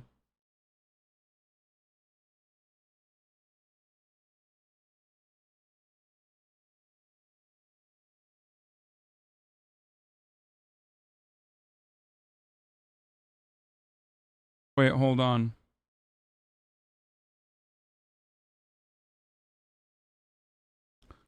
One second, sorry, I just got a text message. All right, let's keep going. That as you get older, the risk of horrible diseases, things like diabetes and cancer and arthritis, all those sorts of things, it increases exponentially. And so if this research is successful, the whole point of it will be to forestall those sorts of diseases. I mean, if you really are tackling aging, then you should also see that those age-related diseases do not set in so quickly. So the point of slowing aging and extending human lifespan is to extend the healthy lifespan, also called the health span. The other concerns I saw were that people were saying, well, this could be used only for the wealthy and increase inequality, or it could increase the population of the earth, causing, garbage, more CO2, where are the resources to feed all these people? I think these are valid concerns, but they're not part of the scope of this video. So if you want to discuss them in the comments, feel free. But the point of this video is to address, can we slow aging in humans? Can we extend the lifespan and the health span? And what does that look like? How do we do it? Okay, so for this video, I traveled up to the Bodega Marine Lab, which is north of San Francisco, and there I got to see some moon jellyfish. Now, what's fascinating about these moon jellyfish is some people consider them immortal. How can that be? So all these jellyfish have this complex life cycle where they start off as a polyp, which is basically like a small sea anemone, and then they'll go through a metamorphosis and become a medusa. And the medusa stage is what we generally think of when we think about a jellyfish. And in most of these species, the polyps are generally able to asexually reproduce, and they can regenerate if tissue is cut off of them or if they're damaged, and they don't have any clear evidence of senescence, which is the term for biological aging. So they appear to have some degree of immortality. No one had reported their ability to do this until, I think this was 2015. So do moon jellyfish hold the key to slowing aging and extending our lifespan? Could they help us live forever? Before I got into making this video... Why does he sound so out of breath, dude? I mean, no disrespect. Maybe because he's walking? I would have put this sort of research in the same category as downloading your brain, your consciousness into a computer. Like, I can see how maybe that would work, but I don't think we're anywhere near that because we don't even understand how the brain works or how memories are stored. So that seems like serious science fiction. So I would have put, say, extending the human lifespan to 120, 150 and beyond in the same category. But after reading Professor Sinclair's book and doing an interview with him, I think it seems much more possible, and in fact, plausible, that we'll make some progress over controlling aging in our lifetimes. Now, if you want to slow aging, the first question you need to answer is, why do we age in the first place? I mean, what really is aging? I've made a video in the past about telomeres. These are the end caps on your chromosomes, and every time a cell divides, the telomere gets a bit shorter. So it was thought that these telomeres are kind of like the tips of your shoelaces, and they prevent the chromosome from fraying. But there are other signs in older bodies that you have old cells. There are an accumulation of things that are called senescent cells. They're essentially these zombie-like cells that just go on living in your body and inflaming the cells around them. There's poor intercellular communication. I don't know if I'm weird or not, but I feel like other people are like me as well. I would like to not age. Like I would like to try out living forever, and if it's fucking boring, and I'll figure it out. Like if I had the opportunity to, because I want to see what the fuck happens. First and foremost, my main interest with survival revolves around wanting to see what the future looks like. Even when I was younger, I always dreamed about like whether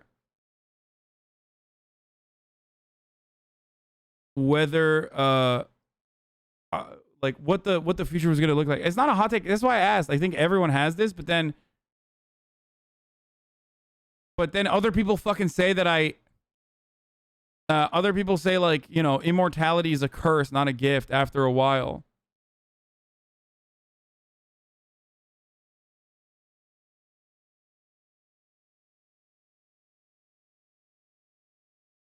You know what I mean? Like I want to see space travel and shit, dude. It would be so sick.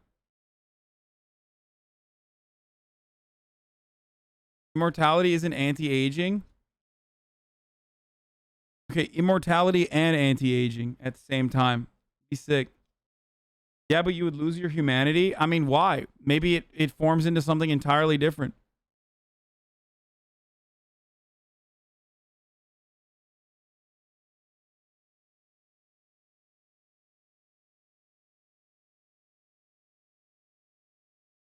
Like you just turn into something different. You're no longer like the same human.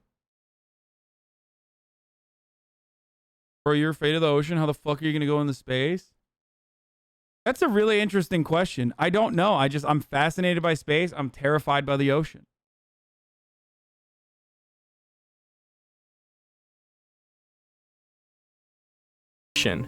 There's mitochondrial dysfunction. Those are the powerhouses of the cell. There are these 8 or 9 different features of older cells, and they are the hallmarks of aging. But the question is, are they the cause of aging, or are they kind of the result of a deeper root cause? In the middle of the last century, the hypothesis was that it was damage to our DNA, mutations to our DNA that happened over the course of our lives that led us to be older. But evidence since then has suggested that that is not really the case. I mean, you can take an adult cell and you can clone it into a new organism. And that organism appears to live about as long as non-cloned organisms of the same species. Now, the first sheep, Dolly the sheep, had a short lifespan. She died early. But cloned animals, you can now clone a monkey, you can clone dogs. In fact, Barbara Streisand, the actress, she cloned her dogs, and they're expected to live a normal lifespan. So in that way, it seems like all the information is still there in the DNA. So if we're not losing information in our DNA, then what is the reason for aging? Well, Professor Sinclair suspects that it's a loss of information, but not the information in our DNA, in our genome. No, Professor Sinclair suspects that the loss of information is in our epigenome. So what is the epigenome? Every cell in your body has the same DNA, but different cell types have different epigenomes. They have different ways of packaging that DNA coiling up, you know, a lot of it so that it's not red, and leaving some parts of the DNA spooled out so it's easier to transcribe and turn into proteins. And none of this video covers breatharianism, and therefore it's all a wash, dude. It's just like, no.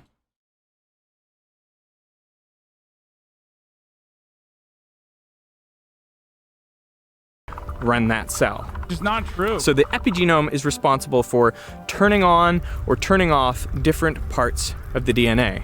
And the way it does that is with proteins called histones that essentially the DNA is wrapped on, and also things like methylation. So there's these chemical signaling markers which are placed on the DNA in certain positions. So the idea is when your body is first forming, the epigenome is what tells your cells what type of cell to be. But as you get older, Professor Sinclair's hypothesis is that we are losing information in the epigenome. And that's important because if a skin cell needs to remain a skin cell, that's the epigenome. And if you don't have the epigenome, the skin cell will forget what type of cell it is. And it might turn into a brain cell, which may not be that bad, but if your brain turns into a skin cell, you've got a problem.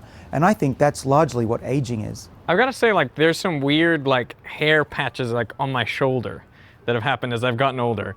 Is that a cell, like, doing the wrong thing? Are those meant to be skin cells? Are they screwing up? Or is this just some, I don't know. No, weird stuff happens when you get older, right? You start to get hair growing where it shouldn't, ears, nose, back. That's cells losing their identity. Cells go, I can't remember what I'm supposed to do. I'm not reading the right genes anymore. So the key to this sort of breakdown of the epigenome is DNA damage? Yeah, so when you go out in the sun, and not like today, but on a day where there's a lot of sun, you'll break your chromosomes. And in the effort that the cells go to stick the chromosome back together, you know, the DNA isn't just flailing around, it's actually bundled up. The cell has to unwrap it, recruit proteins to help, join it together, and then they have to go back and reset the structures. And that resetting of the epigenome happens about 99%. That 1% is the aging process. So over time, histones are not returned to the right places, and DNA methylation is added in places where it shouldn't be. We can read that methylation pattern, and I could tell you how old you are, exactly, and when you're even going to die. How could you tell that? Well, it's a clock. We call it the Horvath clock, named after my good friend Steve Horvath. And so these little chemicals that accumulate on the DNA, like plaque on the teeth, we can read that, and the more you have, the older you are biologically. So you might only be 40. You're younger than 40, of course, but you know, I'm 50 now, but I might be biologically 60. Actually, I was, and I changed my life, and then the test said I was biologically 31. I mean, one of the things I found really interesting was you found a way to make mice age faster. So how'd you do that? Well, the clock of aging is due to the loss of the information in the cell. And one way to accelerate that is to go break a chromosome. Instead of going in the sun, we engineered a mouse where we could break its chromosomes. Not enough to cause mutations. The cells put the DNA back together, so we didn't lose any genetic information. But if we're right about the epigenetic information theory of aging, those mice should get old. And that's exactly what happened. It's gray, it's got a hunchback, it's got dementia, all its organs look old. But the real test was, what if we measured that DNA clock, what we call the DNA methylation clock? And we measured it, and those mice were actually 50% older than mice that we didn't treat. So that isn't just a mouse that looks old, that mouse literally is older. What's interesting about this hypothesis is that if it's true, if the noise accumulating in the epigenome is really what's causing aging, well then there are steps we can take right now to slow the rate of aging in our bodies by trying to better maintain our epigenomes. So how do we do that? There's this theory that billions of years ago, early bacteria took an important evolutionary step. They actually developed two different modes of living. When times were good, they used their energy to grow and reproduce. But when conditions were tough, they used their energy to protect and repair their cells. They evolved what Professor Sinclair calls longevity genes. These genes, triggered by adversity, create enzymes which, among other things, maintain the epigenome. And today, those same longevity genes can be found in bacteria and us. We have these hormetic response genes, or longevity genes, that are in all of our cells. And they sense when we've run a lot, we've lost our breath, or we're hungry, or a little bit hot, but a little bit cold. That these genes are turning on our general defenses against aging. So what is that? So parts of our cells fall apart, they can put them back together. Proteins misfold, they can get rid of them or put them back together. The ends of the chromosomes get shorter, they can lengthen them. A lot of processes that go on, but one of the most important, I think, is maintaining the information, the epigenetic information in the cell, so that our cells don't forget what to do. There are 3 types of longevity gene. They're the ones we work on, called sirtuins, and they control the information in the cell. In fact, SIR in the sirtuin stands for silent information. Epigenetics is a story of you. I worked for a company that was using epigenetics to determine things like stress, smoke, and alcohol use, etc. See how many risk factors you have before insuring you. That's insane, dude. That, my friends, is capitalism fostering innovation. Okay? The mind that goes to like gene editing and what we can do with the wonderful medical tech of gene editing, and the immediate rush to be like, well, how can we use this to fucking, insure people? Or how can we, drive up insurance quote rates?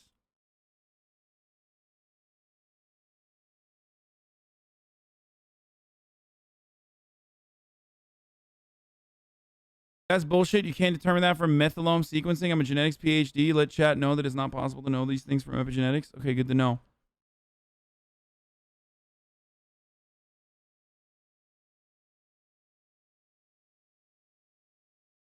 Regulator, number 2. I'm a student actuary. That sort of research will 100% be used the millisecond we get access to it. If you do genome reading, then you have to declare it to actuaries if you're predisposed. There are other ones. The other group is called AMP kinase, or AMPK. Call him This doctor. group of genes He's a doctor, senses dude. how much energy we're taking in, mostly in the form of sugar. And then the third group is called mTOR, and these genes control and respond to how much amino acids we're taking in. So if you eat a giant steak, you've got a lot of amino acids coming into your body. That'll actually prevent mTOR from hunkering down and keeping you being longer lived. So the mouse experiments actually bear this out. The best way to make a mouse live longer is to reduce the amount of time it eats, so periodic fasting, intermittent fasting, to keep it a little bit cool, and to restrict its amino acids. That's the recipe for long life for a mouse. And it's true for monkeys as well. There have been calorie-restricted studies where these monkeys for 15 years didn't eat as much food as the ones that gorged themselves. Okay, dude. Okay, once again, these fucking guys, dude, not covering the real truth. You know what I'm going to say. Breatharians, dude. This is anti-breatharian propaganda. Whenever they wanted. And they were protected. They didn't just age slower. They didn't get as much diabetes and heart disease. They were actually fit and healthy when the control group, eating whatever they wanted, aged. Oh, never mind. It's the opposite. Oh, fuck. I misunderstood. No, this is pro-breatharian propaganda.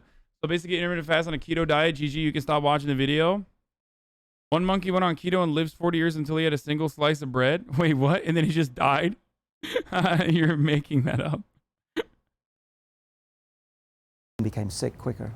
When some people think about eating less, like calorie restriction, as a way to extend their life, that doesn't seem like a very pleasant way to extend life. I mean, to be hungry for longer. So are there other ways to, mimic that effect or to simulate that? There are these molecules that turn on the sirtuin pathway and trick the body. And so, for example, in the lab, if I give some of our mice a molecule called NMN, which raises the level of a chemical called NAD, you get hyperactive defenses in the body. And what did you see in these, senescent mice that you gave NMN to?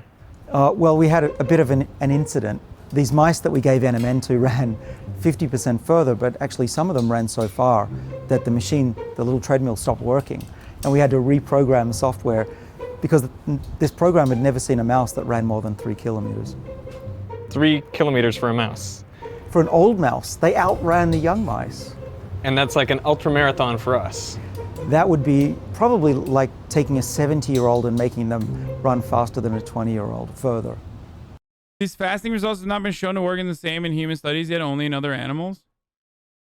I mean, don't animals operate differently? Like they have a different physiology? No, I feel like, I mean, fucking elephants literally, they live off of just like, you know, vegetation. Like different animals have different needs.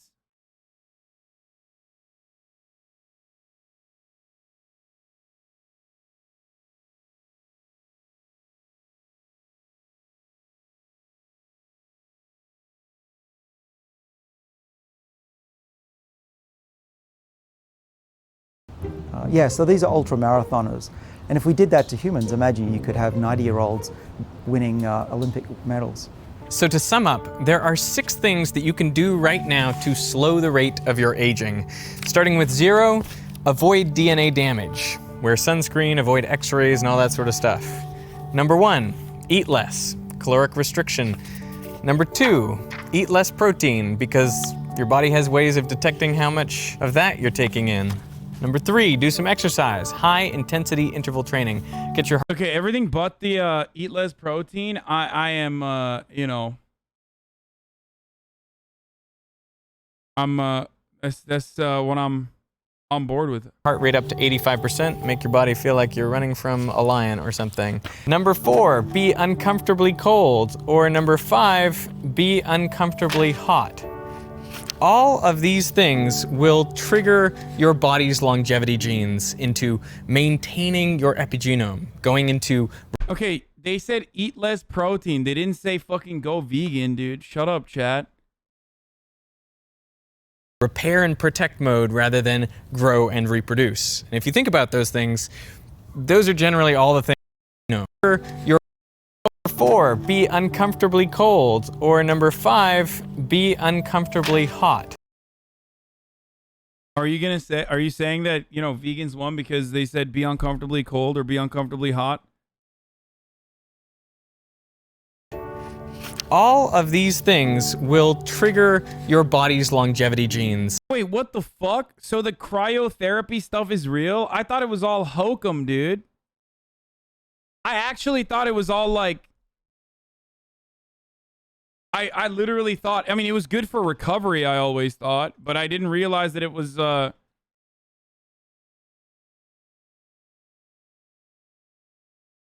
thought it was good for, like, muscle recovery, stuff like that. I didn't realize it was also, like, you know, an anti-aging process. Shit, dude, now I gotta start doing... Now I gotta start doing that fucking cryotherapy stuff. Into maintaining your epigenome, going into repair and protect mode rather than grow and reproduce. And if you think about those things, those are generally all the things that we don't do. But what if slowing aging isn't enough for you? Well, this is where my interview with Professor Sinclair took an interesting turn, because he's actually done some research on reversing aging. Swayed immediately by one video? Oh, 100%. I mean, I fucking hate being uncomfortable, though, so that's a big problem. It's going to be a no for me, I think. How would you do that? Well, effectively, you would need to take the epigenome and reset it back to an earlier time. But how is that possible? Back in 2012, a scientist named Yamanaka received the Nobel Prize for discovering 4 factors which, when applied in a gene therapy to an adult cell, would reset the whole epigenome back to how that cell was when it was an embryo. So it is what is called a pluripotent stem cell. Now, you wouldn't want to apply that to your entire body because, well, then... Damn, dog, you have a fucking fly on your face, dude. Wait, Johnny Harris did a video on this too? What the frick? Oh, dude, it's gonna be... You know that shit's gonna be... You know. And you would turn into a giant tumor because your cells wouldn't know how to differentiate. But it does suggest that there are ways of resetting your epigenome. and they could be the key to reversing aging. The big breakthrough that we just had in my lab, only about a year or so ago, was to reprogram the eye of a mouse. And the eye, we chose the eye because that's a very hard thing to fix, right? If you go blind when you're older, we think that's a one-way thing. You're never going to recover your vision. But we decided, let's try it anyway. Let's go for broke. So we put a gene therapy in the eye of old mice, turned their retinas to be young again, reversed aging in their retinas. So those 1-year-old mice went back to about 2 months. And guess what? Those mice could see again, just like they were young again. How do you reset one of these eye cells without resetting it to just a stem cell? Well, we have to be very careful not to reset these cells to be basically a stem cell. Otherwise, we wouldn't have mice that can see. We'd have mice with a giant tumor in the back of their eyes. So what we do is a couple of things. We didn't use all of the 4 reprogramming factors that won the Nobel Prize. We used just 3. We leave off one called MYC, which causes cancer. And those 3 seem to be just the right recipe for taking the age of the eye backwards, but not too far. Then the second thing we do is we turn it off. We can actually turn this system on when we want and off again so that we don't take them too far back in age. Can you do that with any cell? We think we can do this in any tissue. We've now given it to the whole mouse, and those mice are fine. No evidence of cancer. They seem to be really quite healthy. So the big question is, can you take a mouse way back, the whole body, and be totally young again? Maybe back from 2 years back to 2 months. And that's what we're doing right now. That's pretty exciting. It's freakishly exciting, actually. I thought we'd just slow down aging. Now we're talking about an aging reset. You know what? We've only reset the age of the eye once. But how many times can we do this? Maybe it's twice, maybe it's 100 times. So Professor Sinclair claims that his gene therapy reversed aging in the mouse's eye and allowed it to see again. But applying a gene therapy to every one of your trillion cells is pretty impossible. So in order for this to actually work and reset an entire body, you would need another way. And this is where the jellyfish come in. Because moon jellyfish, any cell in an adult jellyfish can actually be reset into an earlier stage of its life cycle. It can become a polyp again. So it seems like the jellyfish are actually capable of activating something like the Yamanaka. Yeah. Carter's right. The real cure, brother. It's called adrenochrome. All the wealthy are using it. It's called baby spinal fluid. Factors and resetting their epigenomes to an earlier time in their lives.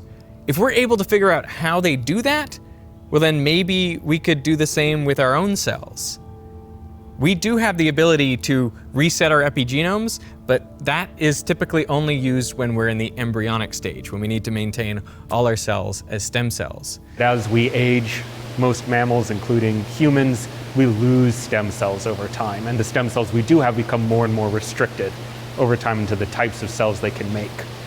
So if we can understand how the moon jellyfish can take presumably many different kinds of cells and reverse engineer them into the cells it needs during regeneration, that might give us an idea of how to do it in our cells as well.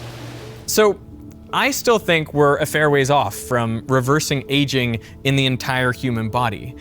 But what I found interesting from talking to Professor Sinclair was that there's at least a roadmap, at least a path ahead where you can see that it could be possible to slow and even reverse aging. Hey, this part of the video is sponsored by Nice that they put it in the end, you know?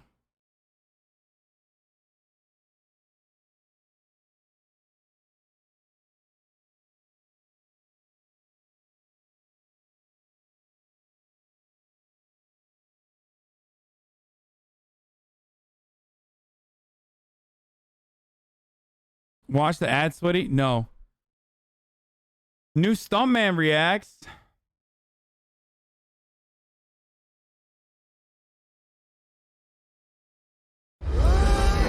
Okay, nerds.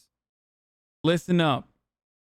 Just because we did one fucking nerd video doesn't mean we're going to be doing all nerd videos, okay? Theoretical physicist breaks down Marvel Multiverse.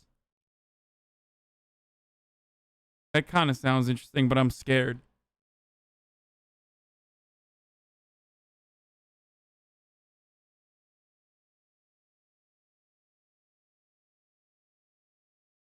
I'm scared. It's gonna be